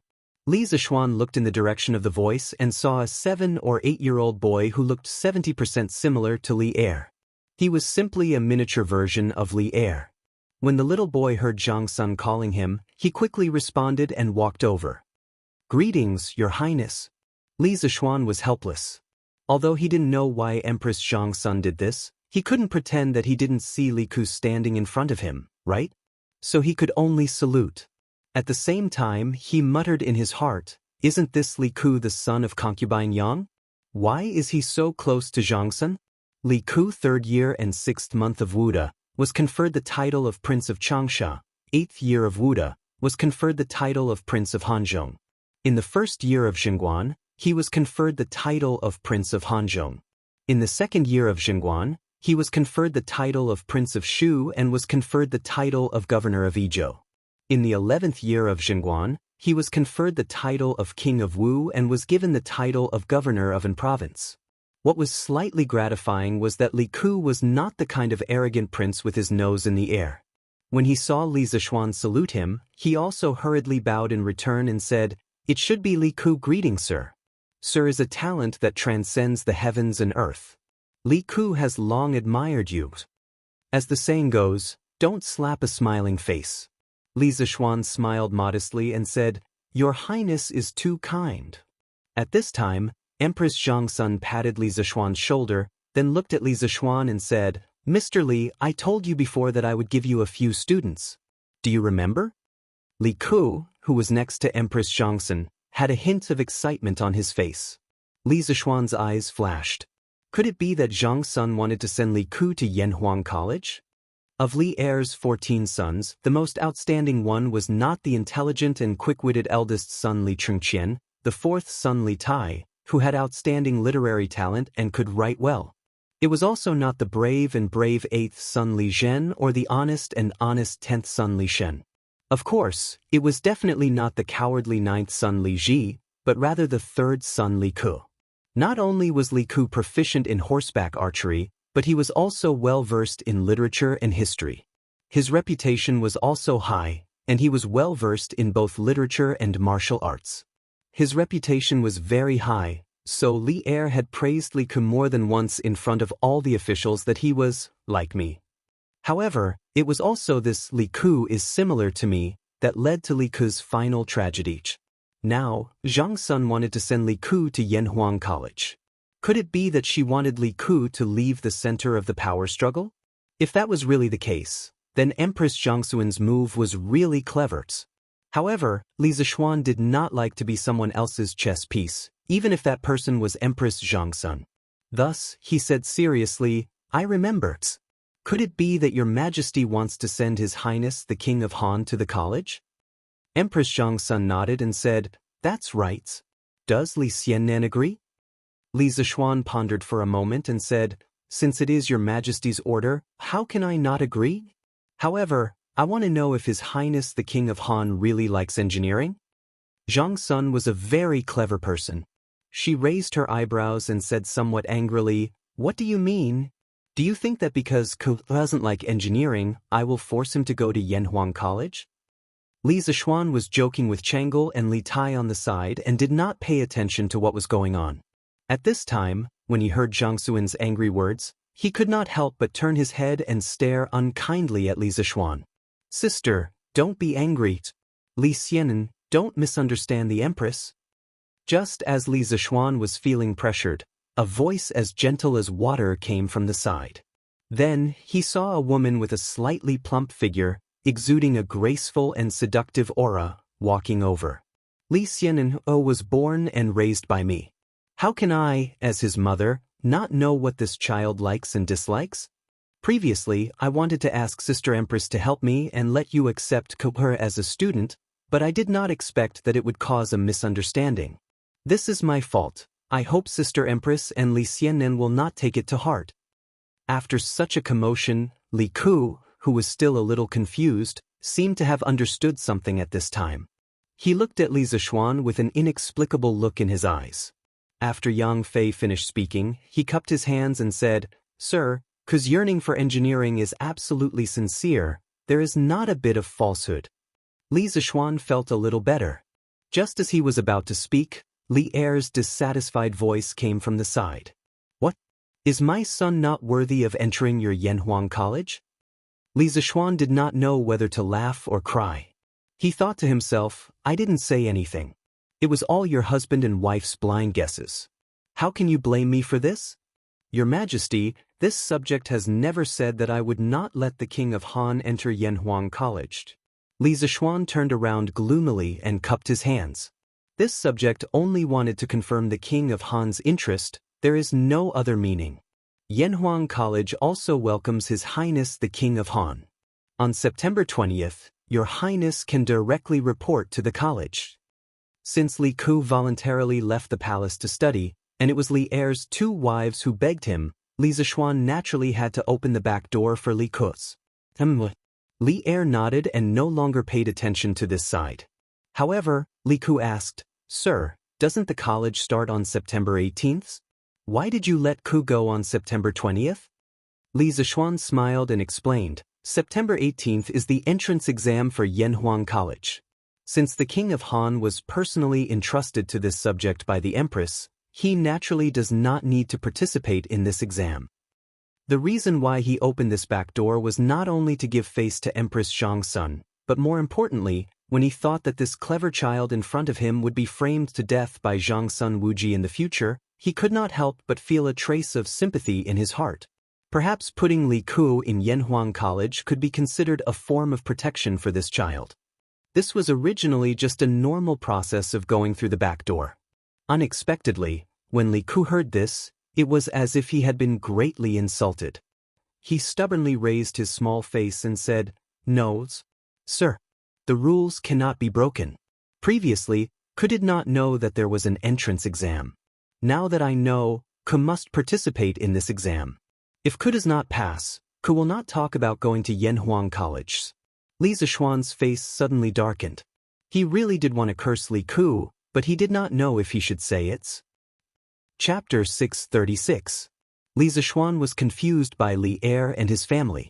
After figuring out Li Ku's logical thinking and confirming that Li Ku's foundation in mathematics was enough to pass the entrance exam of Yanhuang Academy, Li Zixuan resentfully took the four little guys out of the bishop's office and left the conference room to Li Er and his two wives. I hope old Li won't do such shameless things in my conference room. Li Zixuan thought to himself in an indecent manner. Brother Xiaoxian, where are we going to play? Chang'e hadn't left the palace for a long time and hadn't seen Li Zixuan for a long time. She happily followed Li Zishuan and looked up at him with her blushing face. Li Zishuan had always been very patient with Chengel, a girl with bright eyes and white teeth. He smiled and replied, "Let's go and see where Mr. Li and the others are first. Then I'll take you around for a stroll." "Oh, by the way, Chengel, didn't you look around earlier?" Chengel shook her head and said, "Not yet. Father thought that the building we saw earlier was very grand, so he brought us in to wander around. Who knew that it would be so big inside? Later on, when we were tired from walking around, Father brought us to that room to rest. Not long after, Brother Xiaoxian, you came. So that's how it is. Then I'll take you to see some interesting things in the library." Li Zishuan thought for a while and smiled. "Oh right, Brother Xiaoxian, why didn't Sister Lan come with you today?" "Oh her. She's not familiar with old Mr. Li and the rest, so she didn't come with us. Here, this is Yanhuang College's library. What do you think? Isn't it grand?" After finding Li Gang and the others who were enjoying the cool air under a pavilion in the academy, Li Zishuan informed a few of the old gentlemen before bringing the 4 second generations to tour the academy. At this moment, he was a bit like a tour guide in his previous life. "Little Xian, why is the shape of this library so weird?" Li Qingqian complained after looking at it for a while. Li Tai immediately retorted, "Tai doesn't agree with Big Brother's words. This is clearly grand, not weird. I think that among all the buildings in the academy, only this library is similar to the style of our central plains." Li Zishuan couldn't help but nod secretly. Li Tai was right. Yanhuang College's library, the red building, used a lot of China's traditional multi-eave roofs, China's ancient auspicious patterns, and China's traditional red beams and pillars. Compared to the other high-rise buildings in the academy that were purely made of cement, this library contained a lot of ancient style. But I still feel that the overall shape of this building is very weird. Li Qingqian muttered to himself. This is the academy's cafeteria. In the future, all students will line up here to eat after class. Li Zishuan didn't bring them into the library. In fact, every building in Yanhuang College was quite large. If they went into every building, they wouldn't be able to finish it even by nightfall. Wow, this place is so big. Brother Xiaoxian, how many people can eat here at the same time? Looking at the spacious and bright cafeteria with large glass doors and windows, Chengel couldn't help but exclaim. Before Li Zishuan could answer, Li Tai said, "If every table is full, this floor can seat 800 people, and there's another floor above. So, this building can completely satisfy the needs of the entire academy's teachers and students." The little fatty obviously didn't work for nothing in Yunshan for the past 2 months. What he said was reasonable and methodical. Wow, it can actually accommodate so many people. How many students will the academy recruit this time? Chengel's eyes lit up when she heard this, and she asked again. Li Tai didn't know this, so the little fatty decisively shut up. Li Zishuan saw this and replied, "There's no conclusion on how many students will be recruited, and there won't be a fixed number. This will completely depend on the abilities of this batch of students. If they all do well in the exams, then what's wrong with me recruiting all of them? If only a few people's answers are passable, then I'll only recruit those few people." "Brother Xiaoxian, does your academy recruit female students?" Changel suddenly blinked and asked. When everyone heard this strange question, they couldn't help but be stunned. Li Zishuan thought for a while before answering. "Chengel, this isn't a question of whether I'm willing to recruit or not. It's a question of whether the officials in the imperial court will allow women to enroll or not. The current Yanhuang College is still too weak. Perhaps one day, when Yanhuang College is strong enough to dominate the secular etiquette, then a female branch of Yanhuang College may appear on Yunshan." "Oh." Chengel nodded as if she understood. Li Ku, on the other hand, looked at Li Zishuan in surprise. He thought to himself, "Sir, you're really daring. Allowing women to enroll is simply too crazy." At this moment, Li Qingqian suddenly let out a muffled groan. Li Zishuan's hearing was amazing, and he was the first to detect the abnormality. He hurriedly asked, "Qingqian, what's wrong?" Li Qingqian's expression was extremely awkward. He clutched his stomach and said with a bitter face, "No, nothing. I just felt uncomfortable in my stomach and wanted to go to the toilet." "Xiaoxian, where is your academy?" Ah. When Li Tai heard this, he almost wanted to curse. He immediately jumped away and kept a distance from Li Chengqian, which made Li Chengqian so embarrassed that he wanted to die. Chang'e and Li Ku's actions weren't as obvious as Li Tai's. The two of them moved imperceptibly, wanting to get away from the troublesome place. Li Zishuan didn't immediately understand what Li Chengqian meant. He was stunned for a while, and combined with Li Tai's reaction and Li Chengqian's action of clutching his stomach, he finally understood what this unlucky child meant by going to the toilet. He pointed at the library that they had just passed and said, "There's one in that building. Chengqian, go quickly." Li Chengqian glanced at the library and said anxiously, "No. This building is so big. How do I know which one is the toilet?" Chang'e couldn't help but cover her little face, feeling that her brother Crown Prince had lost a lot of face today. Li Zishuan said, "Qingke, quickly take Chengqian there." Li Tai said gloomily, "Why don't you go?" Li Zishuan thought to himself, "This is your brother, not mine. Why should I go?" However, he could only say this in his heart. At this moment, he glared at Li Tai and said, "Chengqian definitely didn't bring toilet paper. I have to find Xiaoning to get some. Quickly take Chengqian there." Li Tai grunted in response and obediently went to lead the way for Li Chengqian. Other people didn't know what toilet paper was, but he obviously knew after hanging out with Li Zishuan for so long.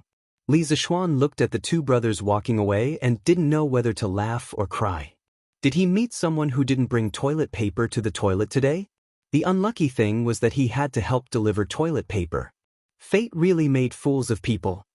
"Brother Xiaoxian, what is the toilet paper you were talking about?"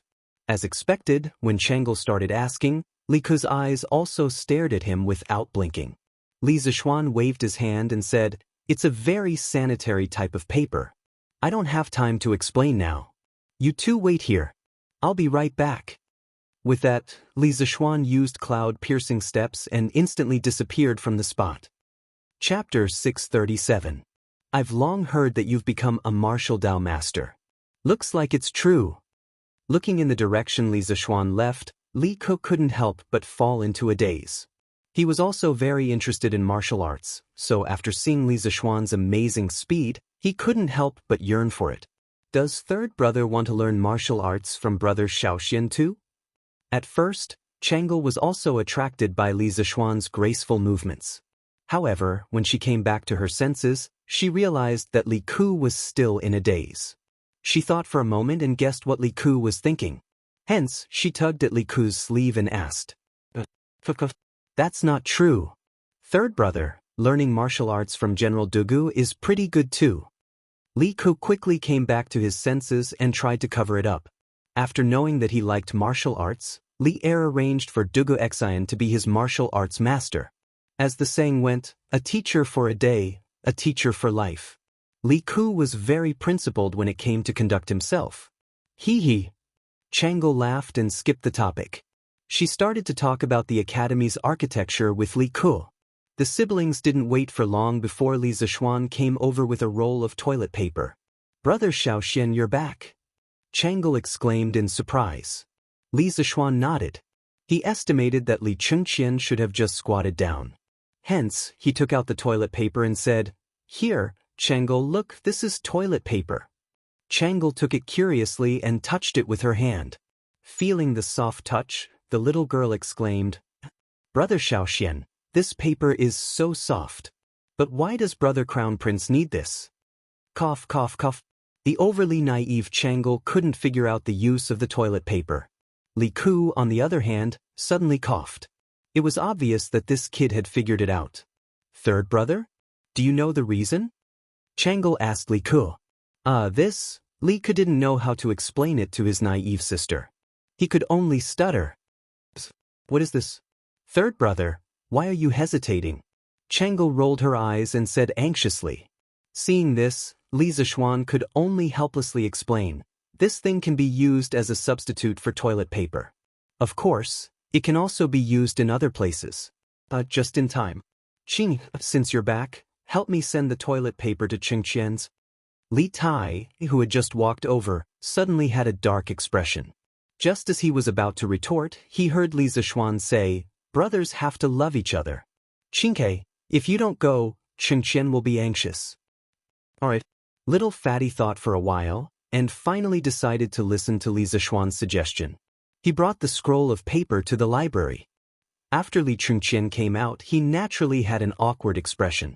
However, he still very solemnly instructed Li Tai and Li Kun not to mention his stomach discomfort in front of Li Er.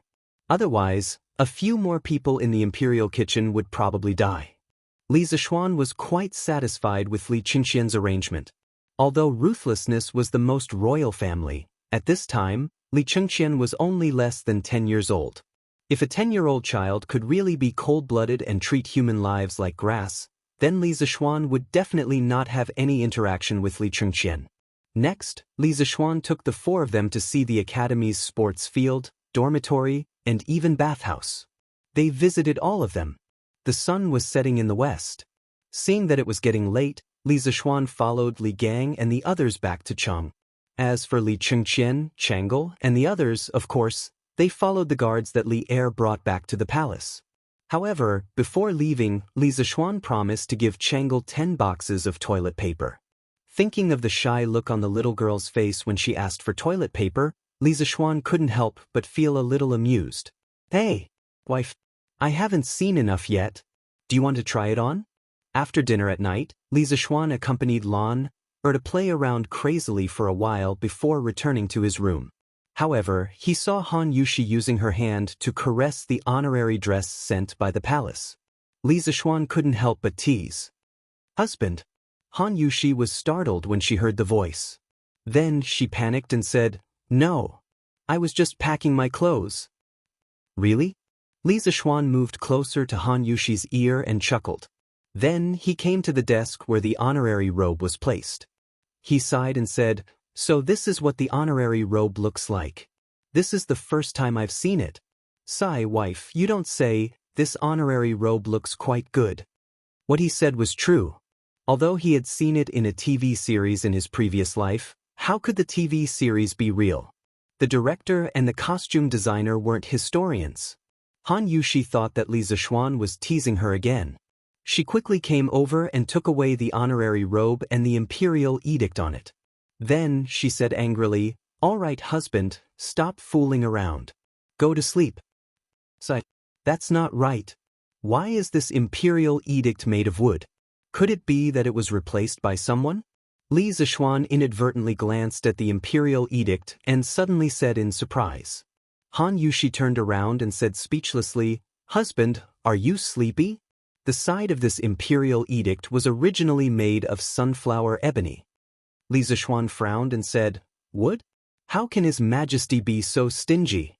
Shouldn't it be made of gold or jade?" He remembered that when he was conferred a title, the side of the imperial edict given by the palace was made of gold. Han Yushi put away the robe and the imperial edict, then walked over and said, "Husband, don't talk nonsense.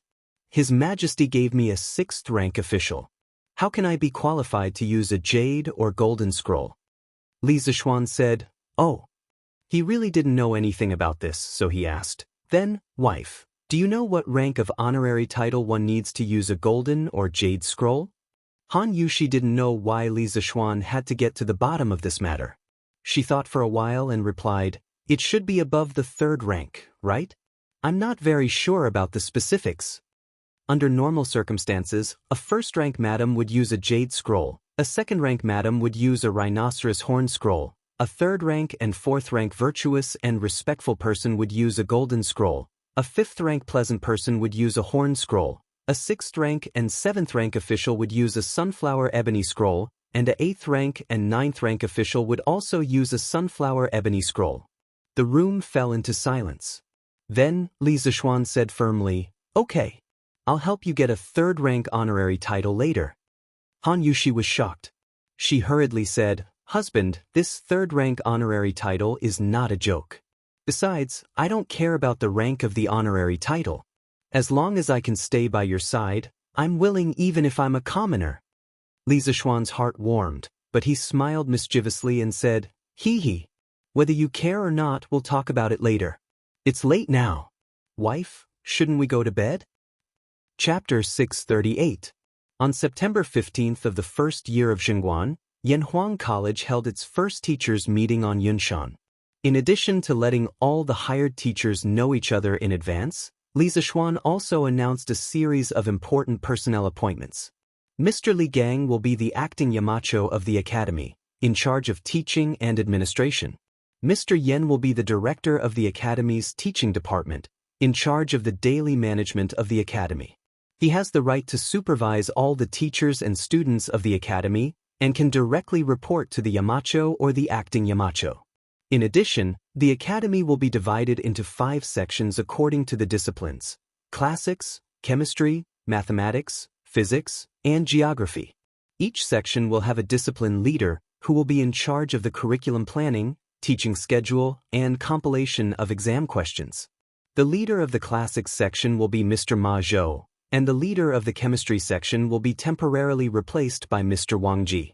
Mr. Su Hongji will be the leader of the mathematics section, Mr. Mo Huai will be the leader of the physics section, and Mr. Xiao Dian will be the head of the geography section. Every year, the academy will conduct an academic evaluation. All the teachers in the department with the worst results will lose the year-end bonus that the academy gives at the end of every year, which is 3 months of extra salary. It had been nearly 5 days since the last time he visited Yanhuang College with Li Gang and the others. Many things had happened in these 5 days. First of all, as the opening day of Yanhuang College approached, all the candidates from all over the Tang Empire gathered in Chang. This made the people of Chang and see a grand occasion similar to this year's imperial examinations. Then there was Wang Ji.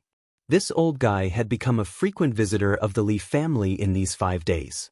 Every morning when Li Zishuan woke up, he could almost see him waiting in the front yard with a book in his hand.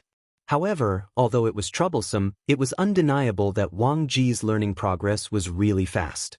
It was so fast that Li Zishuan wondered if this old man had super strong mental strength like himself. Therefore, this time, Li Zishuan directly appointed him as the acting team leader of the chemistry department. The reason why he wasn't the official team leader was because Wang Ji and Yen Silu's bet hadn't been completed yet. Another more important matter was that Li Tai had recommended Li Zishuan a scholar who specialized in geography, Xiaodin. After Li Zishuan tested him, he agreed to hire him. This time, among all the teachers in Yanhuang College, there was indeed no one more proficient in geography than Xiaodin. At this moment, after hearing Li Zishuan's last sentence, the 48 teachers in the conference room all felt a chill in their hearts. They secretly thought that coming to Yanhuang College didn't mean that they could sit back and relax. There was also fierce competition here. Li Zishuan continued, "From today onwards, all the teachers of the academy will start working. Everyone, please perform your duties. The academy has specially built a dormitory for the teachers. If your home is far away, you can choose to live in the academy's dormitory. The academy has a 2-day break every 5 days. During the break, all the teachers can go home. In addition, every 6 months, the academy will evaluate the teaching ability of the teachers in each department. Teachers who are confident in their ability can sign up for a title defense. Teachers who pass the defense will receive the corresponding title. Currently, most of your titles are teaching assistants. Above teaching assistants, there are lecturers. Above lecturers, there are associate professors, and above associate professors, there are professors. The higher the title, the higher the salary. When you reach the title of professor, the academy will also give you a house with a similar architectural style to the academy.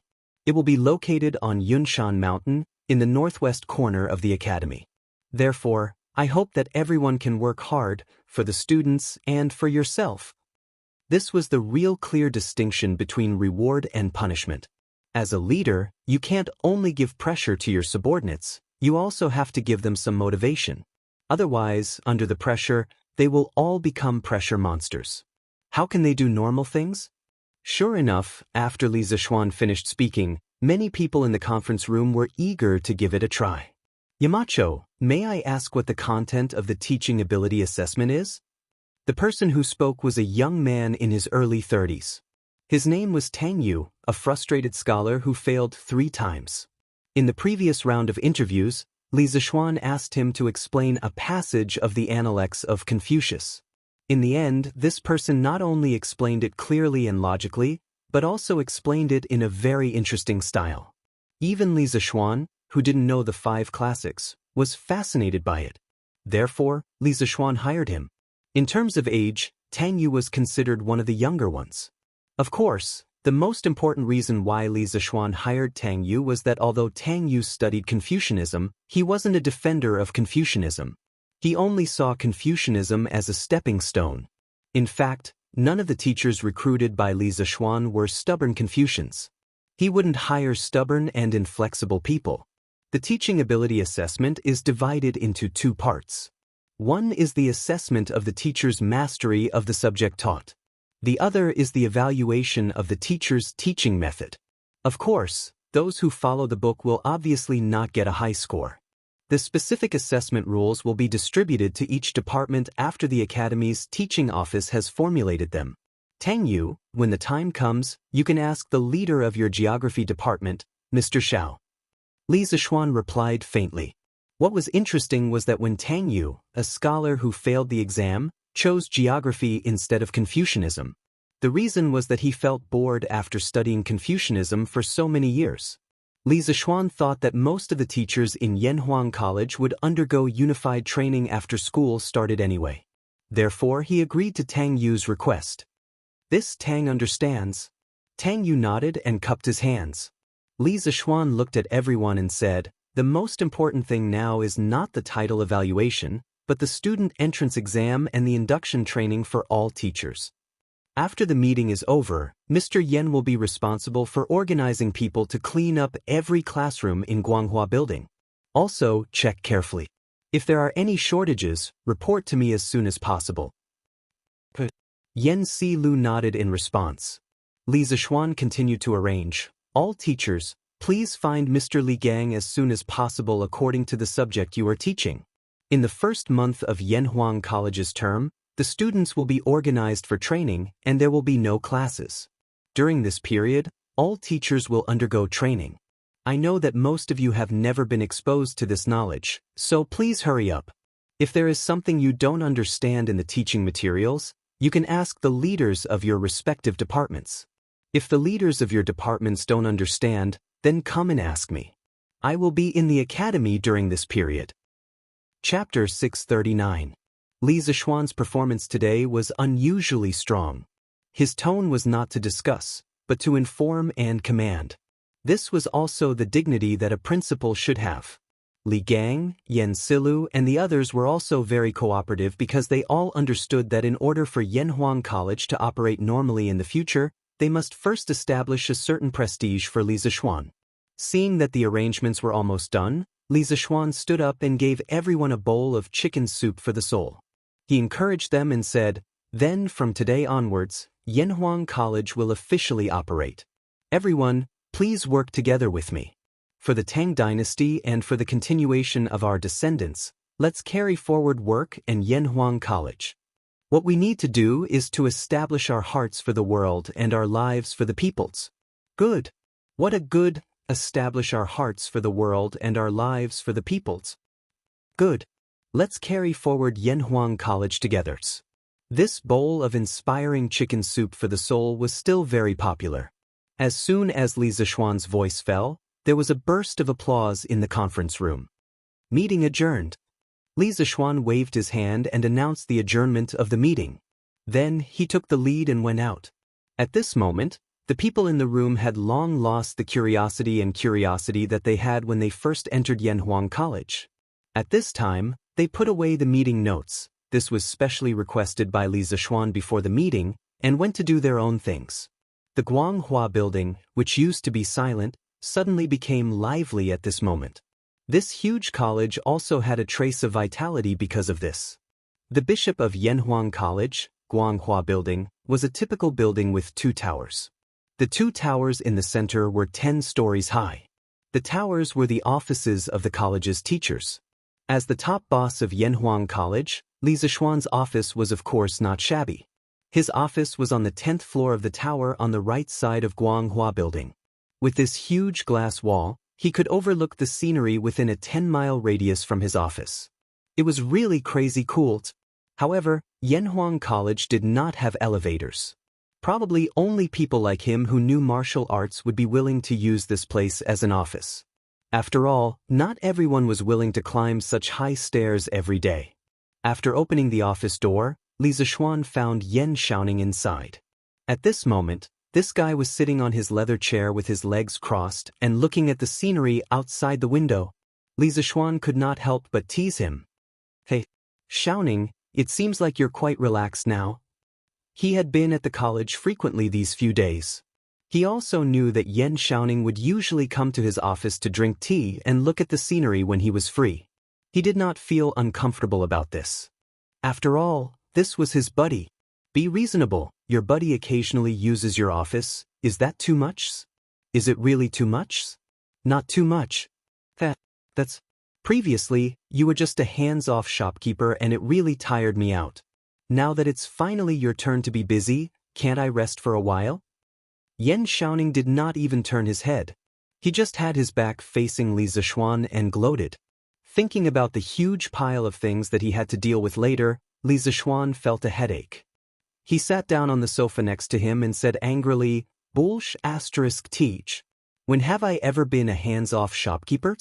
When you were busy helping me build the college, I was also busy writing teaching materials. That stuff is not much easier than yours." Yan Xiaoning picked up his teacup and took a sip of tea. Then, he turned his chair around and said smugly, "Hey, that's none of my business. Anyway, my task is almost done now. Next, your task is going to be heavy. I heard that the students who came to take the Yanhuang College exam this time are already in time for this year's imperial examinations." What a bad friend. Li Zishuan was speechless. However, what Yan Xiaoning said was also the truth. There was indeed nothing for this guy to do. Li Zishuan leaned on the sofa and felt rather depressed. After a while, he asked, "Are the 10 villas in the northwest completed?" Yan Xiaoning nodded and said, "Yes, they're all completed. Now, the construction team is building other unimportant buildings in the college. Don't worry, the construction area is all separated from the distant teaching area. When the time comes, it won't affect the students." This construction progress was all planned. Li Zishuan wasn't too surprised about this. He sighed and said, "When do you estimate it will all be completed?" Yan Xiaoning must have made an estimate before this question. At this moment, he didn't even think and answered, "About a month." So fast? Li Zishuan was a little surprised. Yan Xiaoning said matter-of-factly, "What's so strange about that? Now that the construction team is getting more and more skilled, their cooperation is also getting better. Plus, with the crane that you made, the construction speed is of course a few times faster than at the beginning." Speaking of this, Yan Xiaoning patted his head and suddenly shouted, Oh right, I forgot to tell you something." "What is it?" Li Zishuan asked subconsciously. Yan Xiaoning laughed and said, "That, Xiaoxian, can we exchange the villas on Yunshan?" Li Zishuan suddenly became alert. He didn't agree or disagree, but instead asked, "Why? Didn't you build your villas according to the blueprint of mine?" The first batch of villas on Yunshan had a total of 10 villas. At first, they were allocated to the professors of the college, but later on, Li Zishuan felt that the scenery on Yunshan was very good, so he also wanted to build a villa for himself here. This way, if he was too busy at the college and didn't have time to go home in the future, he would have a place to stay. Since he was building a villa for himself, Li Zishuan of course put in 120% of his effort. The villa he designed for himself was bigger than the professor's villas, and it was also 1 floor higher. When Yan Xiaoning saw it, he immediately wanted to change his villa to the same one. How could Li Zishuan have a reason to object? Now that the construction team was in Yan Xiaoning's hands, this guy could just abuse his position for personal gain a little, and their villa could be built however he wanted? At this time, Yan Xiaoning rolled his eyes and said, "Although the blueprint is the same, my villa is facing away from the sun, Xiaoshuan's villa is facing the sun. My dad's legs can't stand the cold, and he loves the sun the most. So, Xiaoxian, why don't we exchange? At this moment, Yan Xiaoning no longer gloated as before. Instead, he became a little flattering, which made Li Zishuan feel very strange. Chapter 640. Bulsh * teach. Uncle Yan's steps are steady. How does he look like he has a leg problem? You're too shameless. How could you say something like that to achieve an ulterior motive? Inside the principal's office, Li Zishuan, who felt that something was wrong, was seriously thinking about the loopholes in Yan Xiaoning's words. After a while, he suddenly said angrily. Yan Xiaoning's expression changed slightly, but he still said firmly, "That's just on the surface. In fact, my dad's leg hurts when he gets cold." Li Zishuan's lips curled into a smile. He then said, "Okay. Then I'll go visit Uncle Yan now and see if there's really something wrong with his legs." After saying that, he actually turned around and was about to leave. Yan Xiaoning immediately became anxious. He quickly stood up from the chair and shouted from behind, "Hey, don't. Xiaoxian, don't go. I was just joking." Joking? Xiaoning, you've got guts. You even joked about Uncle Yan. What kind of power made you do such a rebellious thing? Li Zishuan turned around and sneered as he stared at Yan Xiaoning with burning eyes. Yan Xiaoning's face turned red. He coughed twice and said embarrassedly, "This? Xiaoxian, what are you talking about? I was just joking because I wanted to change houses with you." Li Zishuan smiled but didn't say anything. He didn't believe that there wasn't something fishy. Therefore, he just stared at Yan Xiaoning, trying to use his gaze to influence this dishonest youth. After staring for a full 15 minutes, Yan Xiaoning finally couldn't take it anymore. He said dejectedly, Okay, I'll tell you the truth. Previously, after the construction team finished building the houses in the area you circled, a craftsman accidentally found that your backyard would emit steam every morning. He used a bamboo tube to poke 3 inches down, and the result was... Li Zishuan's curiosity was already piqued, but Yan Xiaoning suddenly stopped at this crucial moment. This made him a little mad. He couldn't help but urge, "What's the results? Hurry up and tell me." Sigh. Yan Xiaoning sat back on the chair and let out a long sigh. "There's actually a hot spring under the garden. You're really lucky. That's why I want to trade with you." As early as in the pre-Qin dynasty's classic of mountains and seas, there was a record of hot spring. At that time, it was called Hot Spring. Bandit's water came from Kunling Mound County's high-pressure mountain. It was also called Dongha Hot Spring. The water came from the northwest Clamor Valley. The water was as warm as hot soup and could cure all kinds of diseases. Therefore, it was called Hot Spring. Later on, people began to call it hot springs. For example, in the Han Dynasty, an astronomer wrote a book called Hot Springs Prose. In the text, he wrote, "Looking at the treasures of the central region, there is no god of water. Staying in the hot springs, to pass the time, to get rid of the harshness, to serve the righteous. Emperor Shiyu, save your own life." F***ck. Hot spring? Li Zishuan's eyes widened. His expression was wild with joy as he said, "That's great. I can't believe I found a hot spring in such a beautiful place. In the future, I'll build a house on top of it and soak in the hot spring during winter while eating delicious food. Wouldn't that be wonderful?" Yan Xiaoning's old face darkened. He was so angry that he gritted his teeth and said, F***ck.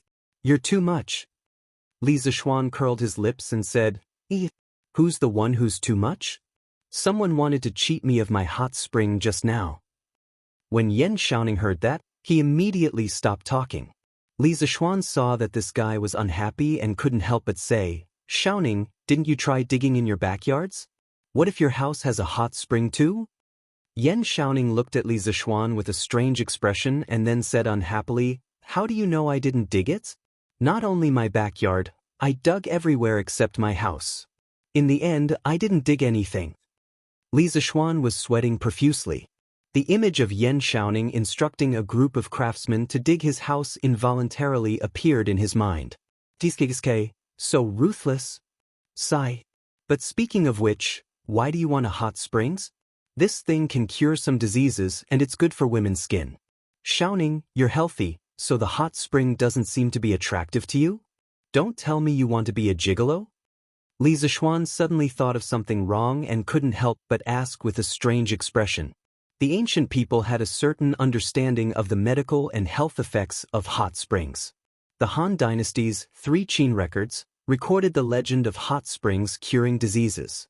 The first emperor traveled with the goddess and disobeyed her orders. The goddess spat on him and caused him to have ulcers. The first emperor thanked her, but the goddess washed off the ulcers in order to get out of the hot spring. The goddess used the hot spring to cure Qin Shi Huang's ulcers. Therefore, Qin Shi Huang called the Li Mountain hot spring goddess soup. Yan Xiaoning said angrily, "You're the one who wants to be a gigolo. I want a hot spring only because I'm afraid of the cold in winter. You don't know how cold Chang'an's winters are these years. Even charcoal can't cure it. Is it that exaggerated?" Li Zishuan didn't think much of it, but he was too lazy to argue with Yan Xiaoning over such a small matter. He looked at the sky and said, "Then I'll go take a look at my house first. If it's all renovated, I'll immediately arrange for people to buy furniture for it. Maybe I'll really have to live here in a few days." Yan Xiaoning felt a little hurt when he thought of the hot spring. He waved his hand and said, "Go quickly. Go quickly. Oh, right, if you're buying furniture, help me buy one while you're at it. I always feel that the house we're building will look very awkward with the furniture bought from the East markets." Li Zishuan responded and went out. Thinking of Yan Xiaoning's words just now, he couldn't help but think to himself, a modern house should of course be equipped with modern furniture. If you put some couches and screens in the house, of course it will look awkward. After leaving Yanhuang College, he walked towards the northwest. After passing through a tree-lined path, he could see a few modern-style villas scattered not far ahead. The main buildings of the villas were mostly 2-story bungalows. Only 2 villas in the south were 3-story bungalows. There were fences in front of the buildings and ancient trees. Behind the buildings was a very spacious courtyard with a garden, rockery, pavilion, and all kinds of low shrubs. It was actually a simplified version of a modern villa. It feels like a lifetime ago. Li Zishuan looked at the modern villas in front of him and couldn't help but think of his previous life. Although he was living well in ancient times, his soul was still from the 21st century. His family, friends, lovers, and more than 10 years of memories were there. But he couldn't go back anymore. Chapter 641. After sighing inexplicably for a while, Li Zishuan lifted his feet and walked towards the southernmost courtyard. That place was an area that he randomly picked with better lighting, but he didn't expect there to be a hot spring there. If he had known earlier, he wouldn't have designed this courtyard so stingily. This was because he only wanted to build a temporary residence here. After all, this place was only a few steps away from Yanhuang College. But now that there was a hot spring here, Li Zishuan wanted to build a bigger residence, at least the size of the Li Mansion. When the time comes, it could be a manor for the Li family outside of Chang'an City. Although this would cost a lot more money, Li Zishuan didn't lack money now. In his opinion, he had earned so much money, if he didn't know how to enjoy it, wouldn't it be a waste? "Hey, boss, you're here?" When Li Zishuan arrived at the entrance of his courtyard, he met an acquaintance. "Gu Xiaomao? What are you doing here?" Li Zishuan asked curiously. According to Yan Xiaoning, all the craftsmen in Yanhuang College were focused on building the remaining buildings. As the captain of the 8th team of the 1st Regiment, Gu Xiaomao had no reason to hang around here. Gu Xiaomao quickly replied, "Boss, Commander Yan asked me to take some time today to bring a few people here today to check the construction drawings to see if there are any omissions. He said that the academy is about to start classes, and these courtyards are likely to be put into use soon. There can't be any mistakes." Li Zishuan heard and was instantly angry. "Good for you, Yan Xiaoning. You already arranged for people to check, but you purposely didn't tell me. You made me come here specially. This brat is definitely doing it on purpose." "Oh, are you done checking?" Li Zishuan adjusted his emotions and asked. Gu Xiaomao took out a piece of paper, nodded and said, "Hey, boss, I finished checking. Your courtyard didn't miss anything. However, the 7th courtyard is missing 2 fences and a stone bench. After I report to Commander Yan, I'll bring people over to fix it." Li Zixuan glanced at the paper and found that there wasn't a single Chinese character on it. It was just some scribbles. Obviously, Gu Xiaomao didn't go to school. But even so, his work attitude was commendable. Xiaomao, in last month's evaluation, what was your regiment's ranks? Li Zixuan seemed to ask casually. Heh. Gu Xiaomao scratched his head embarrassedly and answered, last month, our first team got first place, so everyone's salary was doubled.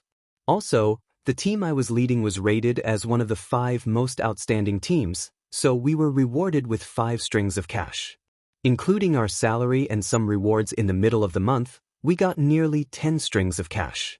I've never seen so much money in my life. Thank you, boss. Feeling the youth's heartfelt happiness, Li Zixuan's originally slightly gloomy mood gradually improved. He smiled and said, you don't have to thank me. You exchanged all of this with your own 2 hands. Also, you led the 8th team of the 1st Regiment to achieve such good results. Qin Ke, the original team leader, should be thanking you. Gu Xiaomao didn't dare to answer him. He knew Li Tai's real identity. Oh right, Xiaomao, is the autumn harvest at home affected by your work here? Gu Xiaomao bowed and said, it's not affected much. But I heard from my father that this year's harvest is 10% to 20% lower than last year's. Luckily, you're kind enough to give me such a high salary. With this money, my family's reduced grain production won't be affected. Li Zixuan's expression became a little serious. He suddenly remembered that Han Yushi had told him a while ago about the Han village's grain yield problem, so he asked, Xiaomao, is it only your family's grain yield that has decreased? Gu Xiaomao shook his head and said, no, boss. No one in our village has a higher harvest than last year. A few families' harvests have decreased by 30%. They're not as lucky as me to have such a good boss like you. I think they'll starve before next year's autumn harvests. Li Zixuan was silent. He could save one family, but he couldn't save thousands of families. He patted Gu Xiaomao's shoulder and said, all right, you don't have to worry. The imperial court will definitely find a way. Gu Xiaomao nodded dejectedly. Li Zixuan saw this and changed the topic. Xiaomao, how much money have you earned in the past 2 months? If someone else asked this, Gu Xiaomao's first thought would be that the other party was eyeing his money. However, since Li Zixuan asked, it was different. Gu Xiaomao thought for a while and answered, it should be 15 strings. Gu Xiaomao's team was very active. They often came in at the top of the rankings. Their salary wasn't much, but they received a lot of bonuses. That was why they had the miracle of earning 15 strings of strings in 2 months. After transmigrating for so long, Li Zixuan was no longer the naive person who didn't know anything. He knew very well what 15 strings of strings meant to an ordinary family. He asked, Xiaomao, have you thought about what you want to do with this money? Gu Xiaomao was stunned for a moment before he scratched his head and said, my father and mother want me to use this money to get a wife, but I don't want to get married so early. I want to use this money to buy medicine for my mother to treat her illness. If there's any money left, I plan to use it as capital to start a small business in Chang. Li Zixuan was surprised and asked, your mother is sick? Gu Xiaomao answered sadly, yes, my mother got sick when she gave birth to me. Later on, she often felt dizzy and her legs hurt easily. In recent years, it has gotten worse. My father doesn't even dare to let her get out of bed to work. In the past, the doctor said that my mother could recover if she took some nourishing medicine, but the medicine is too expensive. My family can't afford it, so it has been delayed until now. So this time I must cure my mother's illness. Li Zixuan praised, goods. Xiaomao, you're right. Filial piety is the most important virtue. I support your decision. Gu Xiaomao was a little embarrassed by the praise. He said shyly, thank you, boss. Then, what kind of business do you plan to do after curing your mother's illness? For some reason, Li Zixuan suddenly wanted to enter the world of this simple farmer's son. Perhaps, it was because he was also a farmer's son in his previous life. Gu Xiaomao thought for a moment and said, as long as it's not against the law. I'm willing to do any business that can make money. I want to make more money and build a big house like these villas in the future. When that time comes, I'll go find a wife. Later on, I'll send my son to a prestigious school like Yanhuang College to study. If he can't pass in 1 year, I'll let him take 2 years. If he can't pass in 2 years, I'll let him take 3 years. Chapter 642. Gu Xiaomao's dream was so simple that Li Zishuan only needed to move his lips to help him realize it. But at the same time, his dream was so difficult that even if an ordinary person spent their entire life, they would not be able to achieve even a small goal in his dreams. Xiaomao, I have a long-term task here. The more you are unwilling to do it, the more you are unwilling to do it? Li Zishuan did not directly give Gu Xiaomao a large sum of money to let him realize his dream, nor did he leave him to fend for himself. As the saying goes, give a man a fish and you feed him for a day, teach a man to fish and you feed him for a day. He intended to give Gu Xiaomao a shortcut to success. Gu Xiaomao was stunned and then said excitedly, "Boss, please say it. I'm definitely willing to do it." Li Zishuan could not help but laugh. You agreed so decisively. Aren't you afraid that I'll ask you to commit murder and arson? Gu Xiaomao grinned and said, "Hate. Boss, you're such a kind person. How can you ask me to commit murder and arson?" Li Zishuan laughed and said, "Ha. Since that's the case, I'll tell you about this tasks. Yanhuang College will have more and more students in the future. Xiaomao, you can open a snack shop in the college." No, open a snack shop. The monthly surplus will definitely be enough for you to realize your dreams. In Taiji Palace, the morning court was in progress. Your Majesty, now that the autumn harvest is over, according to the situation reported by the counties near Chang and City, this year's harvest is not goods. Most of the harvests have decreased by about 20%. In some places, the harvest has decreased by 30% to 40% compared to last year. In this way, after the people have finished their grain, I'm afraid that the remaining grain in their hands will not last until next year. Fang Xianling stood in front of the team and bowed to Li Er to report. As soon as his voice fell, there was a buzz of whispers in the court. In this era of relying on the sky to make a living, grain was the lifeline of a country. This was a fragile and sensitive nerve that no one would ignore. Li Er, who was sitting at the head of the table, could not help but feel his heart sink. At the same time, his mind was reminded of Li Zishuan's locust plague language. Li Er found it hard to imagine what kind of calamity would befall the Great Tang if it hadn't made preparations in advance. Then order all the provinces and counties to exempt citizens from 20% of their taxes. After a moment of silence, Li Er instructed in a deep voice. Your Majesty, you mustn't. An old man in his 50s hurriedly stepped forward and retorted, Your Majesty, although this move can relieve the pain of the people, it is no different from drinking poison to quench thirst. If the various regions follow His Majesty's decree, it will cause the official storehouses of the various provinces and counties to be filled with rations.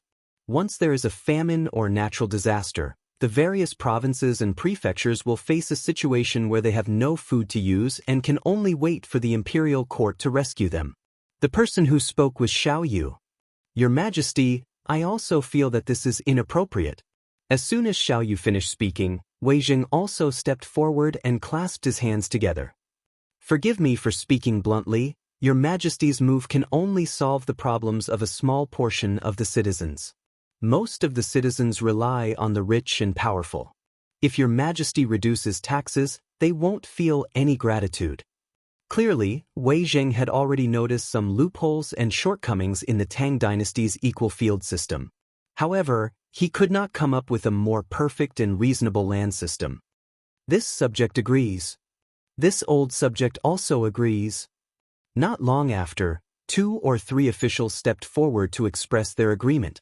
Li Er frowned and said, This is not drinking poison to quench thirst, but weighing the pros and cons.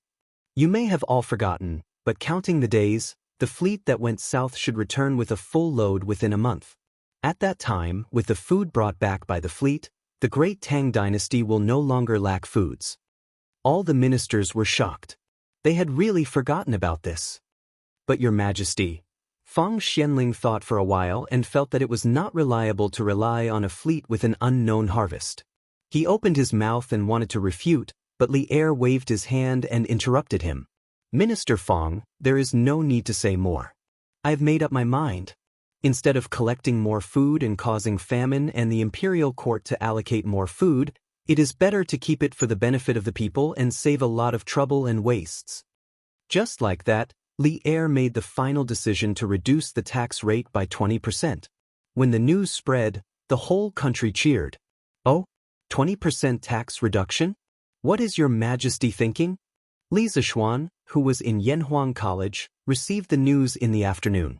Like Fong Xianling, he also felt that Li Er's move was tantamount to drinking poison to quench thirsts.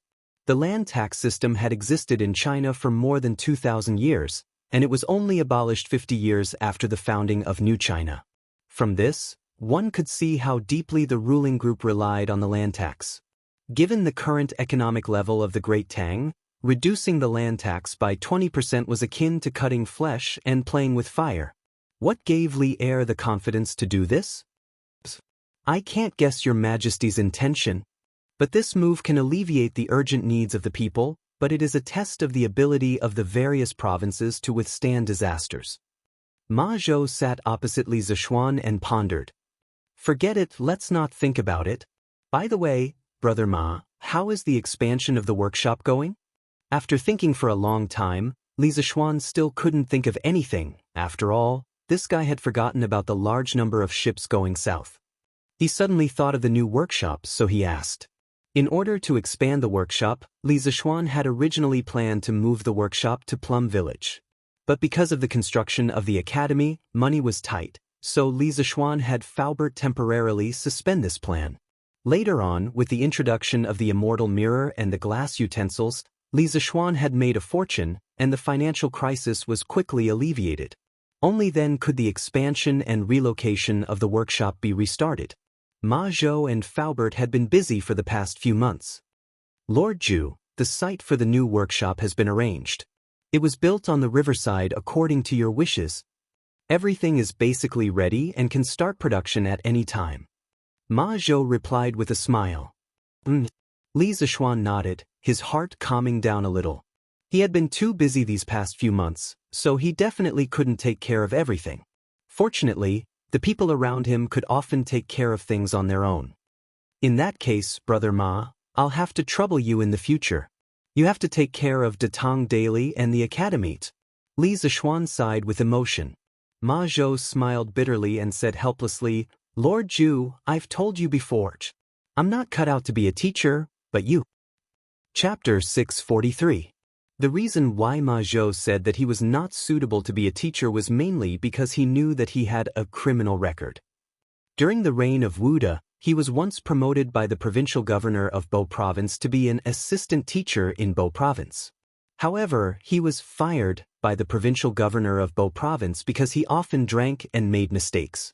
Now, Ma Zhou couldn't help but feel ashamed every time he thought about it.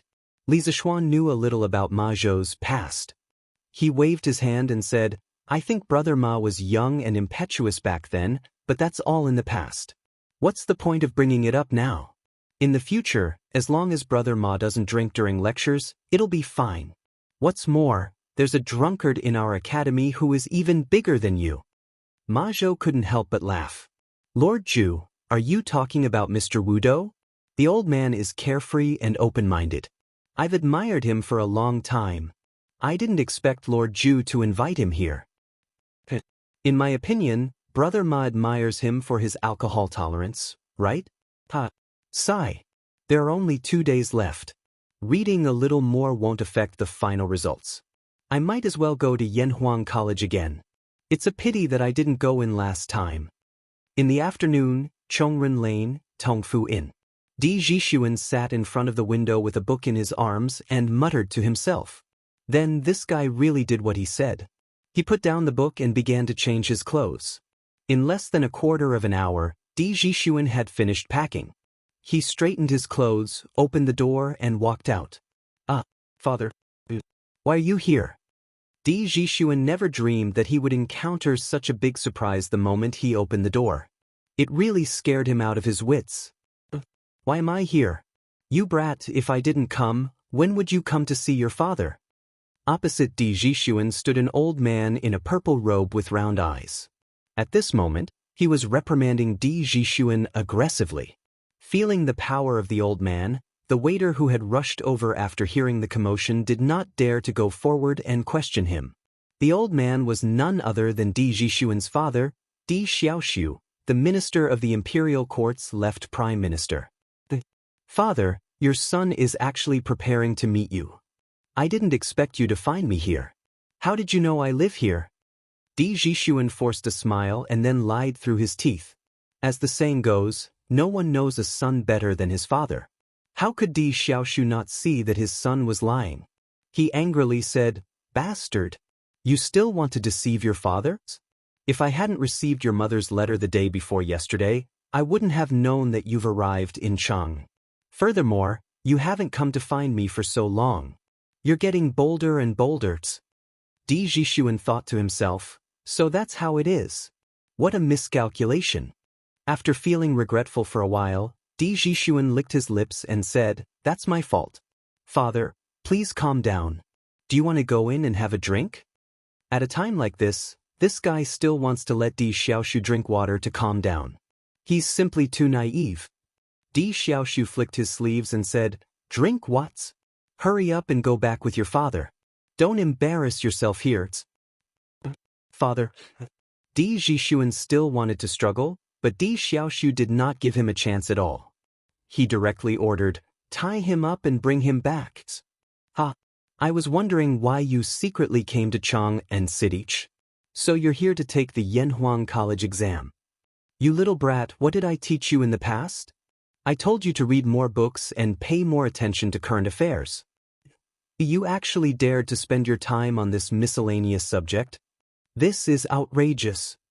Qinren Square, D Mansion. Di Xiaoxiu pointed at a mathematics textbook on the ground and roared at Di Jixuan with his eyes wide open. Di Jixuan shrank his neck and said weakly, "Father, who said that mathematics is a miscellaneous subject? Even His Majesty didn't say that, right?" Di Xiaoxiu did not expect his son to dare to refute. He was so angry that he took 2 deep breaths and said, "I said it. If I say it's a miscellaneous subject, it's a miscellaneous subject. You don't agree?" Di Jixuan lowered his head and muttered softly, "The imperial examination is considered a subject. How can it be a miscellaneous subject?" "What did you say?" Di Xiaoxiu's volume suddenly increased, and Di Jixuan felt an inexplicable sense of danger. He quickly shook his head and said, "I didn't say anything. I didn't say anything." "Bastard! How dare you say that it's a subject? I only allowed you to take the imperial examination. If you dare to have any other ideas, I will break your legs." "Father, you can't do this. It's my freedom to choose what subject to take the examination. You can't take it away from me." These were all advanced ideas that Di Jixuan learned from the newspaper. He used them here, but he also used them in the wrong place. Di Xiaoxiu's nose was almost crooked when he heard this. He trembled and said, "Unfilial sons. Stubborn. Someone bring the family disciplines." "Master, you can't. A middle-aged man who looked like a butler hurriedly came forward to persuade him. "The young master is young and inexperienced. Why do you have to be so calculative with him? Give the young master some time, and he will definitely think it through. Young master, hurry up and apologize to masters." As the old butler spoke, he madly winked at Di Jixuan. "Butler, you don't have to persuade me anymore. Hurry up and bring the family discipline. Today I will." "Father, I was wrong." Di Xiaoxiu was in a fit of anger. How could he listen to advice? He hurriedly urged the butler to bring the family discipline, but Di Jixuan actually gave in. "Didn't you just say that mathematics is not a miscellaneous subject?" Di Xiaoxiu was a little doubtful of his son's sincerity, so he snorted angrily. He heard Di Jixuan say sincerely, "Father, I was wrong. I was not sensible. You are right, mathematics is a miscellaneous subject."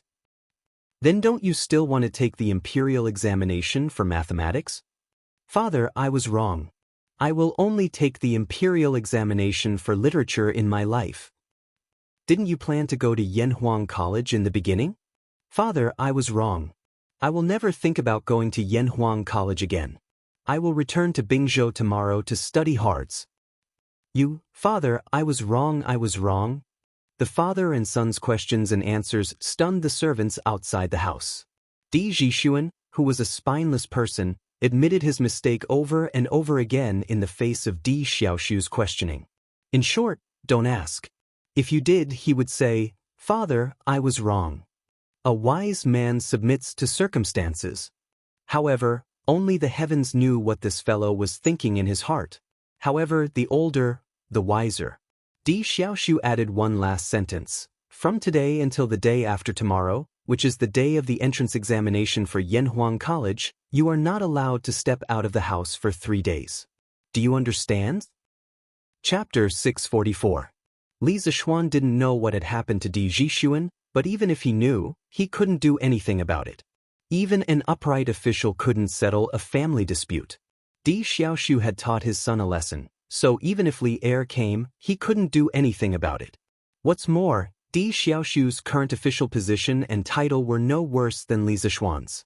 What right did Li Zishuan have to help Di Zhishuan? Moreover, Li Zishuan had so many things to do that he couldn't handle them all. Yamacho, all the examination rooms have been assigned, and the exam number has been pasted on each seat. Well, inform Mazhou to inform all the candidates who have arrived in Chang and on the Datong Daily tomorrow to come to the academy to get their exam number the day after tomorrow. All candidates will enter the academy according to their exam number. Yes, Yamacho. By the way, ask Mazhou to arrange a few people to make a notice. Draw the distribution of the examination rooms clearly, and then paste it on the notice board at the entrance of the academy. Okay. The teachers of the economics department had the least work at the academy because they had a certain level of attainment in Confucianism, so they didn't need to learn professional knowledge from scratch like other subjects. Therefore, the teachers of the economics department were arranged to prepare for the admission exam the day after tomorrow. Yamacho, I don't understand these symbols in the physics textbook. Can you tell me what they mean? Why don't you ask Mr. Mo? The Mo family was very good at physics.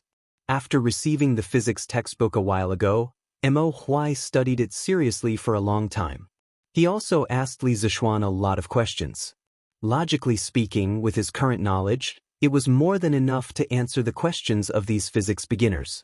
Therefore, Li Zishuan was a little puzzled. Yamacho, group leader Mo isn't here right now?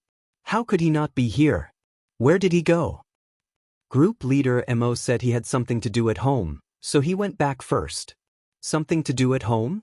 Well, what symbols did you say you didn't understand?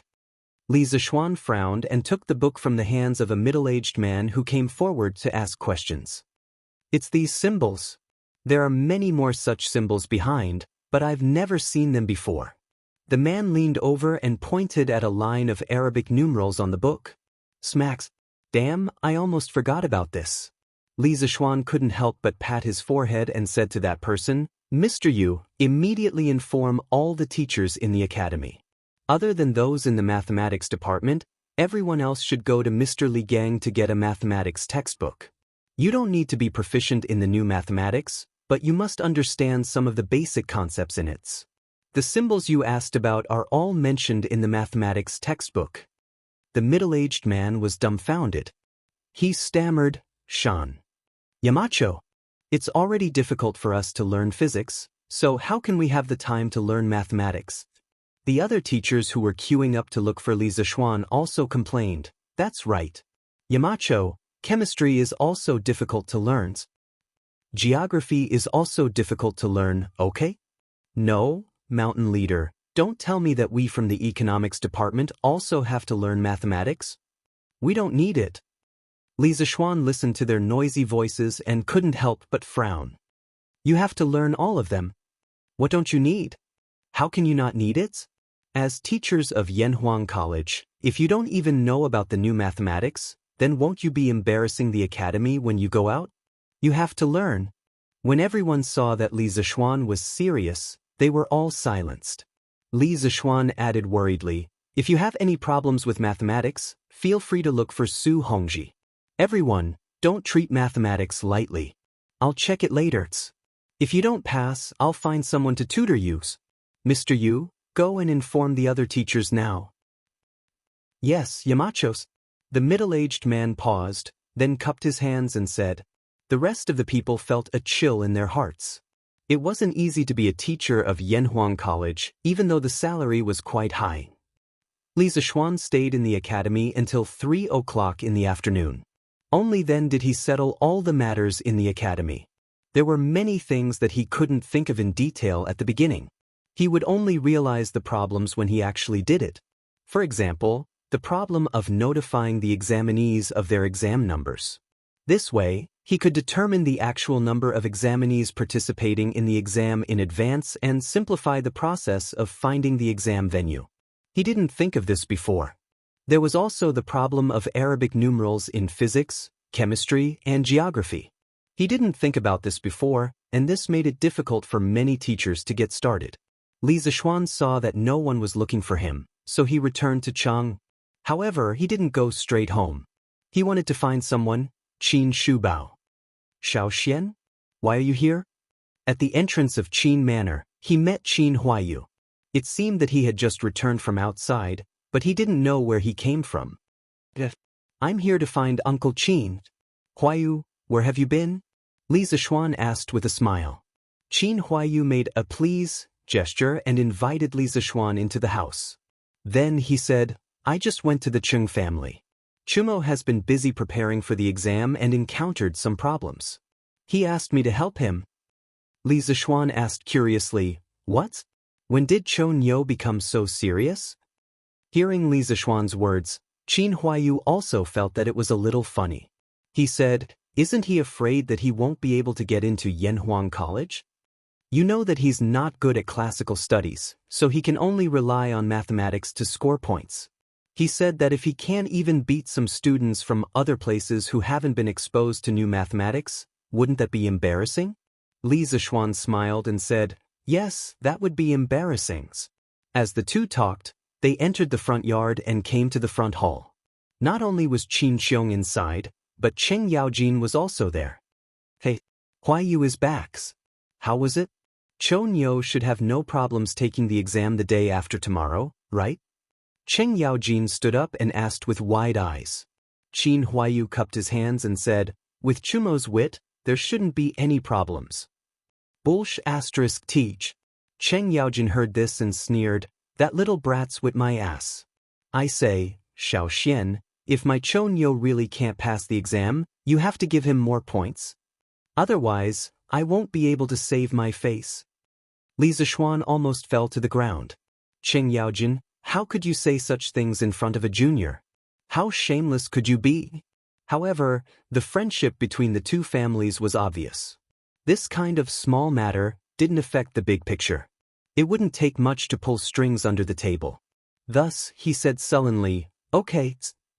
Chapter 645. Jiji, how can you say something like that? And Xiaoxian, you're now the Yamacho of Yanhuang College. How can you agree to something like that?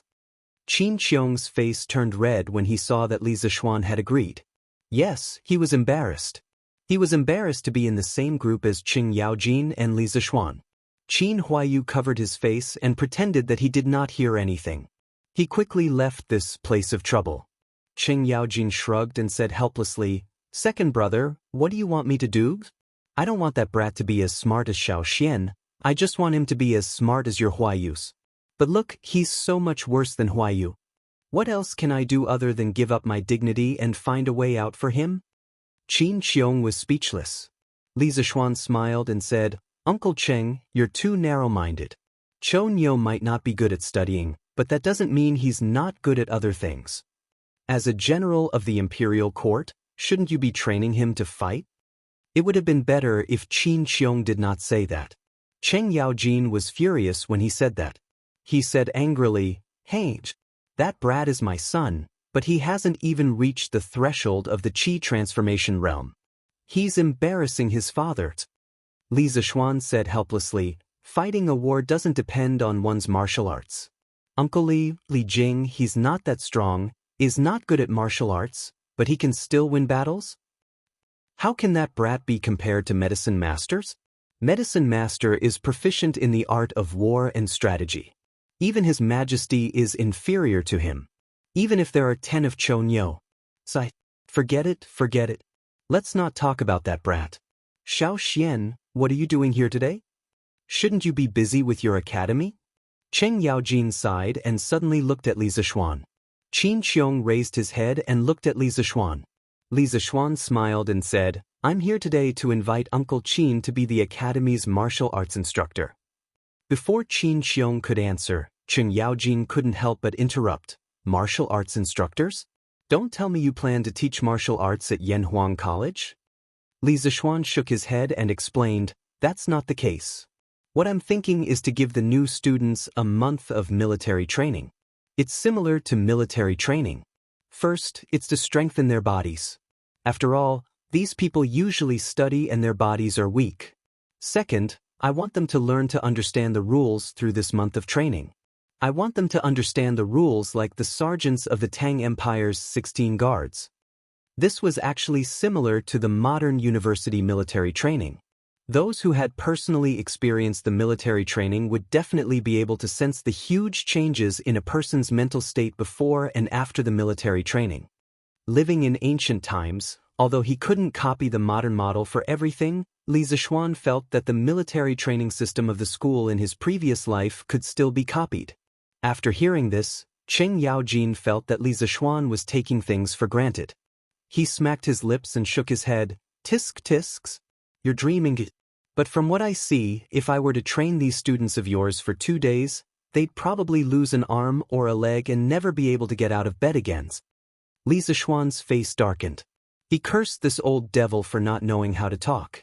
Qin Qiong was more mature than Cheng Yaojin. He stroked his beard and said, Xiao Xian, your idea is indeed good. No matter when there are more people, discipline is needed. Otherwise, it will become a mess.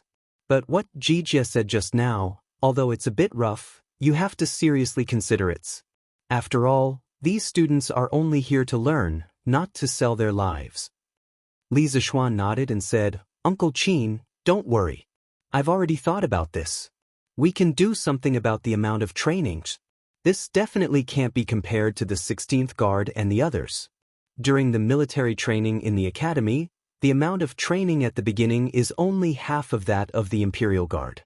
Later on, we'll slowly increase it, giving the students a gradual process of adaptation. This way, they should be able to endure it. Qin Qiong thought about it seriously for a while and finally nodded. Okay, I'll be the martial arts instructor for the academy. Li Zishuan said happily, Thank you, Uncle Qin. The academy will start the military training on the 20th of this month. Remember to go.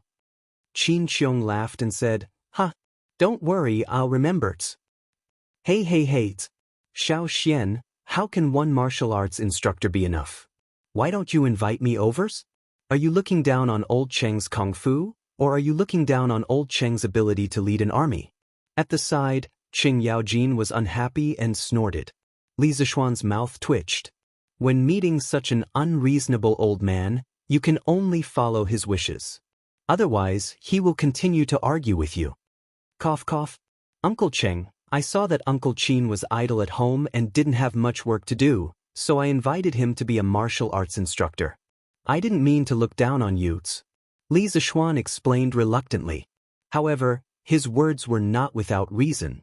Previously, Qin Qiong was injured and didn't have to attend morning court or do any work. Although he still had the position of General of the Left Guards, in reality, in the current stable and unified environment of the Tang Empire, the position of General of the 16th Guard was only an empty position. He didn't have much work to do, and the ones who really handled the internal military affairs were the generals under him. Not long ago, Qin Qiong had completely recovered from his illness and made a breakthrough. Li Zishuan had thought of giving Qin Qiong some real work, but first, there was no war in the Tang Empire, and there were very few places where Qin Qiong could use his skills. Second, even if there were suitable positions, there were already people in those positions. He couldn't just give Qin Qiong a position just because he had recovered from his illness, right? Therefore, things were delayed, and Qin Qiong was still in a state of idleness. But Cheng Yaojin was different. This old demon's body was very good, and he ate very well. It was very rare to see him take sick leave. Therefore, he had a lot of responsibilities. Other than the empty title of Left Guard General, he was also the provincial governor of Luzhou, inspecting troops and garrison troops, and envoy, in charge of the military of Lu, Rong, and Rong. He was a very busy man. After hearing Li Zishuan's explanation, Qing Yaojin felt a little better. He thought for a moment and said, "When I'm free, I'll help second brother Qin teach those kids. Although my kung fu is not as good as second brother Qin's, I'm still very good at training troops." "Xiao Xian, you're luckies." Li Zishuan secretly rolled his eyes and thought to himself, "I don't think I'm the lucky one, but the new students of the academy are the unlucky ones." Chapter 646. After leaving the Qin residence, Li Zishuan rode his horse to the Li residence in satisfaction. It was September, and the weather was much cooler than before. Therefore, Li Zishuan chose to ride a horse when he went out. Big White's hooves, which had been nailed with iron, stepped on the limestone streets of Puqing, making clear clattering sounds. Looking at the various pedestrians on the streets, Li Zishuan sighed. Busy, busy, busy. Who are all the people busy for? Suddenly, Li Zishuan saw a familiar figure in front of him. Mr. Mo? Li Zishuan rode his horse and chased after him before shouting loudly. That person was Mo Huai, the Mo Huai who had applied for leave on his first day at work. However, there was a small group of people behind Mo Huai. There were both men and women, and there were about 40 people in total. Yamacho! Mo Huai stopped in his tracks when he heard that. He turned around and was shocked. He quickly cupped his hands at Li Zishuan. After Li Zishuan officially became the Yamacho of Yanhuang College today, all the teachers of the college, including Li Gang, directly called Li Zishuan Yamacho on formal occasions. They would only occasionally call him by his name in private. This was also to establish prestige for Li Zishuan. "Okay," Li Zishuan responded. Then he got off his horse and looked at the people behind Mo Huai. He asked, "Mr. Mo, these are?" Mo Huai came to a realization and hurriedly introduced, "Yamacho. These are the remaining core disciples of the Mo family. Previously, under the persuasion of you and Mr. Li Gang, I decided to let the Mo family enter the world. That day, I sent a command to the Mo family's encampment. Then, they traveled day and night and finally arrived in Chang, and before Yanhuang College opened." Li Zishuan was moved. "Mr. Mo, why are you in such a hurry? It won't affect them much even if they come later. It's too hurtful for them to travel like this." "What do you mean by it doesn't matter if we come laters? Are you looking down on us?" While the two of them were talking, a clear and melodious female voice sounded from the side. Then, a bright-eyed young woman wearing a light blue dress and a green pleated skirt with scattered flowers and mist walked out from behind the Mo Huai tree. The girl was about 13 or 14 years old. Her shoulders were slender, her waist was slender, her skin was creamy, and her aura was like an orchid. Folding her slender waist and taking small steps, she presented her white wrist under the light muslin. Her eyes were like clear spring water, and her hair was tied up in a bun with a golden hairpin. It was decorated with purple jade, and its tassels sprinkled on her black hair. Her eyes were like water, but they were cold as ice, as if she could see through everything. Her fingers were slender, white with a hint of pink, as if water could be wrung out of them. Her red lips smiled sweetly, and her every move was like a dance. Although her delicate little face was cute and charming, her slightly furrowed eyebrows and unfriendly gaze made it obvious that this girl was not someone who could be easily bullied. "How dare you? Wei, this is the current Yamacho of Yanhuang College. From now on, you will all be working in Yanhuang College. Hurry up and apologize to Yamachos." Mo Huai's expression changed, and he reprimanded sternly. "No." Of course, the little girl was unconvinced. Li Zishuan smiled and said, It's fine. It's my fault for not making it clear just now and causing this girl to misunderstand." "That's more like it." The little girl in blue snorted proudly. "Don't be rude." Mo Huai reprimanded again. It was obvious that his attitude towards this girl was different from his attitude towards Mo Zhong and Mo Yun. The girl didn't speak anymore.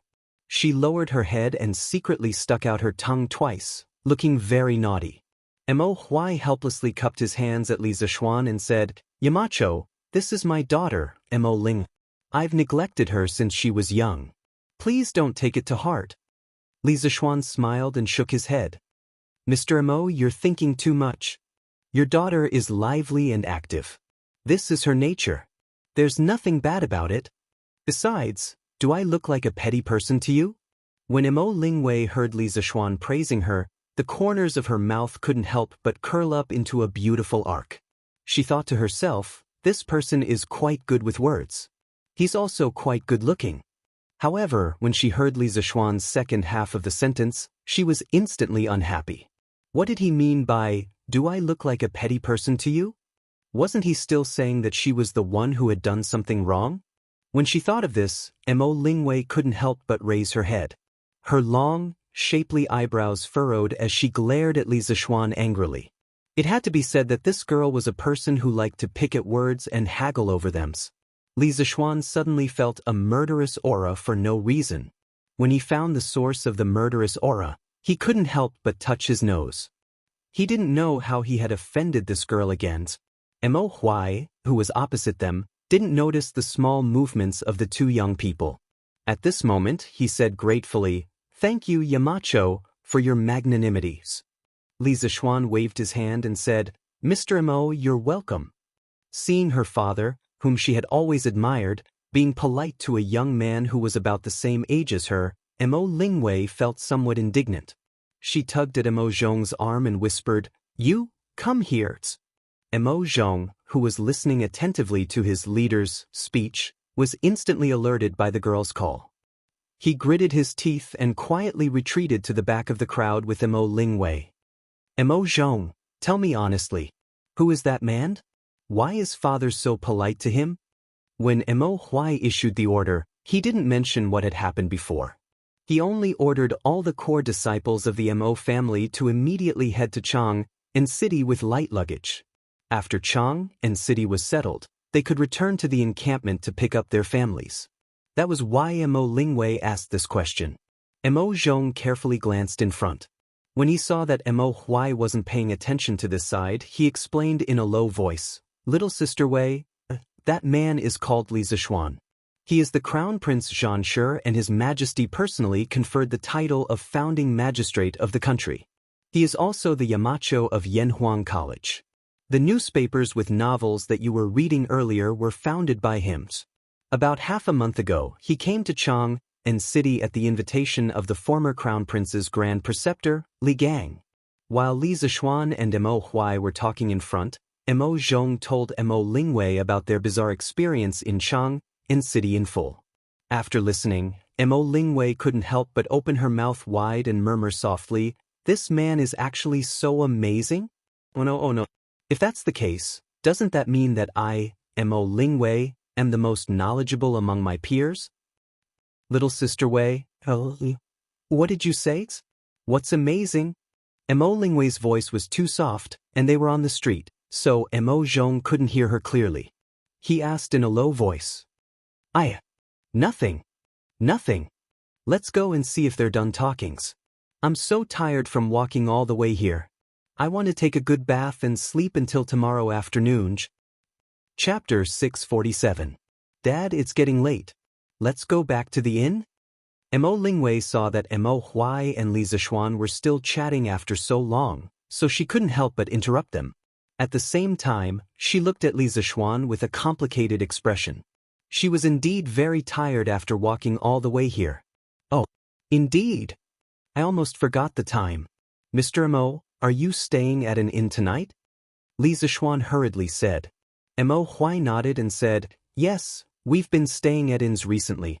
Since His Majesty transferred our household registration to Plum Village, then we'll go to Plum Village to build houses in the future. However, I really don't have time recently, so I can only stay at an inn for the time being. Fortunately, His Majesty personally instructed, so the officials of the Ministry of Civil Affairs sent the Mo family's household registration over a few days ago. Otherwise, they wouldn't even be able to stay at an inn now. In ancient TV dramas or Wuxia TV dramas, we often see a certain hero entering the door and shouting, "Waiter, 2 good guest rooms." Then, the guests would immediately check in. Doesn't it seem very simple? However, the reality is definitely not like that. At this time, if you want to stay at an inn, you have to register your identity. Not only do you have to, but you also have to be checked very closely. However, it's not the modern ID registration. Foreigners need a customs clearance document, but locals need your household registration certificate. China's household registration system originated very early. During the spring and autumn period, it developed into a book club system. 25 houses formed a club. The club's household registration book is in the territory. During the Warring States period, the strong countries did not pay much attention to their people and implemented a system of counting. The local officials had to report the household registration status and tax revenue budget to the king every year. After Xianxia's reform, the state of Qin strictly controlled household registration and combined it with military organization. 5 houses were the guarantee, and 10 houses were the company. After the Qin dynasty unified the country, the head of the Qin dynasty made the land real, and the fields were included in the household registration. In the Han dynasty, the household registration law was in August, and the land and other property owned by each household would be recorded in the household registration book as the basis for collecting population tax and assigning military service and labor. The household register was a combination of population, land, and taxes. The Han household register was created once every 3 years, and it was called the Big Competition. It was also recorded once every 3 years. The annual verification before the collection of taxes was called the Small Case Competition. The Tang dynasty also had a census every 3 years. It was up to the commoners to declare their household registration and fields themselves, and record them into their hands. Li Zheng would then create a household register based on their hands. According to the amount of assets of each household and the strength of its members, the officials would determine the number of households. Households were divided into 9 grades, and collect tax accordingly. The previous record had been changed to once a year, and the years between the 2 records would be recorded in the record book according to the handwritten reports of each year, which was equivalent to a record of abnormalities. In order to prevent people from understating their age or making false claims about sickness and old age, the officials would inspect the appearance of the people and call them group appearance. From this, it could be seen how strict the household registration system was in this era. If Mo Huai and the others were to register themselves, they would have to go through many obstacles in the process, and it would be easy to expose their identities as followers of the school of Mo. But if Li Er personally stepped in, the whole thing would be much simpler. This was equivalent to a country's #1 leader in the modern world personally helping people to apply for an ID card. Wouldn't that mean that they could set up a household register wherever they wanted? Mr. Mo, it's my fault. I didn't expect the Mo family to arrive so quickly, and I didn't even have time to arrange your accommodations for you. I shouldn't have done that. I really shouldn't have done that. How about this, Mr. Mo? You take them to an inn for the next few days and ask for the best room. I'll bear all the expenses, including your and Mo Zhong's in expenses these days. Li Zishuan suddenly remembered that he had promised Mo Huai that he would be in charge of settling everyone in the Mo family. In the end, they were all here, but he hadn't even prepared a place for them to stay. Wouldn't he have slapped his own face until it was swollen? Li Zishuan couldn't take it anymore. I didn't expect you to be so generous, Yamacho. Mo Lingwei's eyes couldn't help but light up as she laughed. Men didn't care about their living environment when they were outside, but women cared more.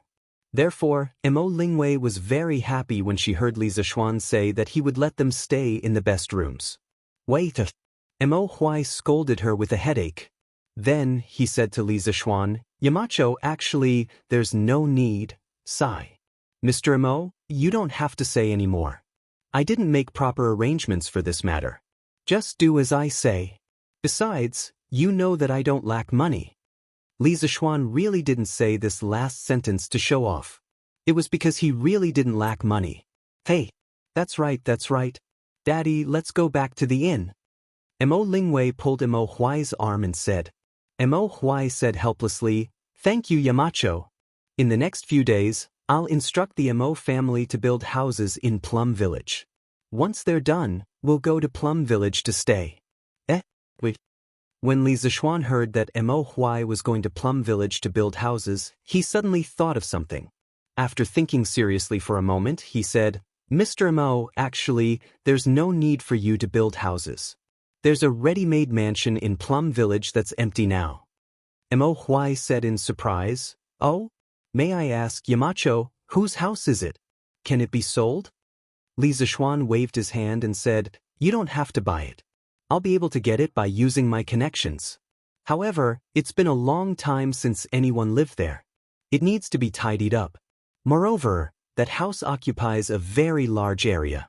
It's more time-consuming to tidy it up. It's already late today. You should go back to the inn to rest first. I'll bring you there tomorrow." "But there's such a good thing? Yamacho, quickly tell me who lived in this house before. Why did he move away?" Mo Lingwei found it unbelievable that they had obtained a mansion as soon as they arrived in Chang. That house used to belong to a landlord in Plum Village. As for why he moved away, I'll tell you in detail tomorrow. Ink Girl and my brothers must be tired from the long journey. So, let's go back to the inn to rest early. Li Zixuan smiled slightly. That's right. The house he was talking about was the Lu family's mansion. It was Lu Shuren who was chased away by the people of Plum Village. Half a year ago, Lu Shuren was attacked by all the villagers and was forced to flee. After that, his mansion had been empty. Occasionally, beggars would pass by and sneak in to stay for 2 nights.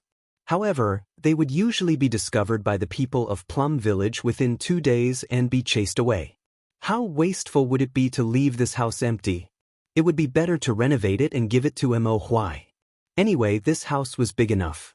It wouldn't be a problem for these people to stay in it for a while. Chapter 648. The next day, Li Zixuan arrived at Yanhuang College early in the morning because he received news that there was a mess at the college. It was just a small mess, but it was really funny. The situation was like this. Yesterday afternoon, some of the college teachers who lived in Chang and naturally went home when they saw that it was time. However, a considerable number of them were not from Chang, and their homes were far from the college, so they enjoyed the treatment of living in a dormitory for the first time in their lives. However, this dormitory was different from any room they had lived in before. Yanhuang College's classroom dormitory was similar to a modern university or middle school teacher's dormitory. Correspondingly, the student dormitory was also similar to a modern student dormitory. The teachers who lived in this dormitory for the first time used the keys they received from Li Gang during the day and smoothly opened the room door. They lit the candlesticks in the room first and looked at the neatly arranged bedside cabinets and quilts in the room. They were quite happy and felt that the environment here was better than some of the big inns in Chang and City. Then they went to wash up and sleep. They saw that there was a small room in the innermost part of the dormitory. Many people guessed that it was a place to wash up. They went in and took a look. Well, there was a snow-white porcelain wash basin, a shiny water pipe, and even a small fairy mirror.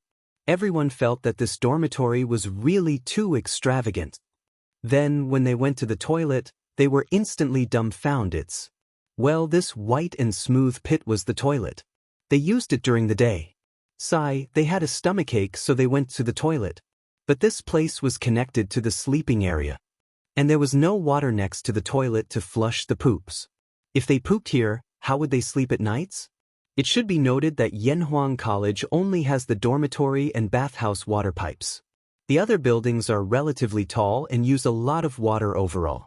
The amount of work needed to send enough water to the water tower at the top of the building is very large. Currently, there is no water supply for these buildings. Therefore, in Guanghua Building, Red Building, and other buildings, there is a bucket of water next to the toilet. Damn, this was not the most important point. The most important point was that after they pooped, they suddenly found that there was no toilet papers? How could this be? These people didn't notice the roll of white toilet paper in the display window. Perhaps even if someone saw it, they wouldn't think that it was used to wipe one's butts. After all, To the ancient scholars, paper was a very precious thing. As a result, many dormitories were instantly filled with the sound of calling friends. Brother Sima, are you there? I'll have to trouble you to help me get a toilet tokens. Toilet token? Oh, wait a moment, Brother Han. I'll go out and take a look. Brother Shangguan, do you have any toilet chips in your house? Can you lend it to me?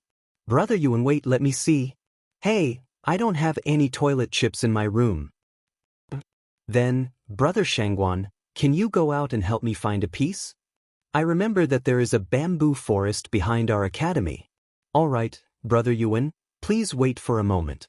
I'll get 2 more pieces while I'm at it. This was the idea of those who knew the names of their neighbors. But some people were assigned dorms, and they did not even know the people next to them. What should they do? I can't chop bamboo naked, right? Hey, it seems like I can. Anyway, it's dark at night and no one can see. Therefore, no one would have thought that the world's top academy 10 years later would have such an unbearable scene when it was just established. Oh, here comes another one. It stinks. Ugh. Isn't it 2F** King Smelly? One can imagine how smelly it is to make a group of cultured people swear. No, I have to finish chopping quickly and go back. Hey, who the F*** touched my butt? F***, old Gong, was it you? There are so many calluses on your hands. It must be you. Last night, the night was dark and the wind was strong.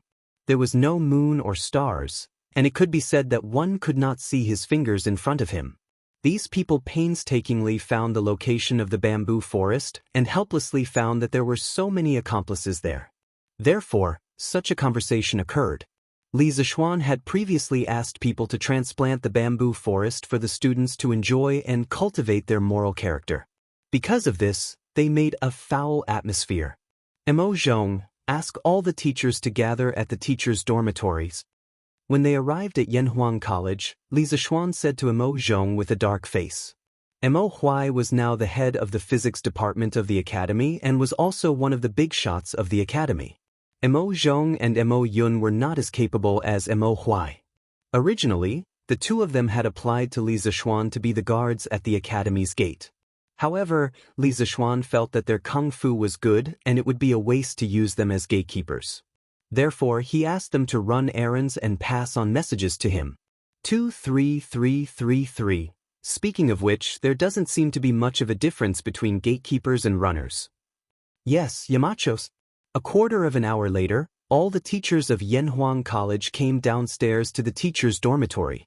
When they saw Li Zishuan's expression, the people who stayed at the academy last night lowered their heads in guilt. Those who did not stay at the academy also looked very embarrassed. Obviously, they knew about the setback that happened at the academy last night. Li Gang came later. After all, he was old, so he did not know. At this moment, looking at this strange scene, the old man felt that his brain was not enough to process. Dear teachers, I am very sorry about what happened at the academy last night. I am responsible for it. For many people, Yanhuang College is a new thing that they have never seen before. However, as Yamacho, I did not teach you how to use these new things in advance. This is my fault. Today, I will take you to familiarize yourself with all the things in the academy. In the future, when the students enter the academy, don't forget to teach them all of these things. Li Zishuan did not blame them. His expression was ugly because too many problems were exposed on the first day of operation of Yanhuang College. These problems proved that there was a big blind spot in his thinking.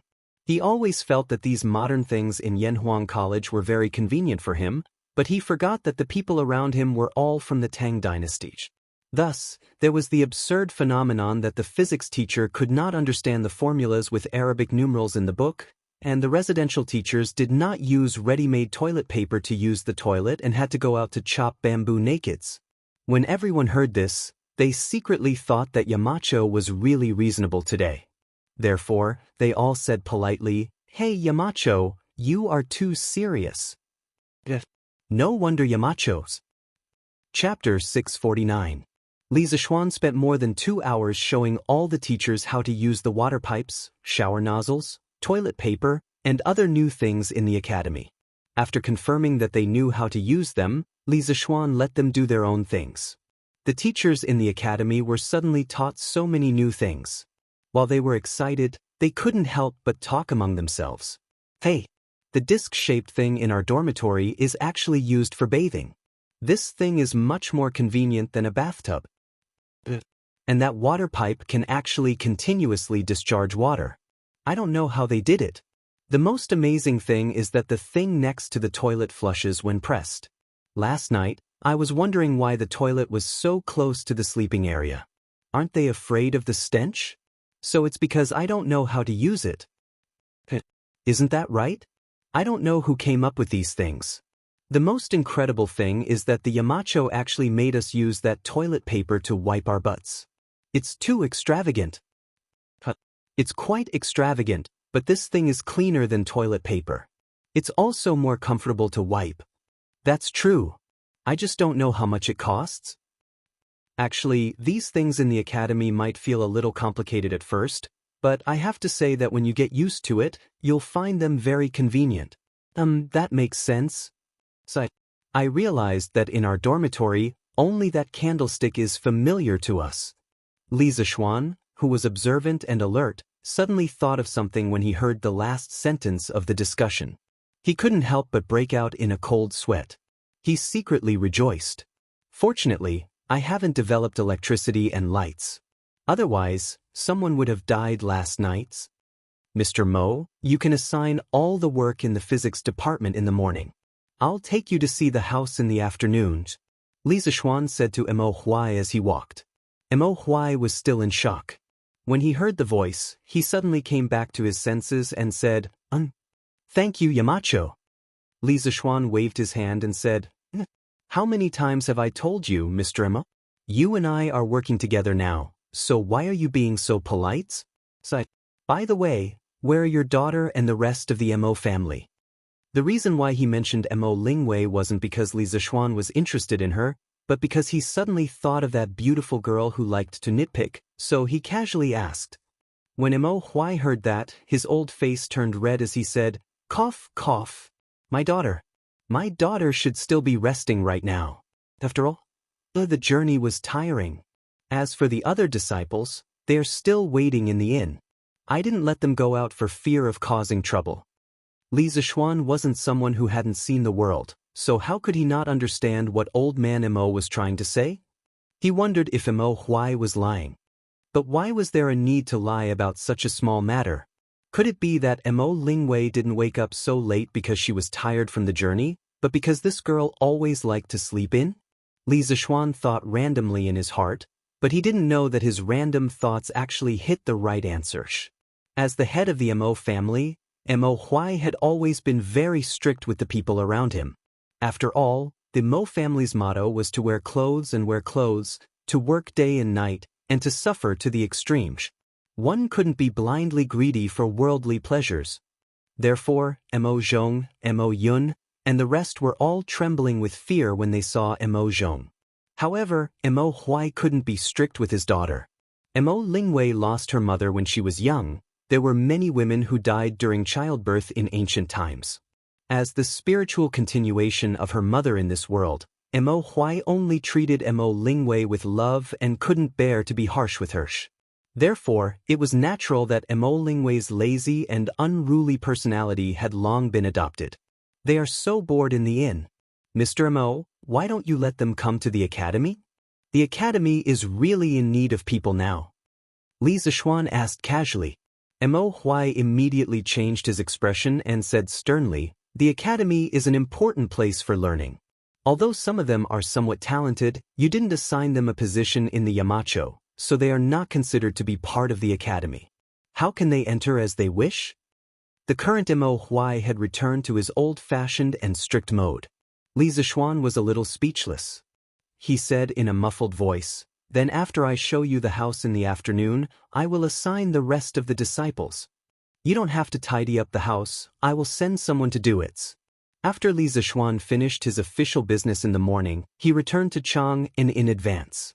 Li Zishuan estimated that it was about time for the imperial court to end, so he rode to the imperial city and found the Ministry of Civil Affairs, later known as the Ministry of Revenue. If he wanted to legally obtain Lu Shuren's house, the Ministry of Civil Affairs had to file a record and go through the procedures.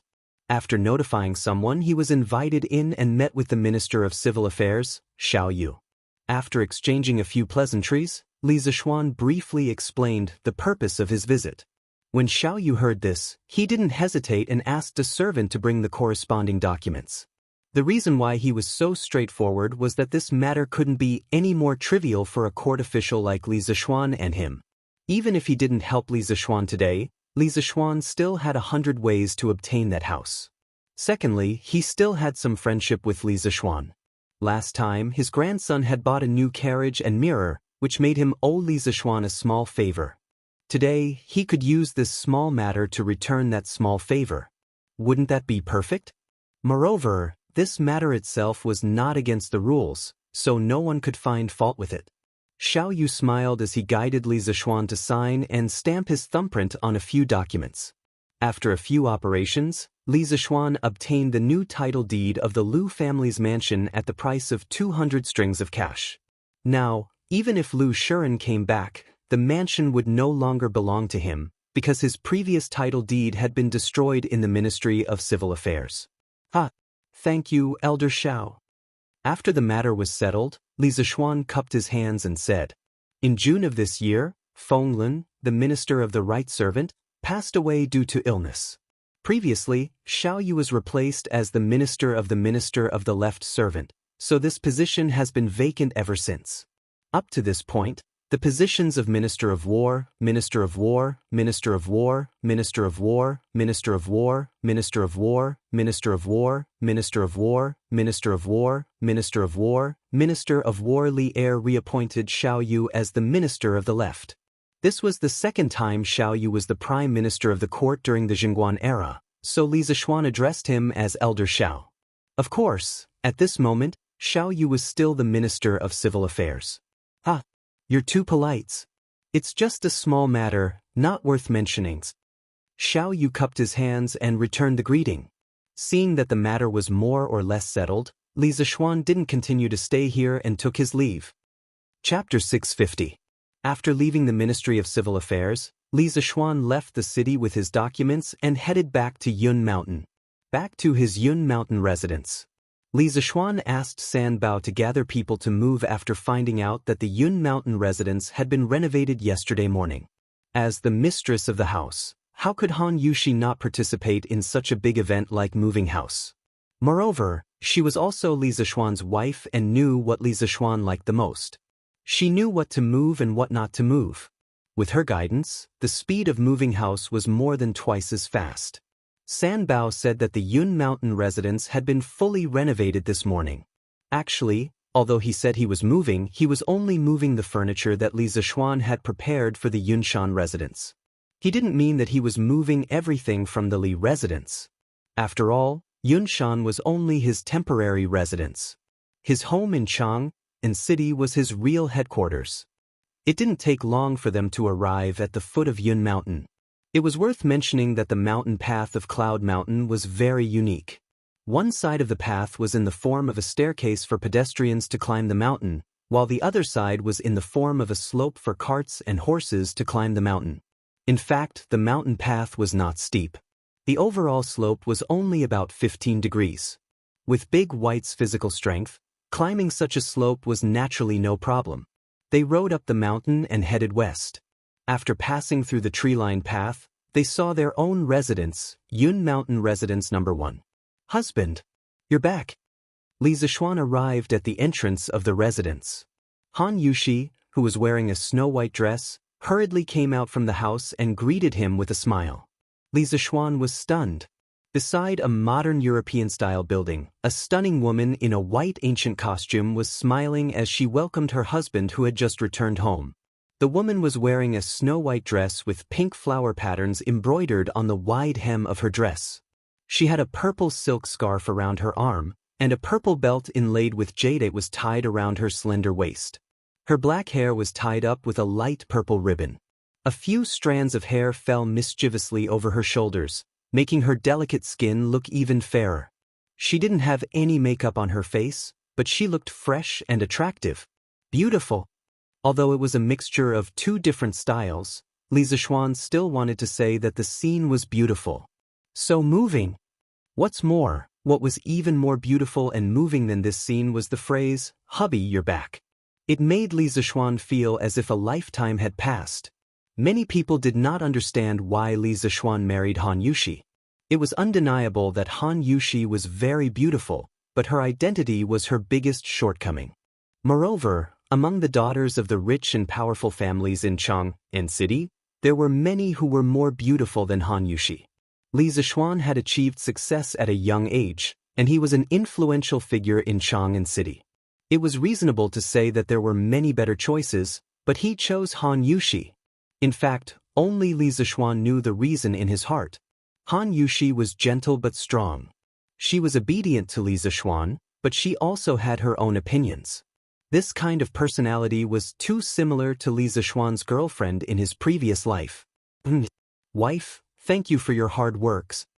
Li Zixuan recovered from his shock, then grabbed Han Yushi's little hand and smiled slightly. Han Yushi was now used to Li Zixuan's little actions, so she didn't blush or shy. Instead, she tugged at Li Zixuan excitedly and said, "Hubby, come and see how I decorated it?" Li Zixuan followed his wife's intention and entered the house. Looking at the modern furniture in the main hall, such as the sofa, coffee table, mahogany cabinets, long dining table and back chairs, as well as the marble floor that was as smooth as a mirror, the clear glass windows, the orange-white curtains, and the snow-white walls, Li Zixuan was once again stunned. Except for the lack of chandeliers, televisions, refrigerators, air conditioners, and other home appliances, this living room was no different from a modern living room. It should be noted that the marble floor was not a modern one.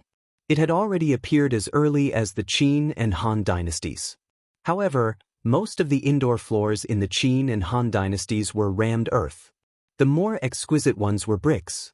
Stone was rarely used to pave the floor because stone would be very cold in winter compared to rammed earth or bricks. As for the wooden floor, it was not common in ancient times. It was only used in pavilions. A layer of wooden floor used for construction had no other effect except to rot and attract insects. "Hubby, how is it? Do you like it?" Han Yushi saw that Li Zixuan didn't speak, so she took the initiative to ask. Li Zixuan took her into his arms and laughed. "Ha! I like it, I like it. This layout is to my liking. Wife, you are a genius." When Han Yushi heard this, her heart was like eating honey. She broke away from Li Zixuan's embrace and said, "Hubby, you must not have eaten yet, right? It just so happens that I am already halfway through cooking. Hubby, you can go to the other rooms. The food will be ready in a while." Li Zixuan touched his stomach, nodded and praised, "You know me." Ha. Han Yushi pursed her lips and smiled. Then she turned around and took the white apron on the sofa. This thing was called the apron in ancient times. She went to the kitchen to cook. In the kitchen, Xiao He and Xiao Shi were helping her look after it. Li Zixuan, on the other hand, began to tour around his own small villa. This fellow actually went to every room. Of course, the one that satisfied him the most was the large mahogany bed in the bedroom. It was not the wooden bed that was enclosed on three sides like a large cabinet in the Tang dynasty. Instead, it was the large bed in the modern era with arched back pillows. A lot of thought was put into this bed. First of all, the width alone was more than 3 meters. It would not be crowded even if 3 people slept side by side. Then there was the mattress. It was installed with the most elastic spring in the workshop. It was very elastic to sit on it. The bed was covered with layers of kapok. At the top, there was a good kapok brocade quilt. Its fluffy appearance made people want to sleep on it. In the Tang dynasty, cotton was only used as an ornamental flower. It was not planted on a large scale. Ordinary people's quilts were made of cloth, linen, or animal leather. The rich people's quilts were made of kapok. The yield of kapok was not as good as cotton, but it was thin and soft. It was very suitable to be used as a warm item. Its effect was similar to cotton. Of course, Li Zixuan would never admit that he had bad intentions when he made this bed. His thoughts were very pure. "Hubby, it's time to eat." Okay, coming right up. Han Yushi's shout came from downstairs. Li Zixuan responded and quickly went downstairs. TSK, this is our first meal in our new home. Come. Let's have a drink to celebrate. Li Zixuan was in high spirits today. He picked up the wine jug and poured a bowl for Han Yushi, Xiao He, and Xiao Shi. Then he laughed loudly. Although Xiao He and Xiao Shi did not know how to drink, they did not want to dampen Li Zixuan's spirits. They all picked up their wine cups and took a sip. Oh, Xiao He, Xiao Shi, do you like this new house? And I like it. Young master, this new house is really beautiful. Xiao He, didn't you tell me before that this place was very quiet? Great. Xiao Shi, you dare to betray me. Chapter 651. Mo Zhong, are you saying that Yamacho is already married? In the afternoon, Mo Huai returned to Chang and city and brought Mo Lingwei and a group of Mahis disciples to Yunshan. On the way, Mo Lingwei asked Mo Zhong a lot of information about Li Zixuan.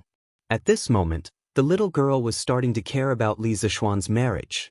Mo Zhong was actually unwilling to be alone with this domineering little devil. Not only him, but almost all the followers of Mahist sect kept a respectful distance from this young lady. As for why Mo Zhong could only say, "Don't ask, she's so ruthless." Only those who come will know.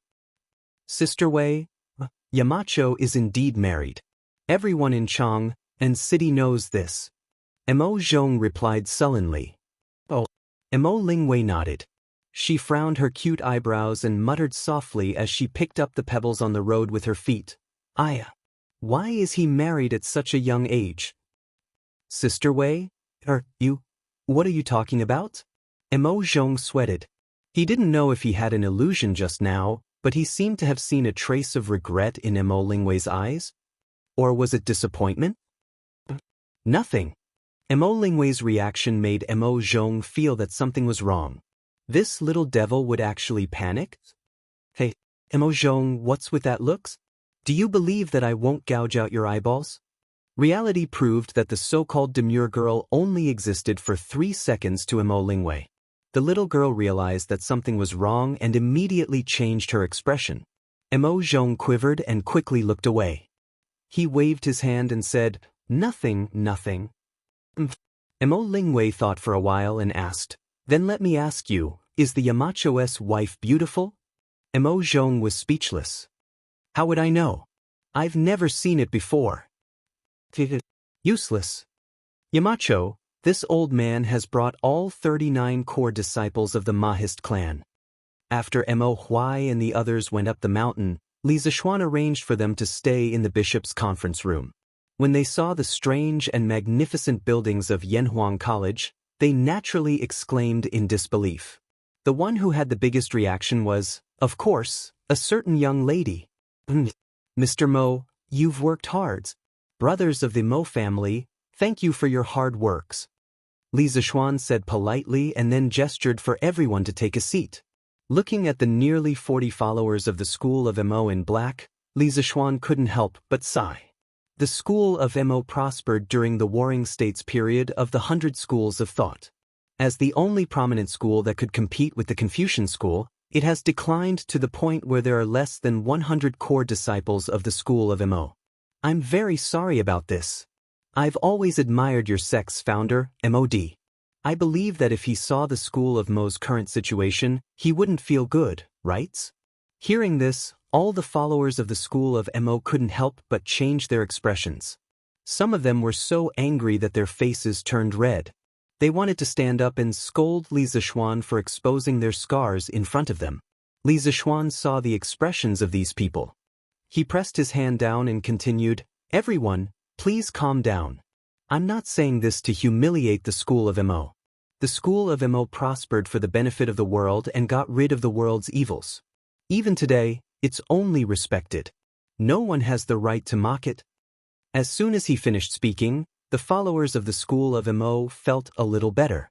The frost in Mo Lingwei's eyes also gradually faded. However, the school of Mo's decline today is an indisputable fact. I'm sure you know the reason for the school of Mo's decline better than I do. Let's not talk about this here today. It's useless to talk about it. However, for the school of Mo, if they continue to hide from the world, they will definitely die. Entering the world is the only way out for the school of Mo. A while ago, Mr. Mo and I came to an agreement that the school of Mo could impart knowledge in Yanhuang College. Didn't the school of Mo prospered for the benefit of the world? The school of engineering today is also for the benefit of the world. As Mr. Mo is very skilled in physics, he was appointed as the leader of the physics department in Yanhuang College. I know that some of you are skilled in physics, mathematics, and engineering. No matter what you are skilled in, as long as you join Yanhuang College, there will be opportunities for you to display your talents. As the Yamacho of Yanhuang College, I invite all of you to join us. For the continuation of the school of Mo, for the sake of the world, and for the sake of the people, let's spread the knowledge that is useful to the world. Here, you can teach the most outstanding students of Tang Dynasty. At the same time, you will also receive the most generous treatments. Fame and fortune at the same time. Li Zishuan gave a long speech and began to bewitch the group. Although their leader, Mo Huai, had already agreed to join Yanhuang College, he did not know how Mo Huai's prestige was among these people. Therefore, he felt that it was necessary to introduce the advantages of Yanhuang College to them. However, it turned out that he was overthinking. We'll listen to you, Juzi. We'll go wherever Juzi tells us to go. Yes, we'll listen to you. Although Li Zishuan's speech was quite provocative, and some people were indeed tempted, they had been influenced by the discipline of the organization for many years and reacted in unison. Mo Lingwei's lips curled into a smile when she saw this. Li Zishuan almost vomited blood. Did I just say so much for nothing? It was a classic case of playing the lute to a cow. At the same time, a sense of vigilance rose in his heart. The discipline of the school of Mo was too strong. If he did not think of a way to assimilate them in the future, they might assimilate the other teachers. This was a cooperation that coexisted with risk and opportunity. However, Li Zishuan felt that his chances of success were greater. Mr. Mo, what do you mean? Li Zishuan urged Mo Huai to quickly state his position. Mo Huai did not dare to delay. He looked at the people of the Mo family and said in a deep voice, "What Yamacho said just now is what I mean. In the future, in Yanhuang College, you must fulfill your responsibilities and preach to the students. You must not mislead them. Also, from now on, there is no Juzi of the Mo family here, only colleagues. You are not allowed to call me Juzi in the academy. Do you